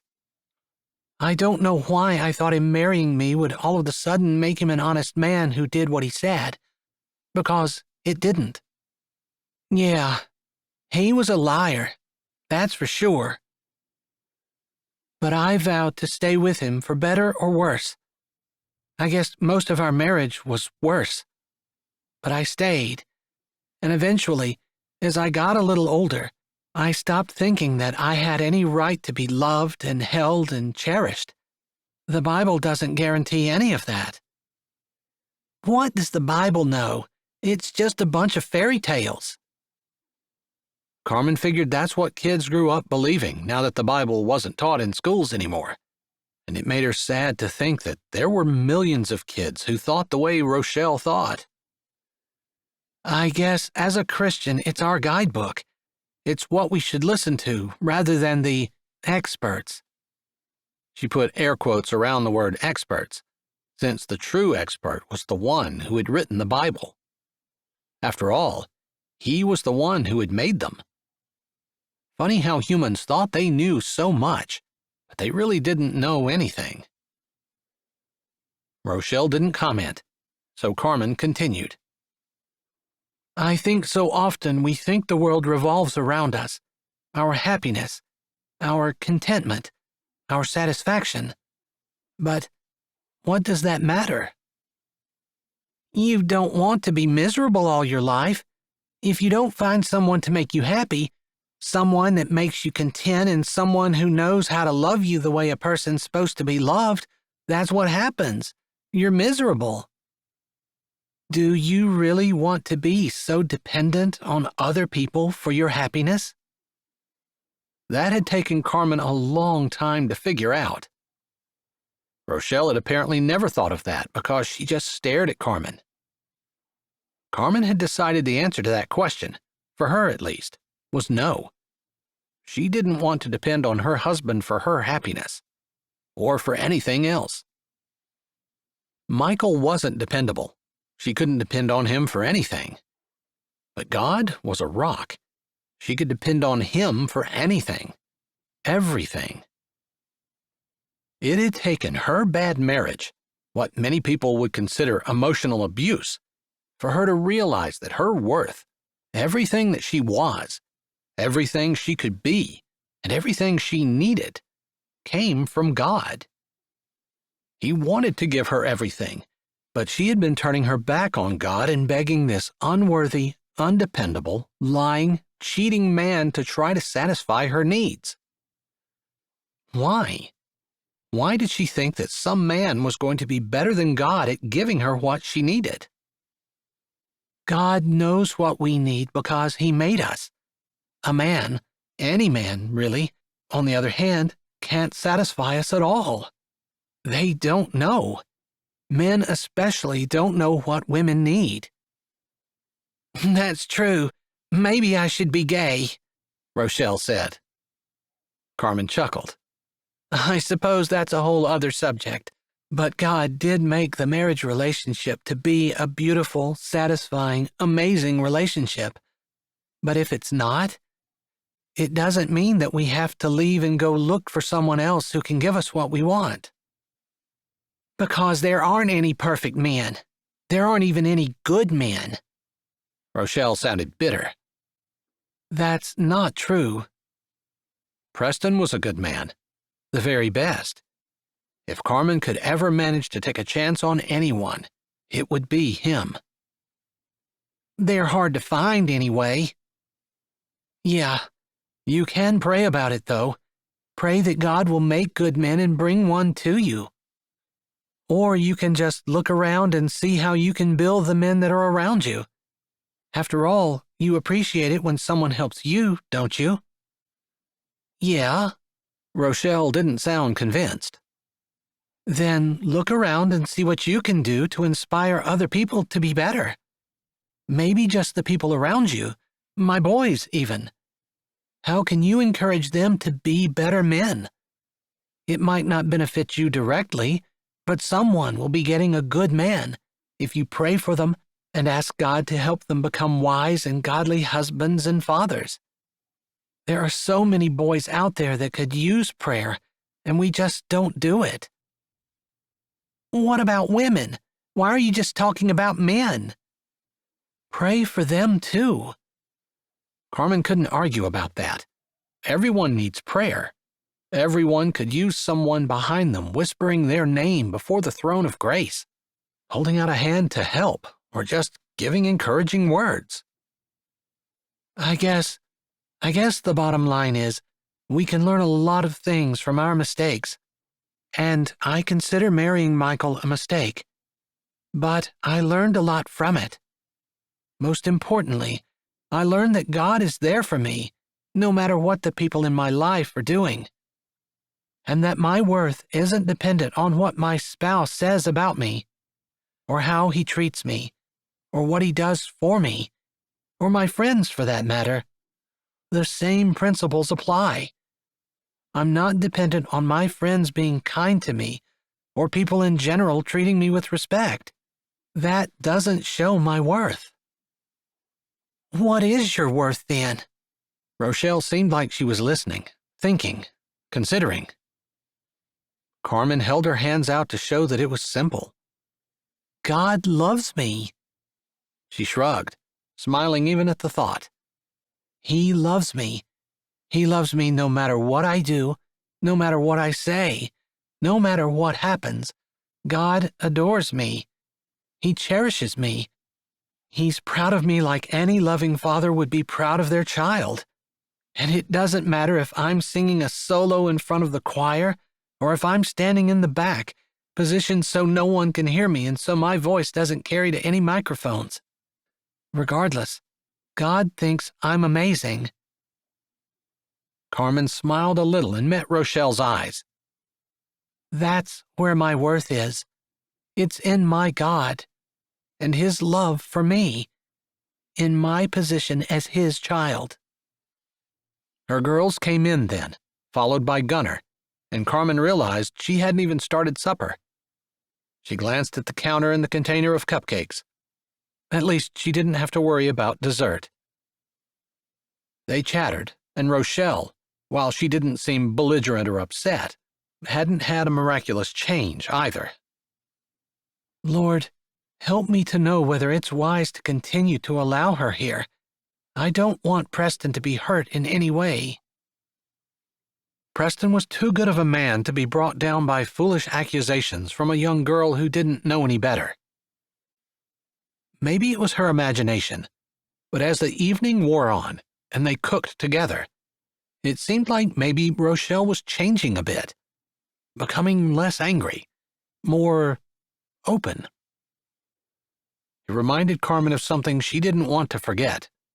Rochelle needed someone to love her, just the way she was, not expecting her to change to be acceptable to love, but to love her where she was, how she was. From experience, Carmen knew that loving someone like that, just where they were, often led to heartache. Because opening your heart to someone who wasn't perfect and wasn't trying to follow God could often lead to heartache and pain. Maybe that's why you needed to be in the marriage with Michael. And as she worked and laughed with her children, and held Rochelle's baby and played with Buster throughout the evening, she thought long and hard about that. It was true. If she hadn't stayed, if she hadn't learned to suck it up and find her hope and worth in the Lord, if she hadn't decided she was going to love her husband no matter what, no matter how much it hurt, especially when he didn't return her love, or her kindness, or her consideration, then maybe she wouldn't be standing here now, with her husband's lover and his children in her home, trying to do the very best she could to help them, and to love them. Chapter 13. Carmen had told him she was working from 4 to 12, so Preston picked her kids up shortly before noon and drove them to Prairie Rose's makeshift ballpark. They took some of Mr. Black's field that bordered the park at the edge of town and made an area for bases and an outfield. Mr. Black had been donating it for years and always made sure to take his hay off before the Memorial Weekend game. It had been a Prairie Rose tradition for years. There would be a parade and fireworks the next day, small-town stuff, but a big deal to everyone, although the ball game was always a big draw for the younger folks. "You sure you don't want to play? I can take your place watching the kids," Preston said to Frances, who sat in the front seat beside him. No, I don't. I'm really looking forward to helping. I get to work with Erin, and I always love going to the library and have her read us stories. She's great with kids, and I think I can learn some things from her," Frances said, sounding very mature for her age. Preston hadn't asked the children how they were or mentioned their dad's death in any way. They seemed to be doing well, and he didn't want to bring it up every time he saw them. They had to get tired of that. "So, Erin's watching the kids?" "Yeah, they put a fence up around the play area. I saw them do it yesterday, and anyone with children who are too small to play in the ball game can drop them off with Erin." Preston hadn't known that about Erin, or he might have tried to finagle a way to get Levi to provide childcare as well. As it was, he had to laugh when they pulled in, since Erin was already in the fenced area and had 6 or 7 little kids running around with her. She had dressed specifically for the day. She wore a long khaki skirt, ankle length, or even a bit longer. Obviously, she didn't want anyone to get the mistaken idea that she might be going to play baseball, no matter how desperate they were for bodies. Preston laughed. Levi loved baseball and had gone to states in high school for the game. He never had his heart set on a professional career, just because he knew it would take more work than he wanted to put into it. But to play for fun was an opportunity he never passed up. Preston tried to keep his smirk to himself as he thought opposites truly did attract. He'd get to see if he was right on the money in a short amount of time anyway, since the library project was due to start soon. He parked his truck, and the other kids got out, running toward the ball field with their gloves and calling out to their friends. Frances walked much more sedately around the front of the truck, but instead of walking toward the playground, she stopped and waited for him to shut his door and stand in front of her. I wanted to thank you for the money. I wasn't entirely sure it was you, and Mom refused to tell me. I couldn't drag it out of her, but I'm suspecting, since you're the only one who really knew about the cheating. Other than my friend, and I know she wouldn't have told anyone other than her parents. I guess if I could have told my dad, I probably wouldn't have told you. He didn't know what to say to that. He agreed their dad was a jerk, not someone he would confide anything of any importance in, but he could hardly applaud her for not doing so. I didn't want you to know, but I wanted you to be able to go. In my mind, you earned that trip. That made her smile, the idea that he was behind her and wanted to see good things happen to her. And not just to the point where he was wishing it in his head, but where he actually did something about it. Got up and did something. Didn't just sit around hoping someone else would jump in. I hope I can be half as good as you are when I grow up, she said, and then she grinned and waved and walked swiftly toward the playground, like she was embarrassed for saying what she had. Carmen had done such a good job raising her. By herself mostly, and in spite of the monkey wrenches that Michael was sure to have thrown in at various times. Someone as self-centered as Michael wouldn't care about his children, but would be completely focused on what was best for himself. He started walking toward the field and saw that JR had come jogging back. Maybe he'd left something in the pickup.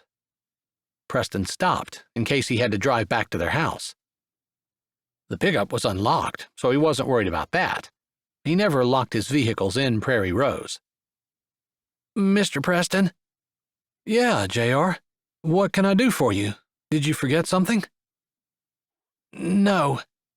His confident walk faltered, and he stopped about 5 feet away from Preston, glove in hand, slapping it like he was nervous. The other day when Rochelle threw your shirt at you, I believed her instead of you. I tried to find you later after I heard the truth because I wanted to apologize. The kid looked around like he was embarrassed and didn't want anyone to hear what he was saying. His words came out kind of rushed, while he looked at the ground and fingered his glove. Preston couldn't fault him for any of that. It took a big person to apologize, and especially to apologize face to face, and even more especially for something that he had done that was unkind. Apologizing for an accident wasn't nearly as hard. I realized later that you'd never lied to me, and instead of believing you, I believed someone I didn't even know, who had never done anything for our family and who isn't a very nice person. He felt like he needed to break in at that. God loves everyone, and sometimes I'm not a very nice person. I'm thinking it's probably true to say that you're probably not a nice person all the time either. That shut him up, and his eyes went quickly to Preston's face, before he shoved a hand in his pocket and kicked the dirt with his foot. Most of the time, I'm not very nice. I just feel so angry sometimes I feel like I'm going to burst. He wished he could help. He truly wished he could help. But that anger was probably something JR was going to have to deal with. Preston could help, but it was between him and the Lord, and he was going to have to reconcile the idea that his earthly father hadn't been the greatest, but God loved him anyway. Him and his father. Sometimes it was a really hard thing for kids who had parents who didn't really care about them to understand. I guess it took me a long time to learn that people aren't perfect, and I would do well to expect people not to be perfect. instead of, like I seem to do, which is to expect everyone around me to never make mistakes or be hurtful, on purpose or on accident, and also expect everyone around me to understand that I wasn't and wouldn't and to be okay with that. You know, maybe you do that too. You think everyone around you should do exactly what they're supposed to and never screw up, and you also think that they should understand whenever you do. JR's brows drew together some as his foot kept kicking the dirt, his toe pushing in, making a little hole in the dust. I guess. Never really thought about it that way. But parents are supposed to know better. They're supposed to be the example. And do you think that when you become a parent, you will all of a sudden become perfect? I'm going to try a lot harder when I'm a parent. For me, I've found that trying hard doesn't really do it. I have to look to the Lord. The more I look to Him, the more I fill my mind with His Word, with His thoughts, with my mind focused on Him and what He says, the easier it is for me to do what He wants. When I try to do it just in my flesh, it doesn't work. God has to change me, and He does that through His Word. I can't imagine you doing anything wrong. Imagine it, because it happens, almost on a daily basis. Sometimes you get your actions under control, but your thoughts are a little harder to wrestle into submission. But nobody can see what I'm thinking. I can think whatever I want. But your thoughts become words, and your words become actions. It all starts in your head, what you think about, what you put into it. That's why your mom doesn't let you watch certain movies, why she keeps certain books off limits, why she wants you to do your devotions and think about God. Because that changes your brain. Whatever you put in comes out. He wasn't sure whether JR was old enough to understand that or not, although the kid seemed to be thinking about it. Preston felt bad for him, because it was obvious he was going to struggle with his anger, and possibly all his life. But the best thing for him to do would be to turn it over to the Lord, and try to change his brain by reading and memorizing Scripture. Sometimes that was the only thing that worked. I read my Bible, but it doesn't make any sense to me. It's just a bunch of words, stuff that doesn't seem to apply. JR didn't seem angry, but more frustrated and almost like he was blaming himself. If that's something you're interested in, we can do it together. Whenever it suits you, just let me know. JR's head jerked up. He shoved both hands in his pockets, bracing his feet. You do that with me? Sure. I wasn't born understanding Scripture. I had people help me. People explain to me what it meant, and then how to apply it to my life in ways I could understand. It's actually applicable in almost every way, and I think it'd be fun to look through it together. JR grinned, whether it was because he was looking forward to Bible study, or whether it was because he just couldn't believe that someone would take an interest in him. Preston kind of figured it was the second, but regardless, he liked the smile, and they set up a time that would work for both of them, weekly. They also exchanged phone numbers, and Preston promised to send him a text the next morning with a verse and a little commentary. He could take that on, happily, but he felt a little pressure because he needed to be consistent and interesting. The last thing JR needed was to have someone who said they were going to do something and then didn't, especially someone who was trying to help him become a better Christian. At least, inconsistency would help him understand that not everyone was perfect. It went back to what he was thinking about before. It took some of the pressure off him and made him realize that it was okay for him to not be perfect. That other people were watching, yes, but other people also needed to understand that just as they received grace, they needed to give it. JR could get that. Several people from over at the baseball diamond yelled, and JR waved a hand and yelled back as he said a quick, "Thank you," and raced over to his friends. Preston was about to follow him when he saw Carmen pull in. He recognized her car and then realized that there was someone in the passenger seat. Rochelle. Not exactly the first person Preston wanted to see, but he'd just been thinking about giving grace, and that was something he needed to do to her. Of course, maybe he'd do it from a distance, because he didn't want to be associated with her in any way, not if she were going to make the kind of accusations she made yesterday, the kind of accusations that could land him in jail. He was pretty sure God would understand if he put a little distance between himself and someone else so that he could keep himself from being arrested. Chapter 14. It looked like they didn't miss the start of the ball game, as Carmen pulled in with Rochelle in the front seat beside her. She had to admit, it made her feel good that Preston was standing there and walked over as she pulled in, opening her door as the car shut off. "Hello," she said, trying not to feel shy, which was weird, because if there was anyone she should be comfortable with, it was Preston. "Perfect timing," he said. "Was that JR you were talking to?" "Yep." "And you were talking to him about what?" she asked, standing up and trying not to sound nosy, but she was his mom and she was curious. "He and I are going to do a Bible study together." "You're kidding." "Nope." "And he agreed to that?" "He said he didn't understand the Bible, and I offered and he took me up on it. Kind of acted like he wanted to." "Well," she could hardly believe it.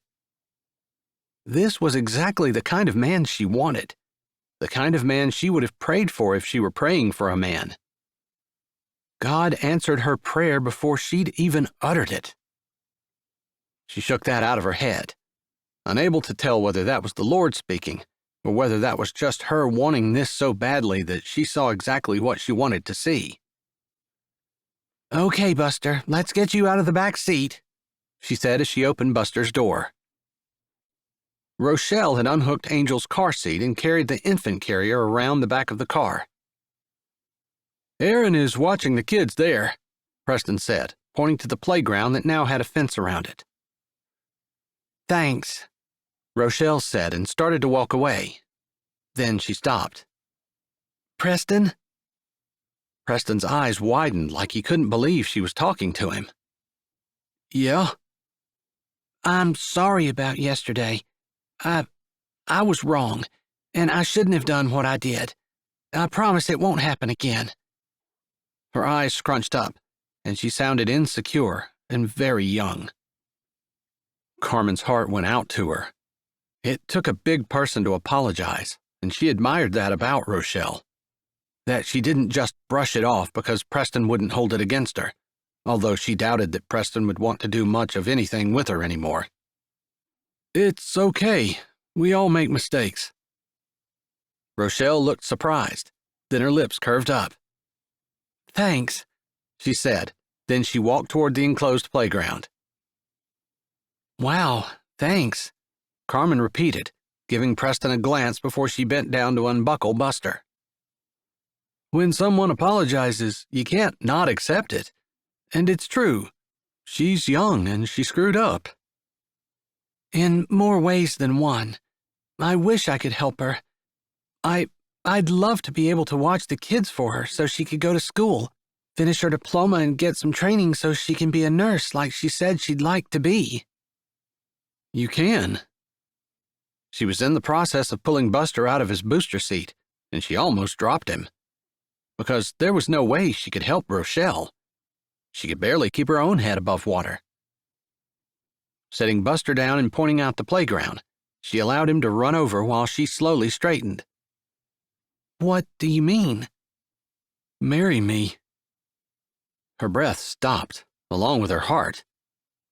Even the thought of being married scared her a little, the idea of being trapped again. She knew it would be different with Preston, knew it. She took a trembling breath, and then another one, trying to get a hold of herself. "You don't mean it." "I do." "You'd marry me just so that I could quit my jobs and stay home and watch another woman's kids, my deceased husband's children, while you work to provide for us? Would that solve your problem? Would that allow you to be a blessing to her and to me too? She supposed she should be disappointed that he didn't say anything about having affection for her or loving her or wanting to be with her. But she kind of figured that maybe he thought she knew that. He hadn't exactly been shy in telling her that she was beautiful to him, which, when she thought about it, still made her want to blush and duck her head and throw her arms out all at the same time. But, never mind, I didn't want to talk about anything so heavy today. Think about it, though. You want to help her, and that could be one way. The only way. I can't see any other way that would work. They had been slowly following Buster over to the fence. He'd reached it and shook it, and Aaron had come over and unlatched it for him to get in. Do you need any help in there? Carmen asked. Aaron shook her head, smiling. She didn't say anything. Carmen looked around, and aside from Rochelle, who was talking to Frances, probably about the care that Angel would need, there were 3 or 4 other women in there with about 20 kids. Plenty of adult supervision, and they didn't truly need her. Do you need to wait for Rochelle? No, she wasn't entirely sure she was going to play, but she figured she'd watch if nothing else. I'll just make sure I go over to her whenever she comes over, in case she's changed her mind and wants to play. They started back over, with Carmen thinking about what Preston had offered. It hadn't been a very romantic offer, and part of her brain was beeping with a warning light. After all, part of the problem with her first marriage was that her husband had never paid attention to her, didn't even act like he loved her, never had time for her, and most definitely wasn't romantic. She had vowed not to make that mistake again, and there was Preston, just throwing out an offer of marriage as a solution to a problem, and not as a romantic endeavor. Romance is overrated. You want to be married to a friend. Preston has been a friend. True, but she wanted romance too. If she was going to suffer through the marriage part, she wanted to have a friend to go along with it. Can I think about that? She finally asked, just because she kind of wanted to talk about it, to let him know she wasn't turning him down. But as much as she didn't want to get trapped again, the idea of being able to help Rochelle was truly tempting, especially since Rochelle had been so receptive to the things that they had been talking about. You sure can. Also, just because that seems to be a good idea, maybe it isn't the way the Lord wants you to go. Is there something else that you feel like you should do? Maybe you want to go back to school. No. You know, there are a lot of jobs that people need to do, and I'm not knocking that at all. But I guess I feel like raising humans is the most important thing. Trying to do it right. Sending them out into the world like arrows, the way the Bible talks about. I can't think of a better thing. They reached the area that had been designated as the baseball diamond, just as they started picking teams. Preston ended up on a team with most of his brothers, while Carmen went to the opposite team, with a lot of the Connolly brothers and their wives. The game started, and she enjoyed playing with everyone, something she didn't usually get to do, since Michael would most likely have been home for the holiday weekend, and he would have wanted her there to wait on him. Preston caught one of her fly balls, smirking at her after he did it, and she barely managed to dive out of the way of his line drive, throwing herself to the ground and looking up, deliberately making herself look like she was asking him whether or not he had done that on purpose. She was gratified at the horrified look on his face and knowing that he was so engrossed in making sure that she was okay that he was tagged out as he reached first base. Maybe she smirked a little as she stood up, and maybe they shared a couple of grins, and maybe she wasn't disappointed that they were on opposite teams, since it was probably just as fun to share looks across the diamond as it was to stand beside each other, although she would have enjoyed spending the 2 hours talking to him. Chapter 15. Braxton and Krista had donated hamburger, and Ferris and Meg cooked hot dogs and hamburgers on 2 grills, starting as the game reached the 7th inning. Everything was ready as they finished up, and people went to grab their children, and the baseball diamond became a picnic area. It didn't really surprise Carmen that her children all came and sat around their blanket. Normally, her kids really did enjoy being with her. Often they would leave when Michael was around, just because it was never any fun to be around him. But Preston was different. They'd gotten used to Rochelle, and they loved Angel and Buster. It almost felt like family, even if it was kind of stitched together in a slapdash kind of way. There was no stress in her chest that her husband was going to get upset and yell at anyone, and no sadness that he wasn't there, which she supposed one was just the same as the other.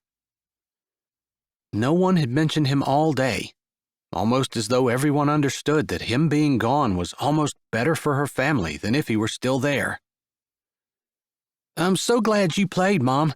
I didn't think you would," JR said, shoving a bite of his sandwich in his mouth as soon as he was done speaking. "I always enjoyed playing baseball, although soccer is really what I love." Gunnar groaned. "That's so much running, like constantly, and you get so tired." "That's why you run ahead of time, to build up your strength," Nicole said condescendingly to her brother. He just wrinkled his nose at her and took a bite of his hamburger. Rochelle had been subdued, and Carmen wondered if that was because she was worried about the future. Carmen had sat down and gone over her bills, and as long as she kept working both jobs, she would have enough to pay everything. But Rochelle had been discouraged when she saw how much things cost. Realizing that the amount of money that she was going to get from the insurance settlement would carry her for a couple of months, but it wasn't going to support her long term. She needed to figure something out. Regardless, after they were done eating, the kids played tag for a while and some other games, while the adults stood, packing their blankets and chatting as they put the food away and folded up the tables.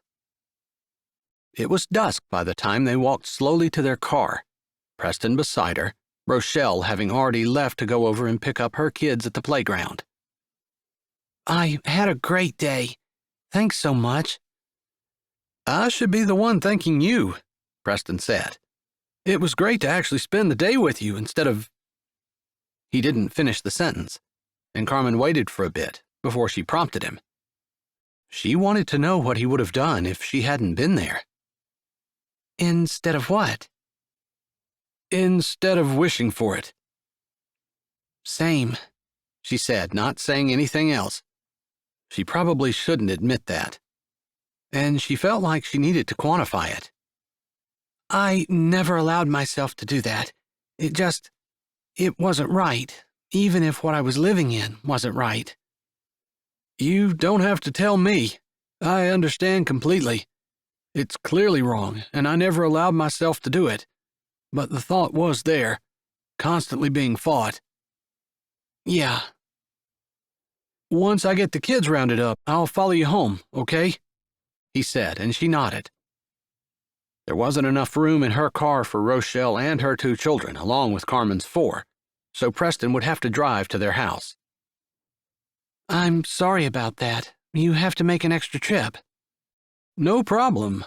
I was thinking I might stop for ice cream and bring some to eat tonight, unless you're tired." "Ice cream sounds amazing. I might be able to throw together a cobbler quickly if I get home in time. That would go nicely with vanilla ice cream." "You don't have to offer a cobbler twice to me. It sounds amazing." Turns out, she didn't have time to make a cobbler, because once her children saw that they were leaving, they came over to the pickup, and Preston followed her directly home. But also because there was a car sitting in her drive when they pulled in. An expensive-looking car with tinted windows. 2 men in business suits stood on the stone walk, and all Carmen could think was that she had done something wrong, and the FBI had come to arrest her. But as she slowly got out of her car, looking at the men and walking over, trying to act natural and offer her hand, introducing herself, she realized that wasn't who they were. "I am Samuel T. Lewis III, Esquire, and I'm representing, in a completely unofficial capacity, Professional Works Incorporated, the company who owns the warehouse where your husband was killed. I'd like a few moments of your time."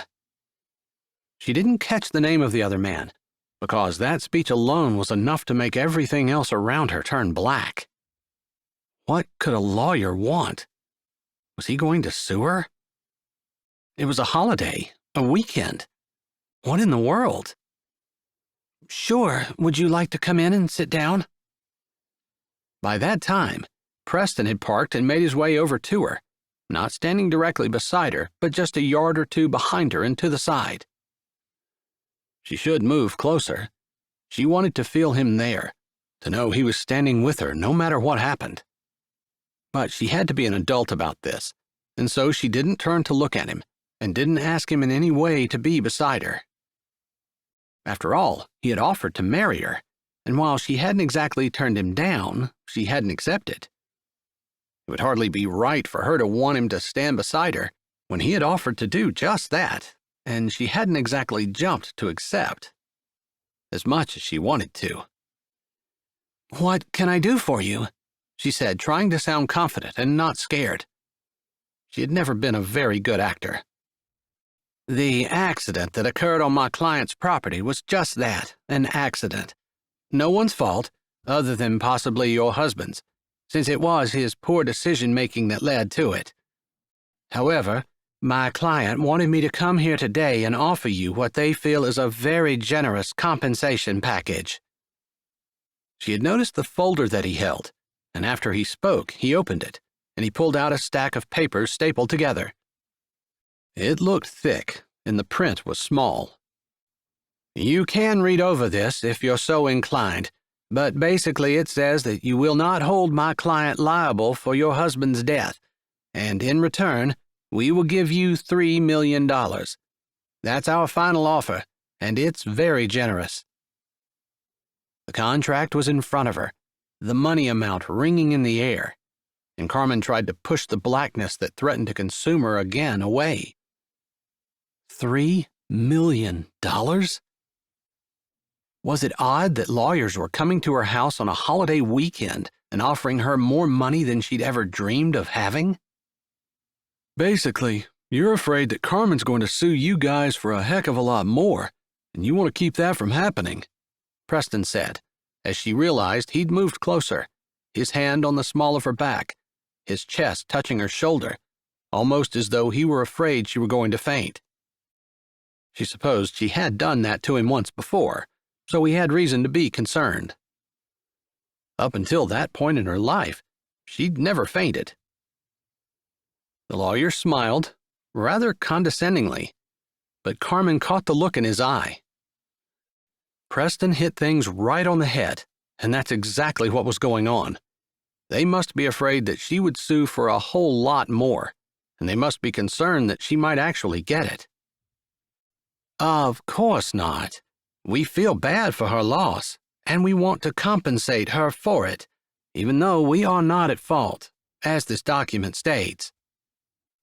The lawyer's voice was cultured and had enough snob in it that Carmen understood exactly where she stood on the hierarchy of primordial beings, slightly before they crawled out of the teeming muck.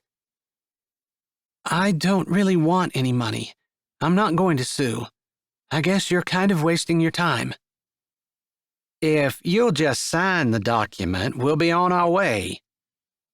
"I don't think I'm going to sign without reading it, but if I said I wasn't going to sue, I meant it."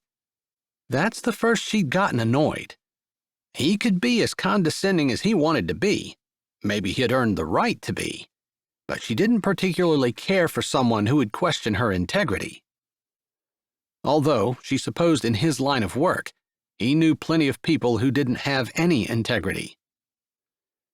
The lawyer took the papers, put them back in the folder, and pointed to a card in the card holder of the pocket of the folder.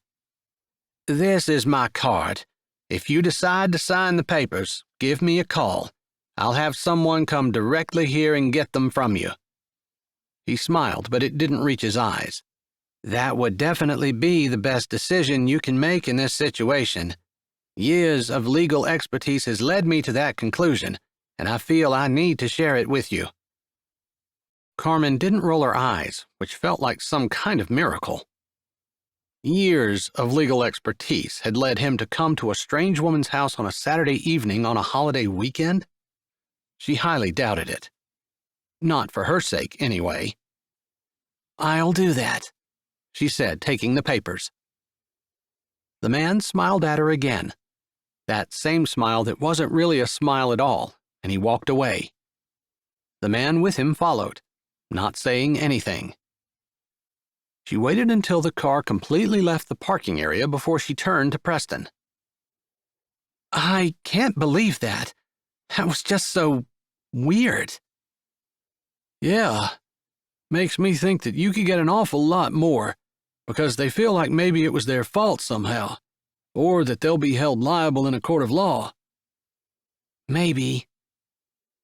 "You know that problem you were thinking about earlier?" Preston said, although he didn't seem like he wanted to. "What problem was that?"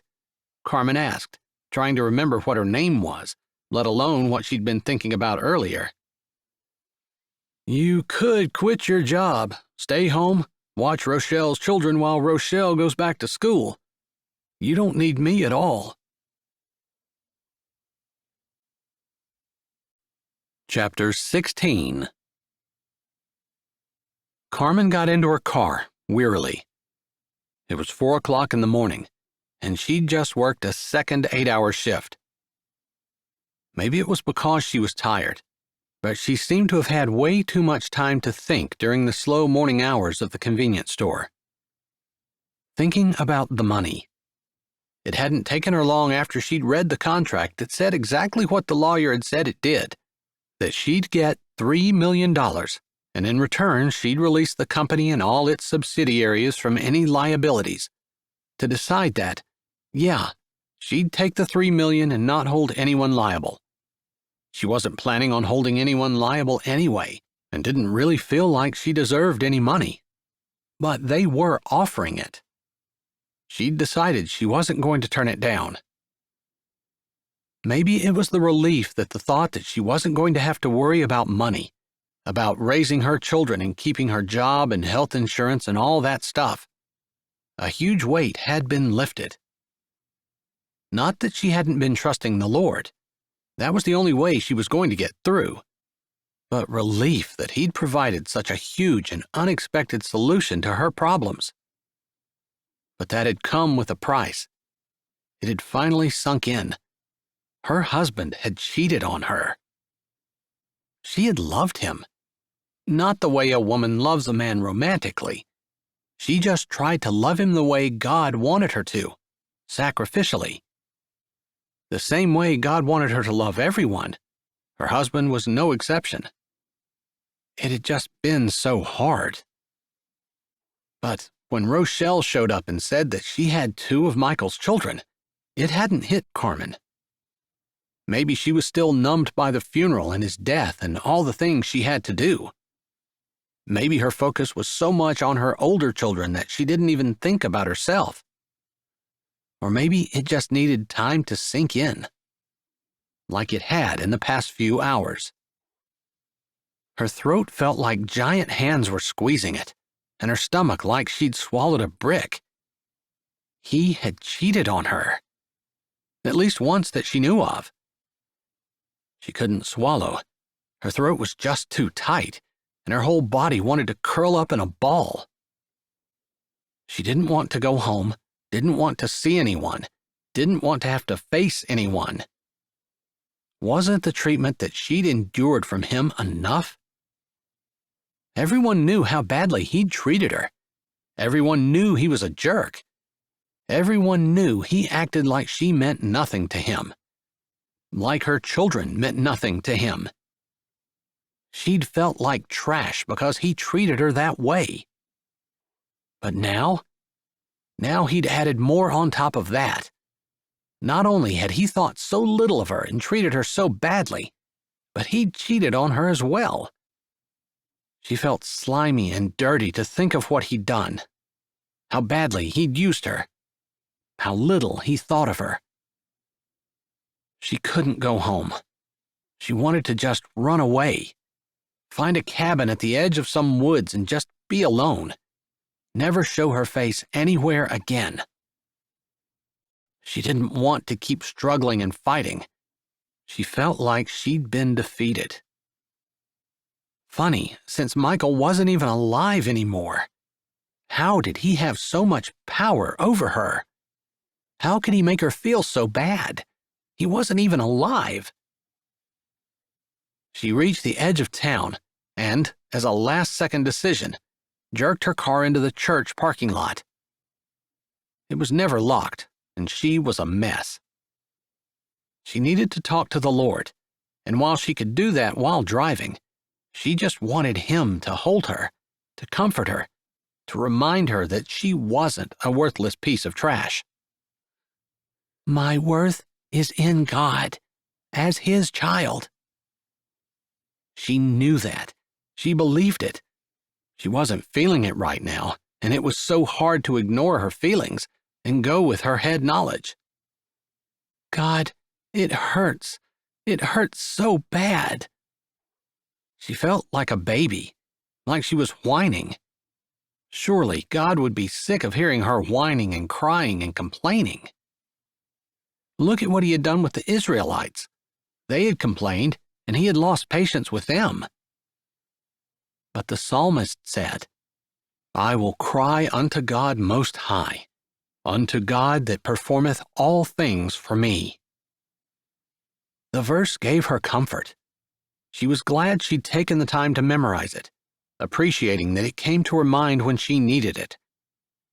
She took a deep breath and shoved her car door open, walking up the church stairs and touching the cold metal doorknob. It turned easily under her hand as she walked into the vestibule and then into the dark sanctuary. Dawn hadn't started to break yet, and the church was pitch black, which suited her just fine. She said that verse like a mantra in her head, trying to get her mind off the pain.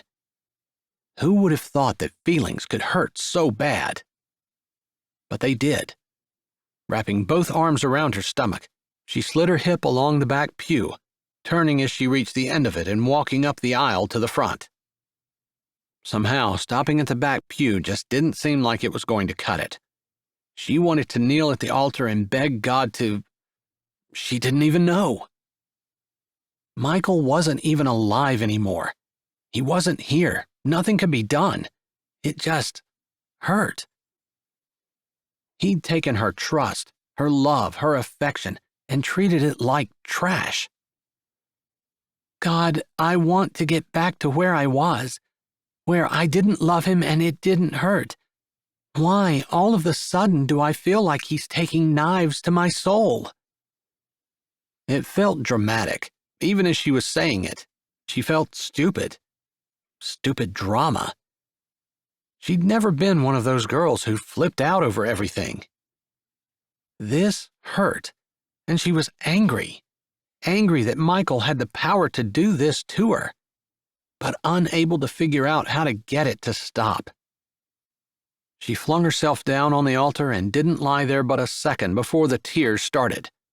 Tears that she had not shed at his funeral. She hadn't cried at the news of his death. Hadn't cried as she walked away from his casket. Tears because of the things he'd done to her. The pain he caused her. His inconsideration. And the fact that she had a young girl who had been having his babies while she was raising his teenagers.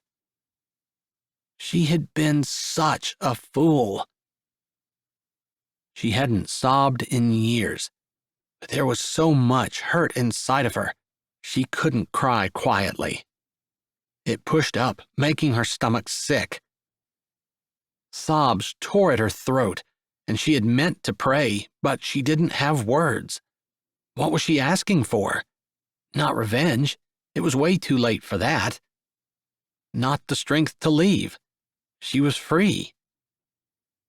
The pain would ease eventually, she knew that, so it wasn't even to ease her pain. She just wasn't sure, couldn't have articulated to any sane person why she was crying now. Days after she had found out, and more than a week after he had died. Still, she supposed God heard her groanings, the words she didn't even know how to say. Whatever her heart needed, God knew. He could fill it. He could be whatever it was she needed, or help her to see that what she wanted wasn't the right thing. She just didn't even know what that was. Peace? Comfort? A friend? Maybe that was it. Her husband had never been a friend. She'd always been more like a servant. Never thanked, never given affection or appreciation. She didn't want another husband. What about Preston? Her sobs had quieted, although the tears still fell, and her heart twisted at that thought. Preston. He was perfect. She'd made a huge mistake with him, and she supposed God was giving her a chance to fix it. She didn't want to go back to the married state. Didn't want to say vows and be trapped again. Even though she knew, brain knowledge, that Preston would never treat her the way Michael had. That he would be kind and considerate and appreciative and sweet. Gentle and considerate. She knew it. Chapter 17. Her tears had mostly stopped, although her face was still wet, and she still knelt face down at the altar, her arms out, forehead resting on the carpeted floor. God, I'm scared. Maybe she just felt angry and bitter for the years she wasted on Michael. Michael is in heaven because of you. They weren't wasted years. You made the sacrifice for his soul, for me. Do you think I'm going to forget that? God didn't speak to her.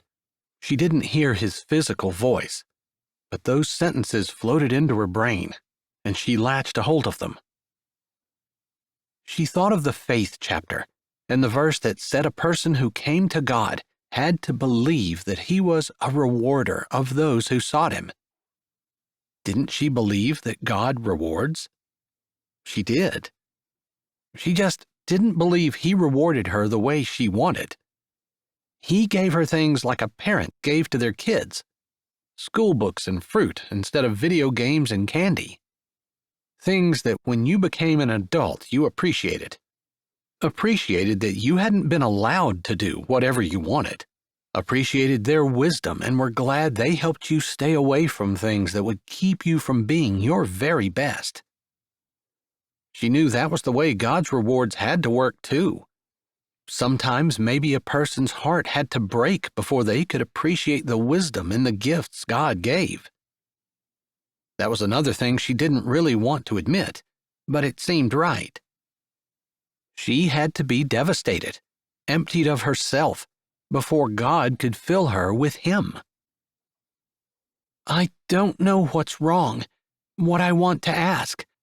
Haven't I been what he wanted me to be as best I could? Haven't I worked 3 jobs to support my family and still served my husband at home? I was respectful and kind and loving. What more do you want from me? She wanted to scream that question at the top of her lungs. Why was God requiring more than she could give? Why did it feel like she had nothing but pain left? She rolled her forehead on the carpet, her tears flowing down. Carmen? She jerked up, her eyes open, seeing that the dawning light outside had lifted the pitch blackness, but it was still too dark to see more than shadows. The shadow of the pulpit in front of her, and when she turned, shadows of pews, the shadow of a man. Preston. She recognized his voice, even though it was soft and low and hesitant. I'm here at the altar. I can go. I just wanted to make sure you're okay. I am, I think. She wanted to be honest. She wasn't entirely sure she would ever be okay again. She had been betrayed in the worst way possible by someone who was supposed to love and cherish her. Although she was far from the world's first woman to have been so badly treated. Far from it. Lots of other women had gotten over it. Why can't I? Why does it hurt so bad when I honestly wasn't even surprised? Do you want me to go? Yes. No. She didn't know. He waited a few seconds for her to answer, and when she didn't say anything, he moved forward slowly. She watched until he passed the first pew. Then she turned back to the altar, swallowing. For some reason, her heart hammered and her palms itched. She wanted to cry again, maybe for a different reason, though she wasn't sure. She just felt vulnerable and alone and needy, and she craved comfort and understanding and compassion. He knelt beside her, and she stiffened, almost moved away when his hand touched the middle of her back and the side of his thigh brushed hers. I spent a lot of hours here praying for you. His words came out so soft they were almost just a rumble in his chest. Maybe that's how I had the strength to stay. She had never considered that someone might have been praying for her. It had boggled her mind sometimes when she thought about all she'd put up with and been through, and even now she wasn't sure she understood how she could have stayed when the rest of the world said she should have left. Sometimes I didn't really have words, because I always knew I needed to pray that you would stay, that you'd do the right thing, that you could love your husband the way God wanted you to. But it was a hard prayer for me. It was hard for me to do. I wanted you to do right, more than I wanted you for myself. His words made her stomach bounce down, stretching, pulling. That may not sound like much, but it was a lot. I don't think there's anything in this world that I've wanted more than I wanted you. And yet, I wanted to see you do right. I wanted to be able to keep admiring you. As much as it hurt to watch, as much as I wanted to leave so I didn't have to see it. Wanted to go and save you, drag you out of there. I couldn't even think about it because I felt so torn. But God knew, and He made me utter the right words, the words that were born out of an unselfish love when I prayed. I never told anybody how badly I wanted to leave. Sometimes I thought I might even be able to leave my children if I could just get away from him. And I was always so ashamed. You have no idea what a bad person, a bad mother I felt like to even think such a thing. Sometimes thoughts pop into your head and you can't control them. I know, but even the fact that it was there, what kind of mother thinks like that? Some others don't just think it, they do it. And that's where it's not okay. You recognized it for the wrong thought it was, and you pushed it aside. She took a breath, trembling as it blew out and his hand moved slightly on her back. Whether it was from the movement of her lungs, or whether it was in comfort, she wasn't sure. It didn't really matter. Just his presence beside her, the heat of his leg against hers, the realization someone was praying for her, that he'd prayed for her, even though it wasn't what he wanted.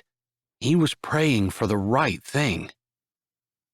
Which meant that he loved her with a love that went beyond romance. My first thought when I heard that he had died was that you would be happy. It kills me to think that you're still broken up over the things he's done. I assume that's why you're crying? It's too dark for you to tell that I was crying. I could hear it in your voice. She wasn't going to deny it because that would be a bold-faced lie. I don't know why I was crying. I thought the same thing. He's gone. I don't want him to continue to be able to hurt me from beyond the grave. I hate to think that losing him hurts you so much. Don't think for 1 second that I'm grieving. Not for him. I wondered. It was terrible. I don't miss him at all. Then why the tears? I don't know. I guess just the idea that he broke our vows, that I trusted him. Even though I knew he was probably cheating on me, I gave him everything. You gave him love, affection, years of your life, service. My vulnerabilities. He had my hopes and dreams. He laughed at them. His hand moved, curling until his fingers were just tips pressing down. I try hard not to hate him. This isn't helping. Sorry. It's not your fault. I wasn't complaining about that. I knew things were hard for you, and I never even thought about all those things that you just said. Just wish there was something I could do to get them back, to make it better, to make it so that you're never sitting here at the altar crying again. You can't do that. You're just a man. You don't have the power to make anyone happy, or to keep them happy, or keep them from getting hurt. You just don't. I know. It's frustrating, but also liberating, I suppose, because technically I can talk to the one who does have the power, as I've been. I don't know whether Michael's death was the answer to my prayer. I would just pray and ask God to give you what you deserved, for your struggle, for doing right, for showing your kids what it looked like to do hard things, even when they hurt. I hope that's the lesson they've learned. I hope they've seen that. I'm sure they have. That and a lot more. I can't imagine that they could have a better role model to look up to. Someone who looks at someone like Michael and sees Jesus. Sees, whosoever does it to the least of these, does it to me. Every day, you looked at your husband and saw Jesus, and you served him like you would serve Jesus. If that's not a great example for your children, I don't know what is. So many people told me I should leave. They said I shouldn't put up with it, that I was being a doormat, that I was weak. They don't know what true strength is. He broke in, anger in his tone. They have no clue how much strength it takes to do what you did. How dare they say that you're weak? She'd never had anyone so forcefully defend her. Of course, her friends around town had supported her, but she always felt like she could read in their eyes that they thought she should leave, too. I didn't realize you were behind me all that time. I felt alone. I think that's the way life is. We think we're walking by ourselves. Maybe because we're just too blind to look around and see. Or maybe that's the way God intends it, to see if we'll have the faith to do what we have to do. Though none go with me, she began. Still I will follow. He finished the sentence for her. Chapter 18. The light had gotten strong enough to see gray and shadows, and Carmen lifted her hand, touching Preston's cheek. As soon as she did, he tilted his head, leaning into her touch. You have to know I've loved you forever, he whispered. You have to know I've tried hard not to love you, to drive out all thoughts of you, to be faithful, not just in deed, but in thought, too. It was hard. He sighed a little, puffing out a breath that flowed across her wrist and down her arm.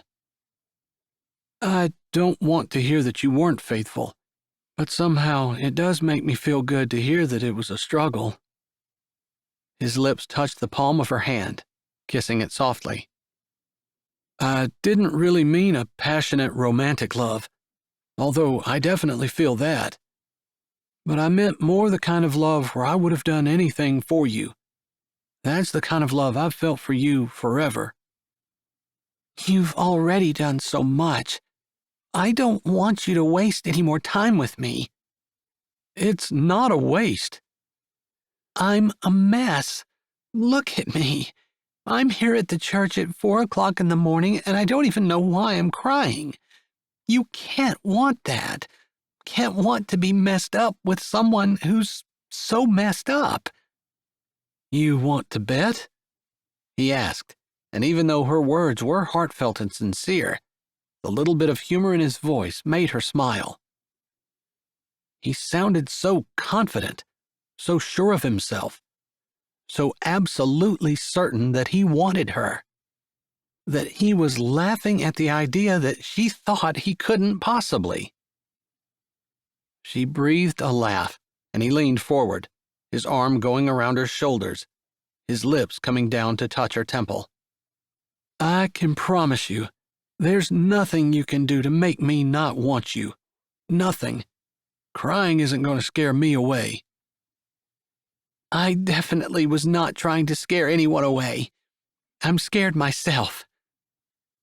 Scared? He asked, his cheek next to her temple, her hand somehow having gone around his neck, touching the hair at the back, as she closed her eyes and enjoyed being held and cared for. I was trapped in a marriage once. I guess it's a little like going into a tunnel and having it collapse around you. Even though once you get out, you know that the likelihood of another tunnel collapsing around you again is very low, almost impossible. Wouldn't you be scared to go back through any kind of tunnel? Yeah, or if you're bitten by a shark, it might be scary to go back in the water. I get that. It has nothing to do with you. In fact, I'm not sure exactly where you are with this, but the only thing that's making me even consider having a relationship again is because I know there's no better man on the face of the earth than the one that's right here beside me. Her words made his arms tighten around her, and he pulled her to his chest until somehow she was sitting on his lap, pressed against him, her face tucked up under his chin, her arms around him, and he held her tight. You make me think I'm better than what I am. There are a lot of good men in the world. None like you. There is no man who loves you as much as I do. I'll definitely agree with that. Preston?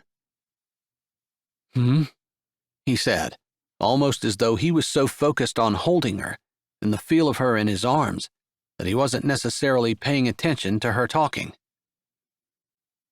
I love you. I never stopped.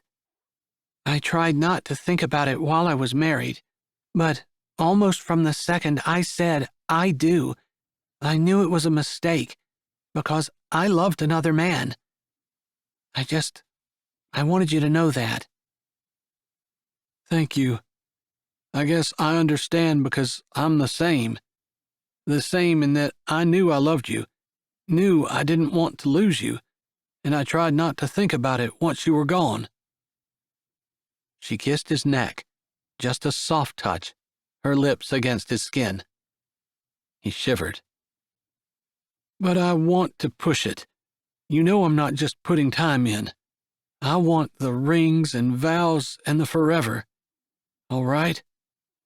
He rubbed his cheek against her lightly before he continued. I know you just said you aren't ready. You don't want to go there again, but I thought it was fair for you to know what I want too. And what you want is really what I want, truly. I just feel scared when I think about it. He opened his mouth and took a breath like he was going to say something, but she spoke before he could. I suppose maybe God has new lessons for me to learn. One of them being that I'm not going to live my life from a place of fear. I'm going to live my life in a place of obedience. I'm going to walk through doors that He opens and not question them. Even though the idea of being with you feels so good, I almost think there's another shoe that's going to fall. Something is going to knock my feet out from underneath me and prove that I don't really deserve anything this good. You do. You deserve a lot better than what I can give you. Maybe it's selfish for me to keep you for myself, because I don't even really have anything to offer you. That's funny, because I have something to offer you. She smiled, lifting her head and pulling back. It was light enough now that she could look into his eyes, and he could see her smile, even though his face was serious. I guess it's a manly pride thing that I don't want you to have to bring money into our relationship. Even if it comes with me? She wasn't confident enough to say that with a smirk and with batting eyes. Maybe, once they'd been together for a while, she would be able to have that much confidence in the fact that he wanted her. You know what? I just want you. I guess if you come with money, I'll just have to deal with it. I kind of want to tease you about being with me for my money, but I don't know that I'm confident enough to do that, and it seems like a sensitive subject for you anyway. Yeah. From what I said before about wanting to do all kinds of things for you, I guess making money just has never been something that I put a lot of effort into. Or, once I've made it, I always seem to find somewhere to give it away. I don't regret that, other than I don't have anything for us to get started with. Don't you think that might be God rewarding you? You've given everything He's given you away to help others, and so now He's giving you something completely unexpected, and using the death of someone who had stood in the way of what you wanted all these years. She started to get excited. She could totally see how brilliantly God had worked it all out. Just amazingly that He had sewn that thread through everything, and all it took was blind faith and rabid obedience. And the end picture was so much more beautiful than anything she could have made herself. Wow, I'm speechless. I can't even. God is so awesome. There was so much wonder and joy and excitement in his voice. It matched her own feelings and she laughed, the emotions just bubbling up. He joined her, but she had to say, "Can you believe it? I feel like maybe I ought to warn you one more time, because it wasn't 30 minutes ago that I was sobbing uncontrollably, and now I can barely keep myself from laughing.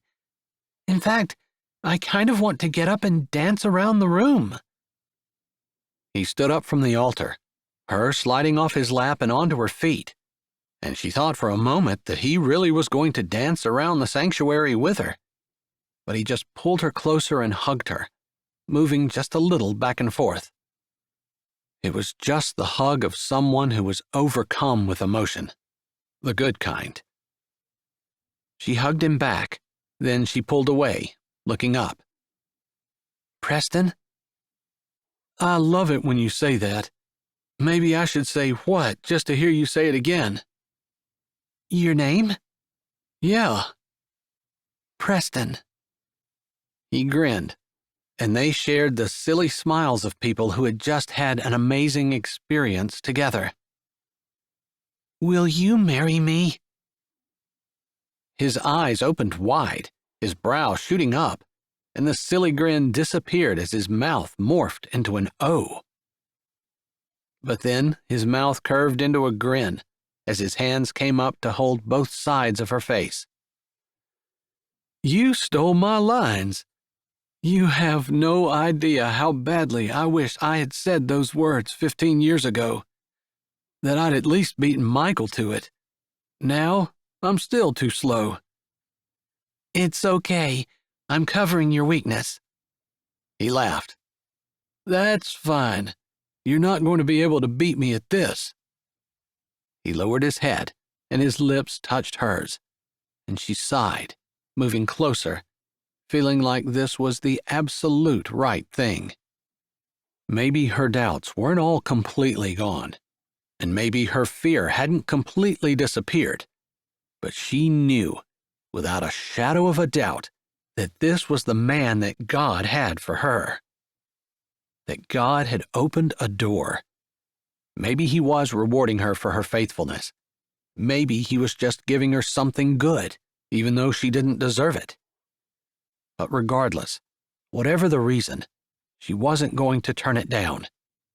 She wasn't going to let fear or insecurity or even her own wildly swinging emotions keep her from the very best thing God had ever given her. His head pulled back, and he looked down at her, the light bright enough for her to see the color of his eyes and the love shining there.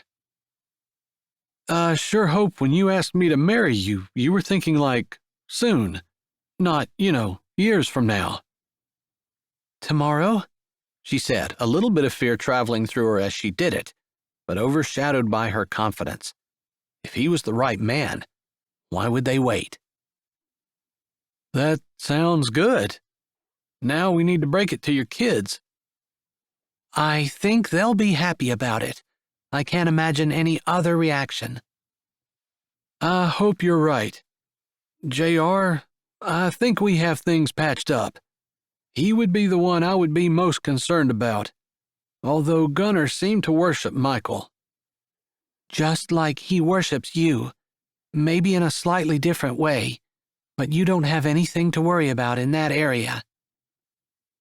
What about Rochelle? She bit her lip. He had a good point. She had told Rochelle that she could live with them, but if Preston was going to be there, she didn't want Rochelle to constantly be trying to catch him in a compromising position. Not to mention, no one should place themselves right in front of temptation on purpose. Not that she thought that Preston would ever be like Michael, but even the strongest person could sin, and if they thought they couldn't, they were fools. She didn't think Preston was foolish. She'll have to go. I was thinking about giving her half the settlement money. Not as a bribe to get her to leave, but just because it feels right. You never cease to amaze me. I agree with everything. He lowered his head once more, and it was a while before they turned toward the door, their hands joined, walking down the aisle and out into the beauty of an Iowa sunrise. It seemed fitting somehow to step out and see the glory of the morning and God's beautiful gift to them to start the day, as they decided to start their lives together. Preston seemed to see some significance there as well, and he stopped, standing beside her as they both looked at the blazing oranges and pinks and blues of the sky before them. His mercies are new every morning. Great is thy faithfulness, Preston murmured, looking down at her. Delight thyself in the Lord, and he will give thee the desires of thy heart. I'm not sure what that has to do with the sunrise, but I like that verse too. It has everything to do with doing the right thing, even though I didn't want to, and looking at my husband like he was Jesus. Delighting myself in the Lord, and I have the desire of my heart right here. Faith and the sunrise. He laughed and shook his head, and they started toward her house. They had some news to tell her family. Chapter 19. I guess things worked out for you, but even if they hadn't, I have the impression that you would have been okay with it. That's what convinced me. You did these crazy things, like offering me half the insurance money. You were going to sue me. Carmen interrupted Rochelle with a laugh. That was a total bluff, and I think you knew it. I checked with a lawyer and I didn't have a leg to stand on. Rochelle gently patted Angel's back as she held the baby over her shoulder. I didn't know that. Rochelle shook her head slowly and smiled affectionately at Carmen. They'd developed quite a rapport over the month Rochelle had been staying with them. Rochelle was still a baby Christian, but she was growing every day, hungry for the things of God and desiring to do right. It had been a beautiful thing to see, but sometimes Carmen felt like Rochelle gave her more credit than she deserved. Don't give me credit for what God has done. It takes someone willing to allow God to use them for Him to be able to work through them. There aren't a whole lot of people who surrender to God's will like you do. You get credit for that. They stood on the new, larger porch that Preston had just finished adding on to his house, looking over the fields of corn that were almost knee-high, even though it was only the beginning of June. And you get credit for the same thing. It's not easy to turn from what you are and admit you want to be something more. She moved, putting her arm around Rochelle, thankful Preston had built an addition on for her and her 2 children, with 2 bedrooms and a small kitchenette. They'd outgrow it eventually, but Carmen suspected God would bring a mate for Rochelle before that happened, and she'd be moving on. The thought made her sad. Frances had flown to Europe. They'd scheduled their wedding before she left, and was having a great time. Nicole had stepped up and was pushing Buster on the swing in the yard. I think I'll walk out the lane a bit, if you don't mind, Rochelle said, shifting Angel in the crook of her arm. Go right ahead. I'll make sure Buster is fine if Nicole wants to do something else. Although she doubted she would. Nicole had become a second mother to Buster, as Carmen had seemed to become to Rochelle. Rochelle stepped off the porch and started down the stone path. "Hey, beautiful," Preston said from behind her. I didn't hear the door, she exclaimed, turning around and stepping into his arms. "I wanted to watch you for a bit, but then I decided I wanted to touch you while I watched you, so I had to come out." She laughed. You're rather romantic, husband. "I'm trying." He put both arms around her as they stood, watching the kids play on the swing and JR and Gunner as they worked on a motor next to the shed. Do you think they'll ever figure it out? She asked, not really needing to know, just wanting to talk with Preston, wanting that connection. The one she'd been missing all her married life. Until him. "If not that one, the next one, or the one after that. Those boys aren't going to quit." I guess they take after their dad. She could hear his lips lift in a smile. He knew she was talking about him and how they looked up to him, idolized him, and wanted to be like him. They'd talked about it often, and she'd told him over and over how she loved that she could encourage it in them. They stood for a while, just letting the breeze blow over their skin, watching as the sun lowered in the sky and their little part of the world settled down for bed. How is the library project coming? It got delayed. It did? Yeah, something about a hurricane in the south and the cost of lumber. They're going to wait until after Thanksgiving when the price should be back down. Is Levi still going to do it? I hope so. He's been talking about leaving, going to Alaska for a while, I guess.